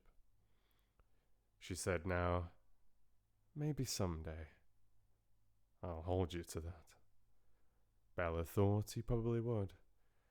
God, this thing was going so fast. She said defiantly, Anyway, you haven't got a window to meet anyone new for months. Don't forget, I've seen the diary. He laughed. Have you studied it so closely? Ian more or less told me to eat it after I'd read it, so I thought I'd better. I've only got hard copy. He refused to let me have a memory stick, said I might lose it. He's a careful man. She harumphed. He went on as if it were a state secret. He laughed aloud. Bits of it probably are state secrets. Oh, God, I keep forgetting. He looked as if he wanted to kiss her. Carry on forgetting. I like it. So Bella went to meet her brother next day, wearing a big fat smile that she could not get rid of, no matter what she did. Waiting for her in their favourite Covent Garden wine bar, Neil, not formerly the most observant of men, saw it at once. You look cheerful. I am. She hugged him. He raised an eyebrow. Do I need to congratulate you? At once she was very wary. What? Why? What have you heard? Francis proposed, has he? What? Ma thinks that you've left the island so Francis would miss you, see the error of his ways and propose. Bella snorted. Ma is delusional, she said, settling herself on a tall stool and inspecting the cocktail list. Francis is history, except for whiny text when he can't find something, of course. Even those are tailing off. She could feel her brother studying her. And that's okay? She shrugged. I get pissed off when I have to give him a step-by-step guide to find something for the 5th time. Apart from that, no problems. Neil looked relieved. I'm glad. I know he does good work and everything, but he really is a pompous prig. Bella agreed cordially. But Ma was so sure you had a thing for him. I did for a while, Bella admitted. I grew out of it. Have you tried any of these 1920s cocktails? He shook his head. She considered. What do I feel like? A sidecar? A white lady? What about a perfect lady? That sounds like me. And it's got peach in it. He hooted. A perfect lady? You? Bella was oddly put out. Oh, come on, Neil. I'm not that bad. You're not that bad at all, he said affectionately. You're great. You're just not a lady. Ouch. Good thing, too. Ladies are a pain in the butt, said Neil, with unusual bitterness. Always poking and prying and showing off to each other. telling you what to do. This was serious. Bella put down the cocktail card. What's wrong, Neil? He shifted his shoulders irritably. Don't you start. Ma's been at me ever since I told her Val and I weren't coming for Christmas. Yeah, she said something about that. I just bet she did. She seemed to think you'd been talking to Finn. She said it was all his fault. He laughed, but it didn't sound amused. Tell me about him. Val and I want to stay in our own home for Christmas, so it has to be somebody's fault. What can I say? From Ma's perspective, Finn's the usual suspect. Bella said cautiously.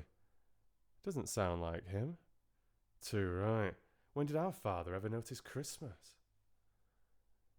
There was that new note of bitterness again.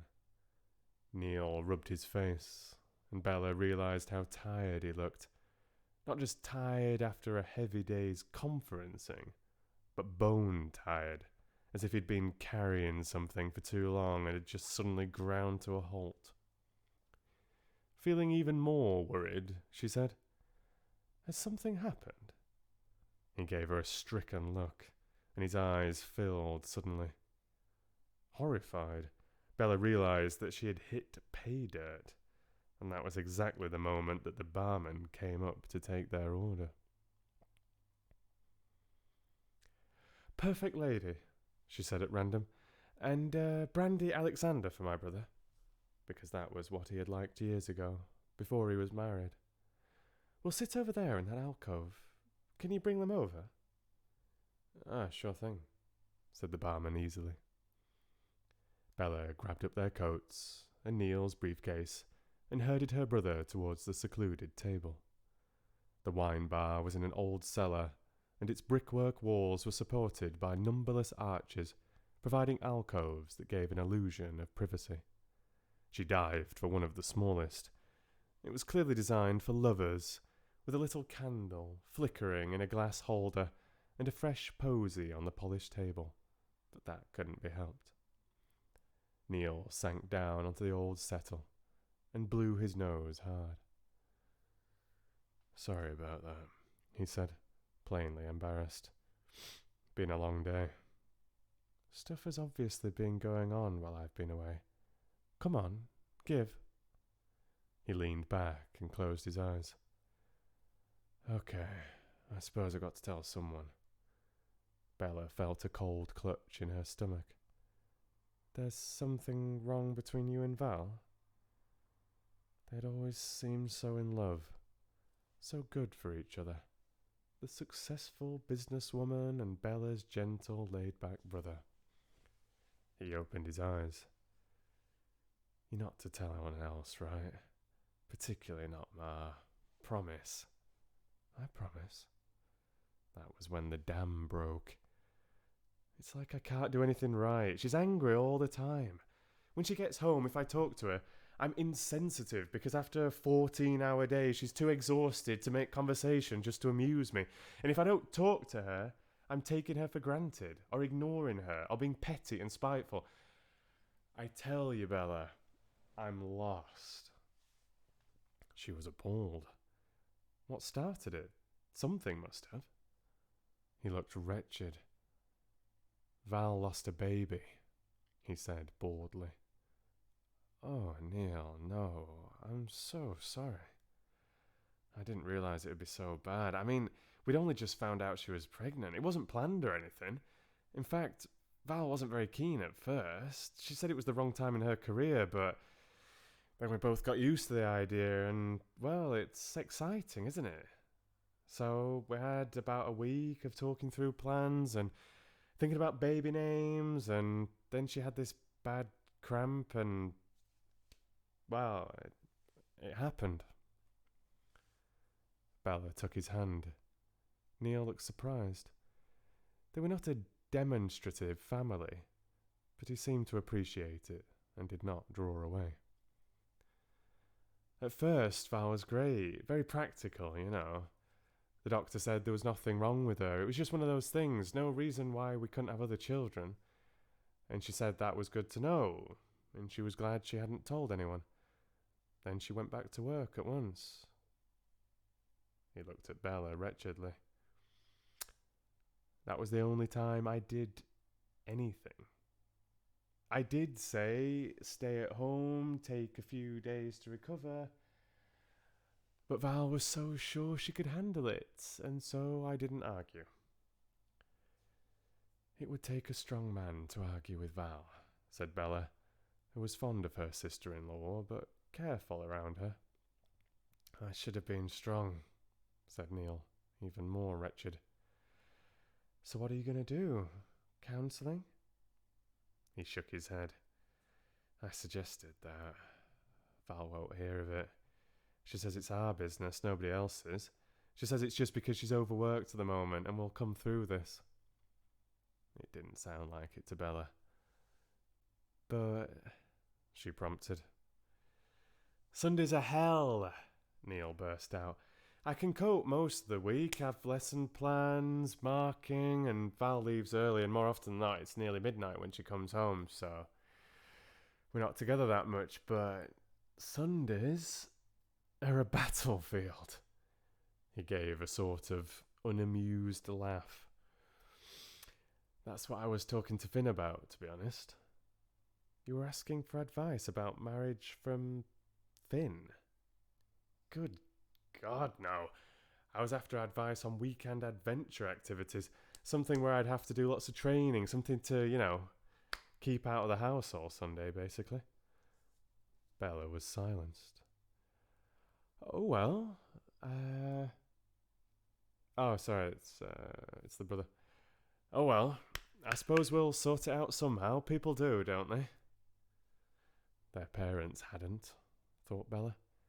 She did not say so, but she could see from Neil's expression that he was thinking the same thing. They had a subdued meal, and when the time came to part, Bella felt so tender of him that she saw him to the main line station.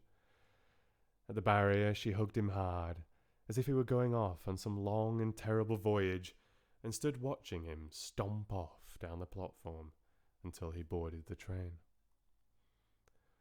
Bella felt very cold going back to Lottie's flat. Cold and lonely. The underground was harshly lit, and everyone else in the carriage seemed to be part of a couple, holding hands or cuddled up together against the world. The flat was dark and empty. She remembered. Lottie was working again tonight. Just like Richard, she thought.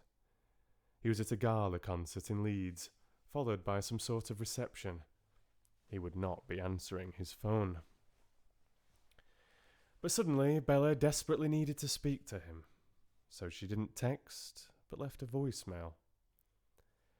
So, my brother, things aren't good. When you get a moment, I'd like to, hear a friendly voice, really. She tried to pull herself together. Hope the music was good. It wasn't worth lighting the freshly laid log fire, so she put on the small electric fire to boost the central heating and huddled over it in the dark, too sad to read or even to go to bed. She did not know how long she sat there in the half-dark before the phone rang. She checked the number and felt better at once. Hello, Richard. Hello, lovely. Tell me everything. She did. Well, some of it. Some of it was Neil's private business, of course, and Val's. But when I looked at him, I could see all those years of awfulness when Finn and my mother were married. I could see it all starting up again with Neil and Val. And I knew he did too. He looked so forlorn, Richard. I wanted to make it better, and I couldn't. There was a short pause, then. Where are you? He asked. In the flat, said Bella, surprised. Where's Lottie? Doing a product launch in Birmingham. So she won't be back tonight? Bella looked at her watch. Shouldn't think so. Not now. Blast. He sounded worried. She hastened to reassure him. Don't get me wrong, I don't want to talk to Lottie. If she were here, I'd be curled up in my room. I don't want to talk to anyone except you. There was an odd silence. For a moment, she thought she'd lost the signal. Richard, are you still there? He said decisively. Right, don't go to bed. I'll be there as soon as I can. What? I don't want you to be on your own, he said simply. Not feeling like this. Oh, Richard. I'll call you as soon as I have an ETA. And he rang off. Bella felt so much better after that. She actually roused herself enough to make a cup of tea. She turned on the table lamps in the sitting room and then went into the kitchen and did the washing up from breakfast. And then Richard called back. 2 hours. She nearly dropped the toast rack she was decrumbing. That's impossible. He sounded angry, though not with her. No, it isn't. I might be a horrible boyfriend in the support department and too far away when you need me, but at least I have access to helicopters. See you later. He cut the call before she could argue. Wow, said Bella, sitting down slowly on the sofa. She felt as if someone had sandbagged her when she wasn't looking. She felt muzzy-headed, and she couldn't seem to breathe properly. Did he say he was my boyfriend? She decided to light the fire after all.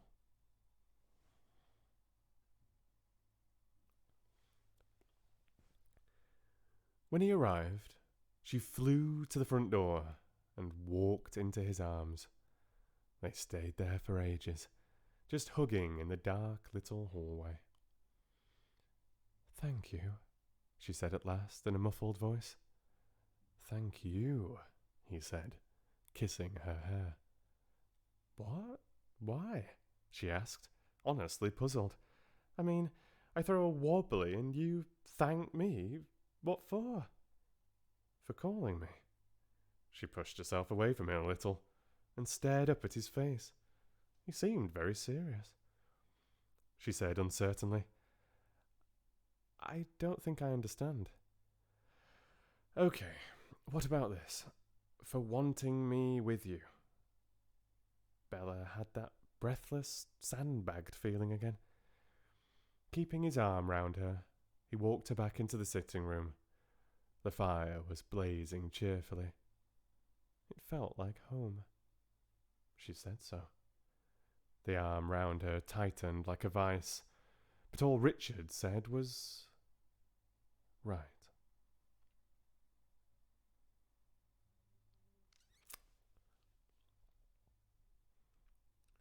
And that is the end of chapter 8 of To Marry a Prince by Sophie Page.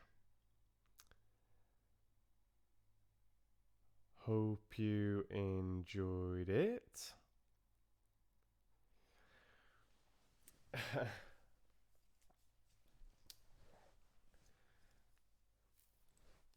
I'm super thirsty. Super duper thirsty. How are we doing? I'm just gonna head back into the chat as I like to do. Not so much chat. I saw that someone was saying, oh, like we're just focused in on the reading, which is a good thing. That's a good thing. Oh, nice name suggestions, Kai. Albrecht, Annabella, and Bert. Nice. Laurence Olivier was a great actor. Just replying to Shannon there. Teresa clearly enjoying the story.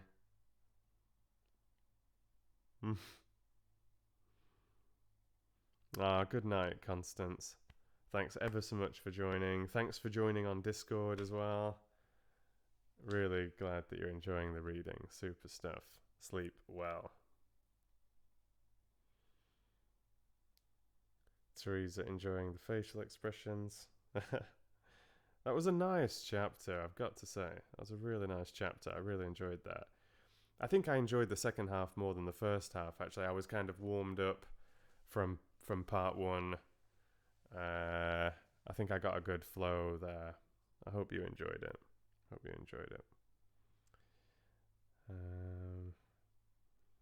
Shannon popped off to do some dishes. And Avani drops in. I've not seen you for a while, Avani. Welcome, welcome. Nice to see you as always. Oh, you weren't saying hello to her. You were too wrapped up in other things. But you got there eventually.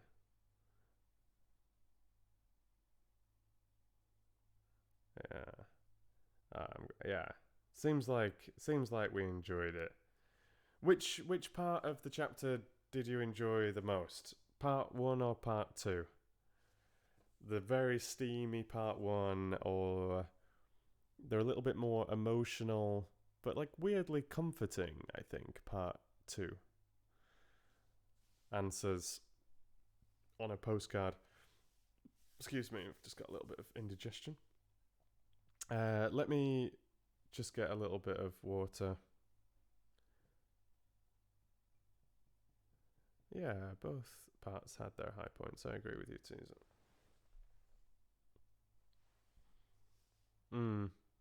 Bittersweet. That's a good description, Kai.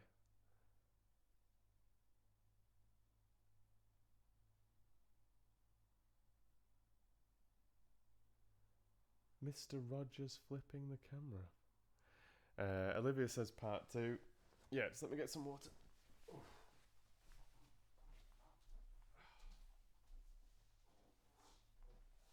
Just had an idea.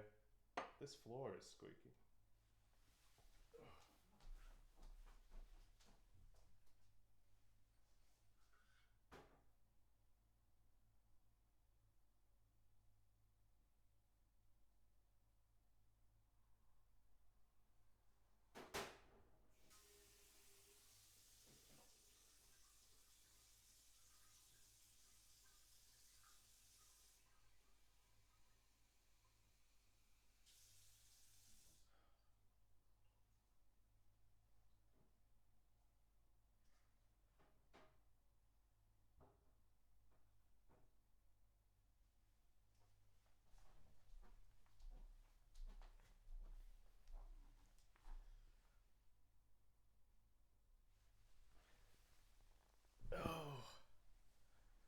What do we think of this?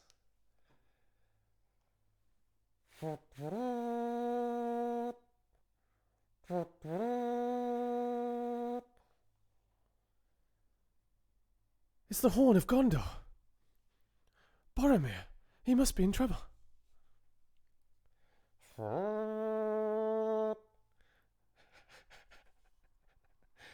It's a drinking horn. Because I live in Sweden, you know, land of the Vikings and all that. Gotta have a drinking horn. Gondor calls for aid. I thought you'd like this, Logan. I got this off the shelf earlier because I thought you would find it rather amusing. And now I realize that I sound strangely like Darth Vader.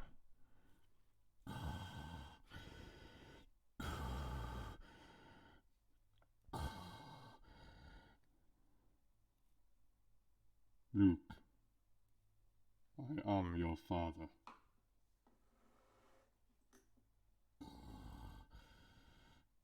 Yeah, you could technically chug beer out of it if you wanted to, Teresa. Or you can just use it as a megaphone if you would rather. It's really up to you.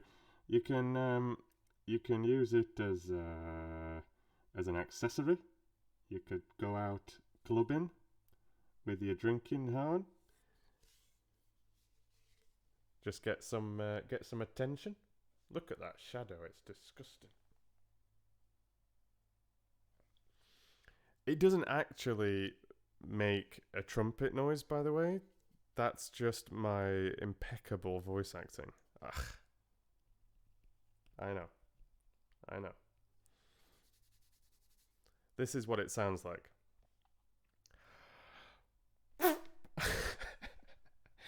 That's the sound it makes.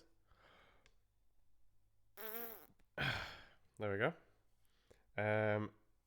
Or if you're in Lord of the Rings, it's hollow. Yeah, it's a horn. Horns are hollow by nature, because it's a bone, and bones are filled with bone marrow. So once the marrow has been removed, they are hollow. So that's the noise it makes anyway. Or it makes this sound.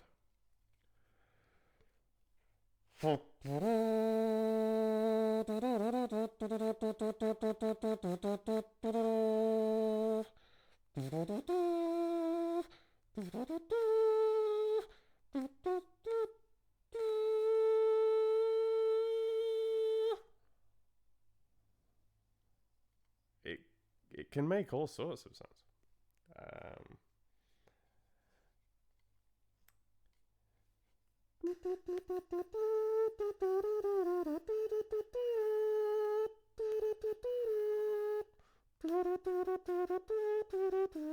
You know, it's, yeah, you can play pretty much anything on it. I know, when I said that, Luke, I am your father, Shannon, I knew that was a misquote actually, but I couldn't remember what the proper order of the quote was. So I thought, F it. I'm just going to say it anyway. And if someone calls me out, someone like Shannon, then I'll cross that bridge when I get there, you know what I mean? What's the correct quote, Shannon? I am your father.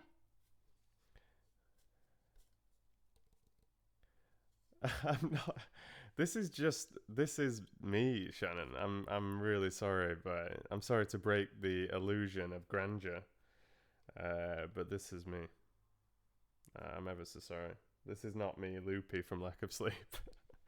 This is me.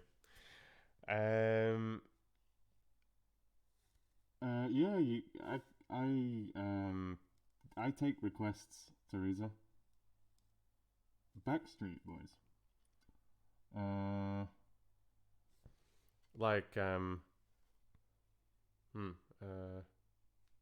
Wait.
That's Backstreet Boys, right?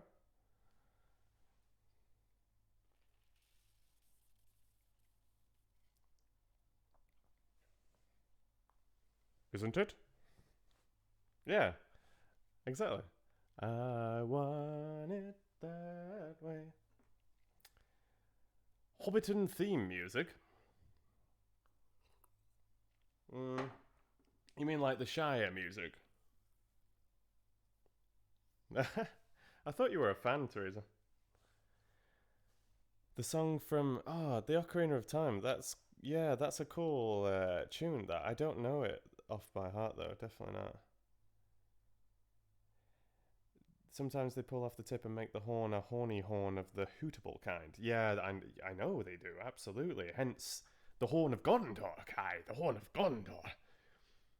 It needs to be a horny horn of the hootable kind, or he could not summon aid. Why did I move to Sweden? That's a long story, El, for another time. I have mentioned it here and there, actually. Multiple reasons.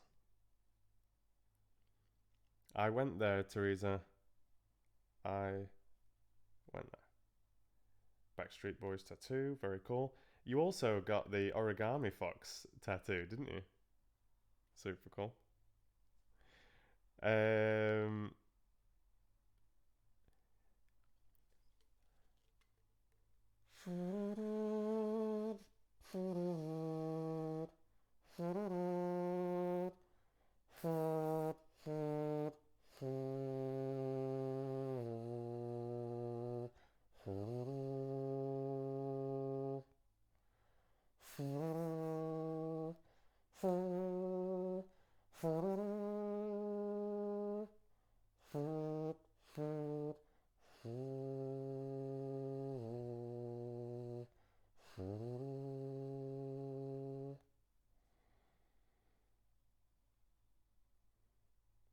How was that? This is so silly. The horn from Helm's Deep. Yeah, that's huge, isn't it? Is that, am I thinking, is it Helm's Deep or Gondor that has that huge horn?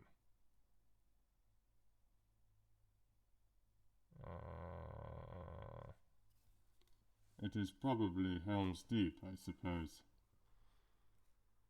But I'm not. Yes, Helm's Deep, yes. It makes sense.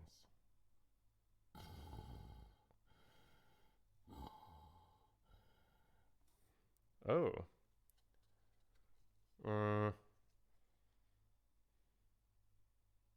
What's the tune?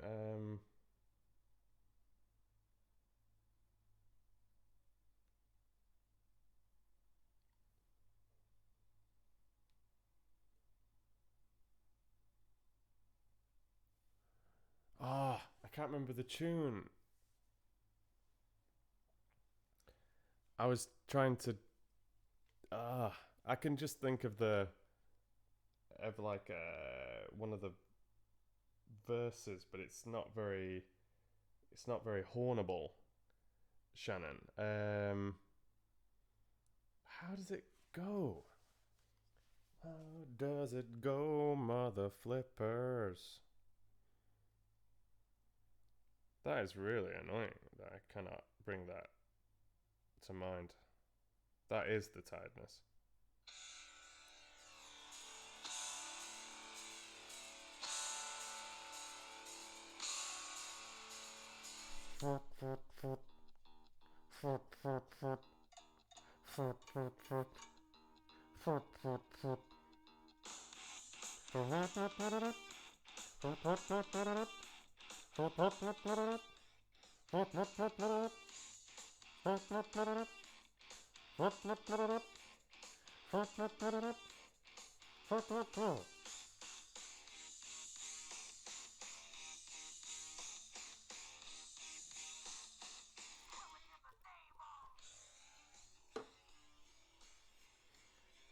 Where's Logan? We need to get your dreadlocks out.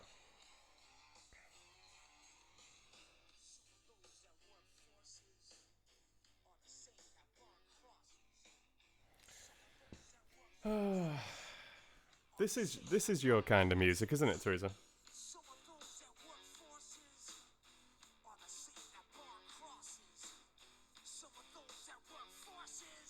The horn of Hamahan shall sound in the deep one last time. Good quote, Havani.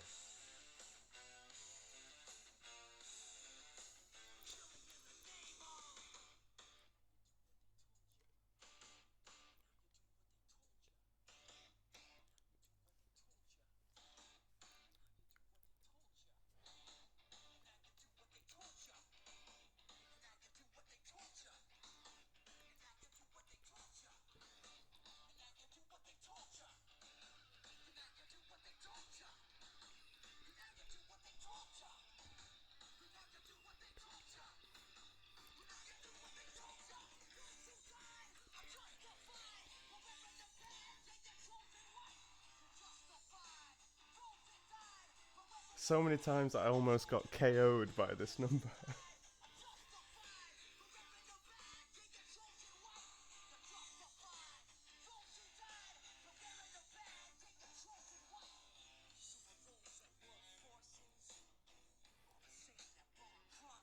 I do like a bit of metal. I told you. I mean, this is. It's not heavy metal, is it? But.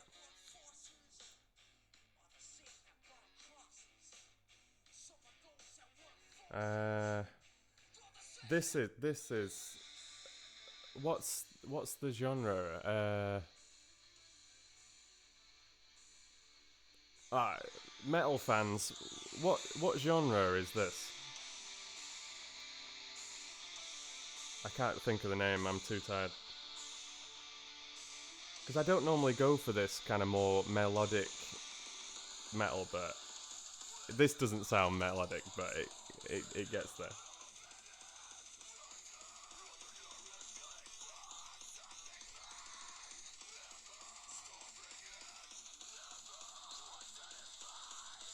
Just wait.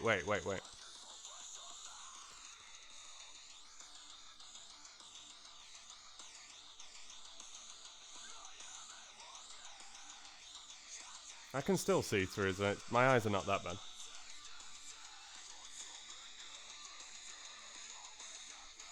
No, this is not Screamo. This is not Screamo. Listen, Teresa. Listen. Wait.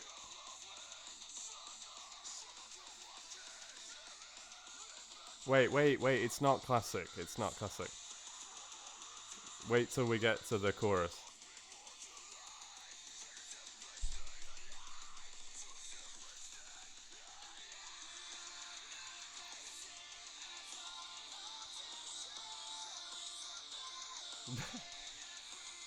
Olivia.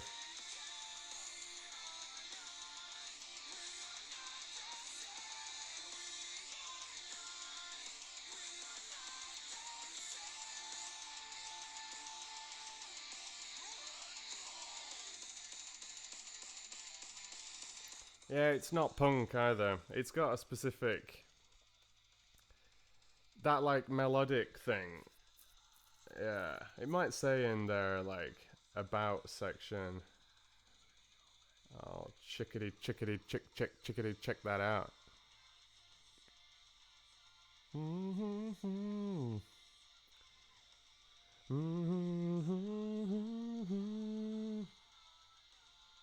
We are not the same.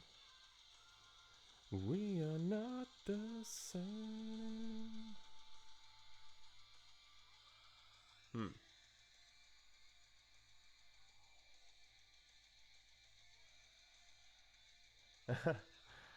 Yeah, they don't describe it as punk. I know what you mean. I'll look it up in a minute. I will check it out in a wee second.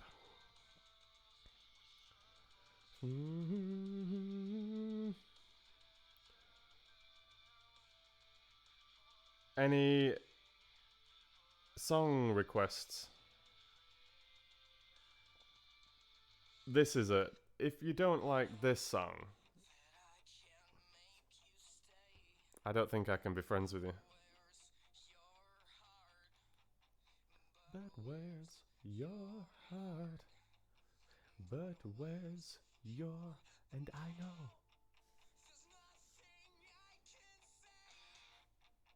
know. Of course it's a Backstreet Boys request, dude.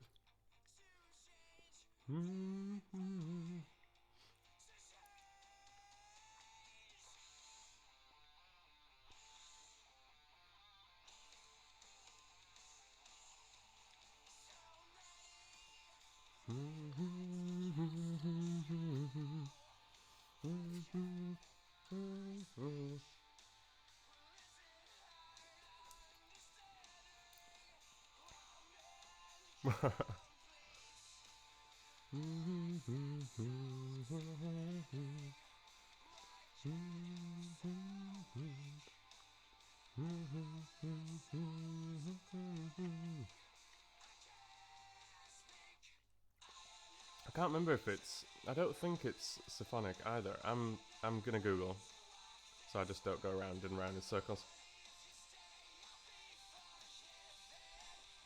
Sorry for the wobbles.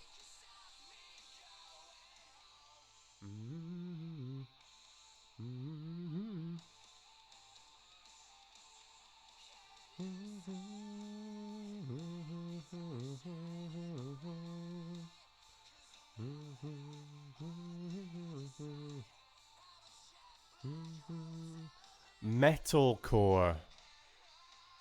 Metalcore. That was the one I was looking for.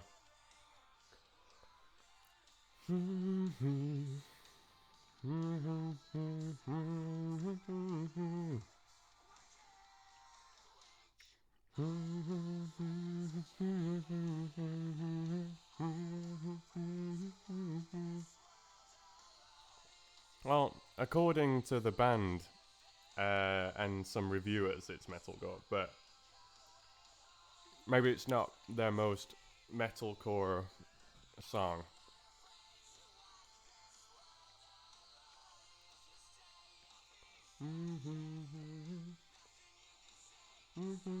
You're pretending it's red liquor.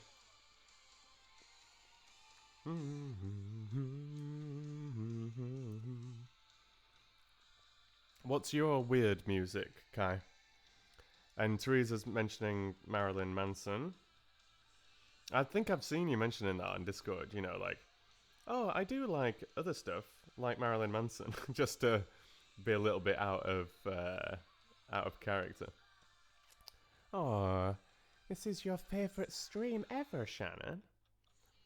That's nice.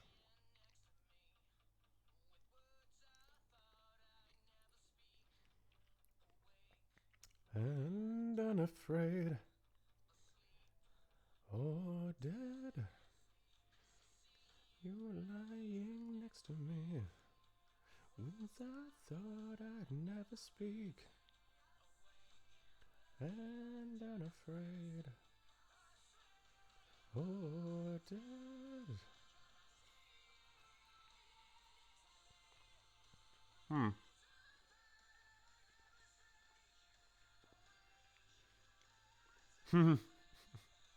Tastes like tar. Tastes like licorice.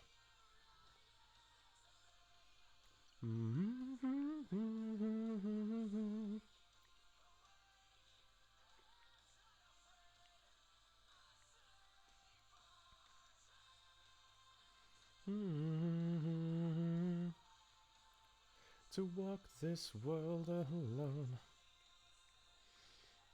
Whoa. Really, Shannon? But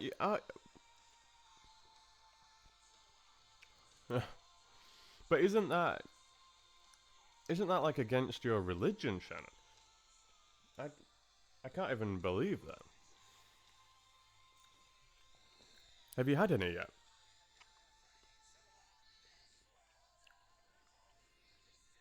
Stop that.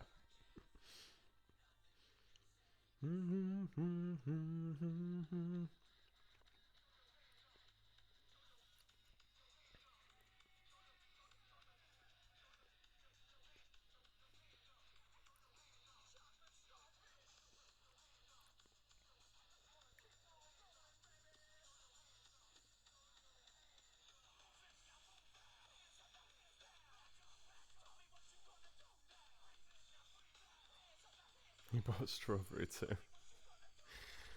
Alright, Fox fans. I'm definitely wrapping things up, as you get by the chilled out music vibe. But thanks so much for joining me this evening or this afternoon if you're over in the States or in that part of the world. Or maybe the early hours of the morning, I think, very soon if you're over in Australia.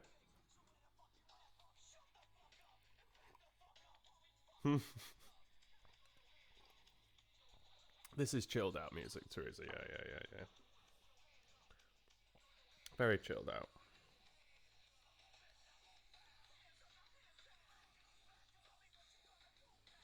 I was gonna put something else on, even more chilled out.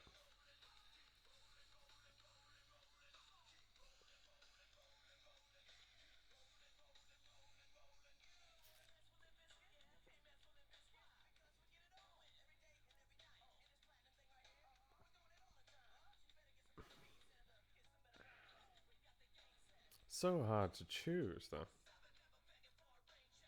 So hard to choose.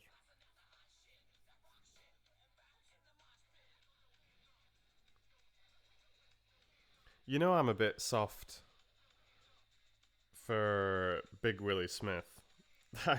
I basically only listen to him when live streaming, I think. But no, it's not quite true. But I do flipping love some of his old tunes. I really, really, really do. They're just so fun. But Will Smith just seems like a genuinely nice guy.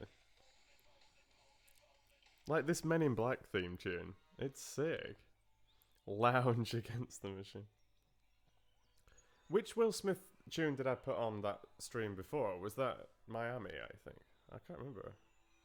Fresh Prince theme songs. Banging, yeah.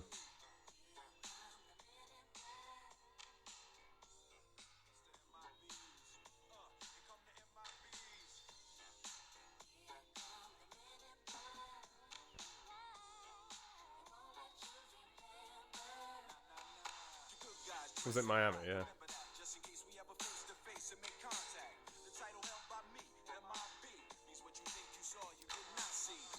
What are the plans for tomorrow? Those of you that are going to be going to bed soon or later this evening? Anything fun happening on Sunday? I'm going to go for some brunch in one of the trendier ends of Stockholm. Really, really, really nice brunch spot. Seriously, looking forward to it.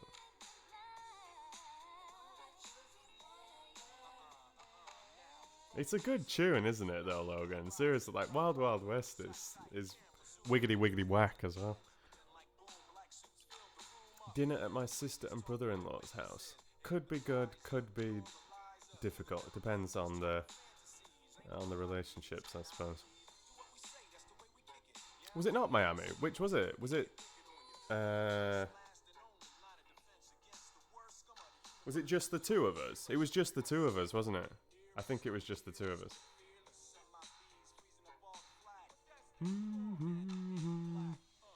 Ah, sleeping in on a Sunday, Vanny. Yeah. Can't go wrong with that. Sounds lovely. Sounds lovely. And you know, Shannon, you know you're always complaining about that the streams are not as long these days as they used to be and all that, like, wow, like, little violin and all that. Guess how long this stream has been tonight? Guess how long, Shannon?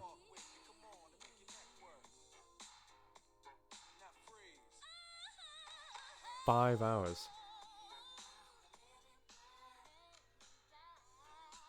5 hours tonight.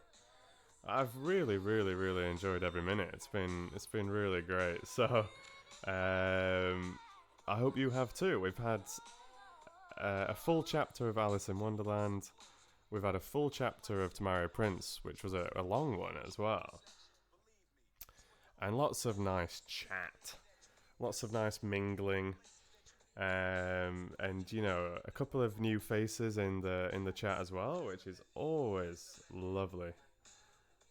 And a few people that I've not seen on the channel for a while either, so that's great too.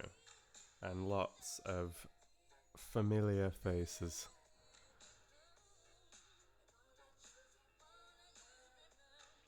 So, yeah, thanks to you all. I will be back very soon, for sure. Absolutely no worries about that. I think things are calming down, like I said. I think things are smoothing out, you know, fingers crossed, touch wood and all that. So, yeah, I mean, the live streams have already started becoming more regular. I'll try and get a little bit of a better schedule with the recorded things too. There's a couple of re-uploads that I'd still like to get on to this new channel. It's not been as simple as just re-uploading things because I've been making some changes to the audio files and to the video files and things as well. So it is quite time consuming. That Lord of the Rings one particularly. And there's a new video that I'm producing at the moment actually. I've hinted at what it is, and I was actually hoping to have it with you a couple of weeks ago. and I just wasn't able to, because it's there's no point boring you with the details, but I'm gonna try and make it a little bit. It's gonna be my most edited video to date in terms of visual editing. It's not going to be anything complex. I'm no video editor, but normally 99% of my editing is on the audio end. So I was gonna just do kind of a simple-ish video, and now I'm gonna just make it a little bit more complex. I'll see what happens. It's a little excuse to experiment with, like I've got a trial for Adobe Premiere Pro, the video editing software. I'm not happy with the video editor that I've been using. It does the job for super basic things, but anything more than that, and it's not great at all. So I'm trialing this Adobe Premiere Pro. If I like it, then I'll consider getting the paid subscription or whatever, or trying a different one if I'm not quite sure. So I made the credit scrolling thank you patrons day re-upload with that, and it was pretty smooth, but that was very simple, very very very very very simple. Like I said, it was harder than I expected to make that list and get it in the order that I wanted it, but the actual video editor side of things was pretty smooth. But yeah, this next video that I've got in the works is gonna be by far the most edited video that I've ever done in terms of the video, not the audio, but the video.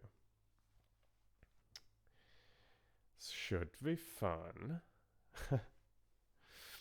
Yeah, okay, but it's been a super lovely evening. Really nice fooling around with you as well, with the songs and the toots of the horn and all the rest of it. I will definitely bring the horn back, I think, for later streams.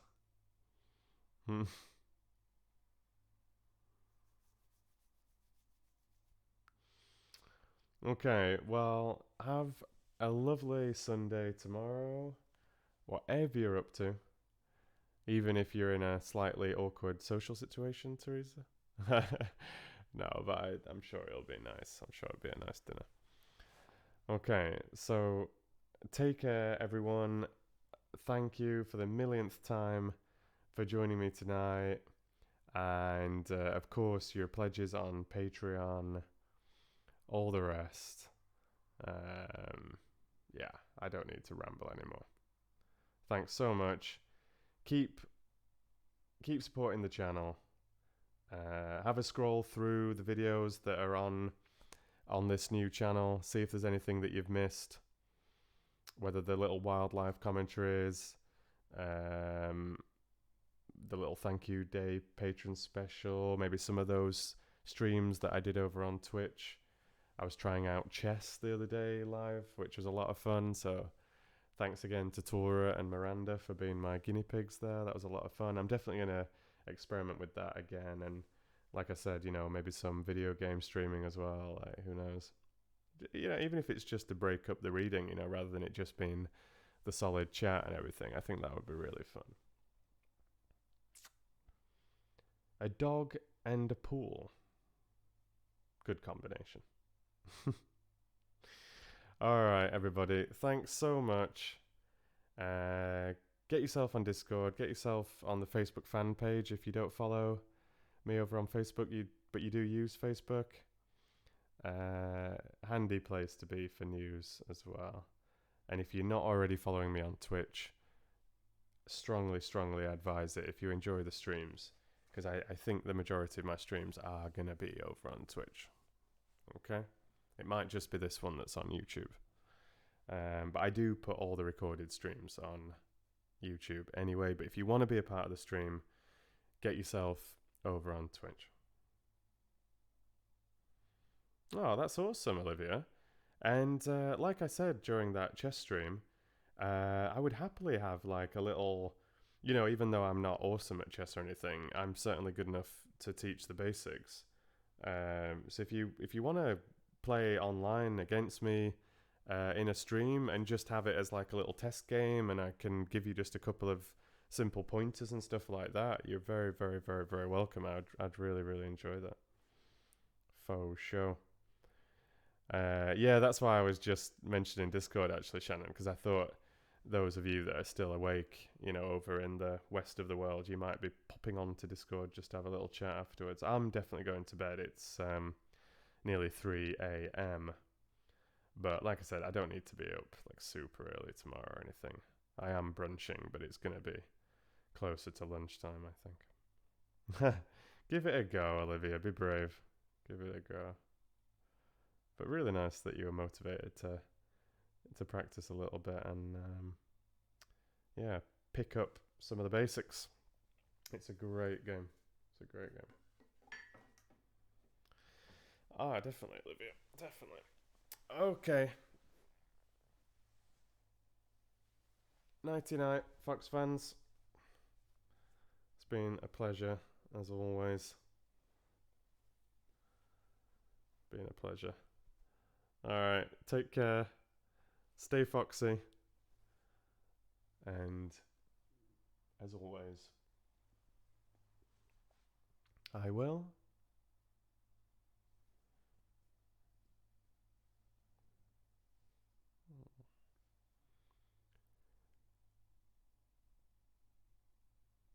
read to you soon.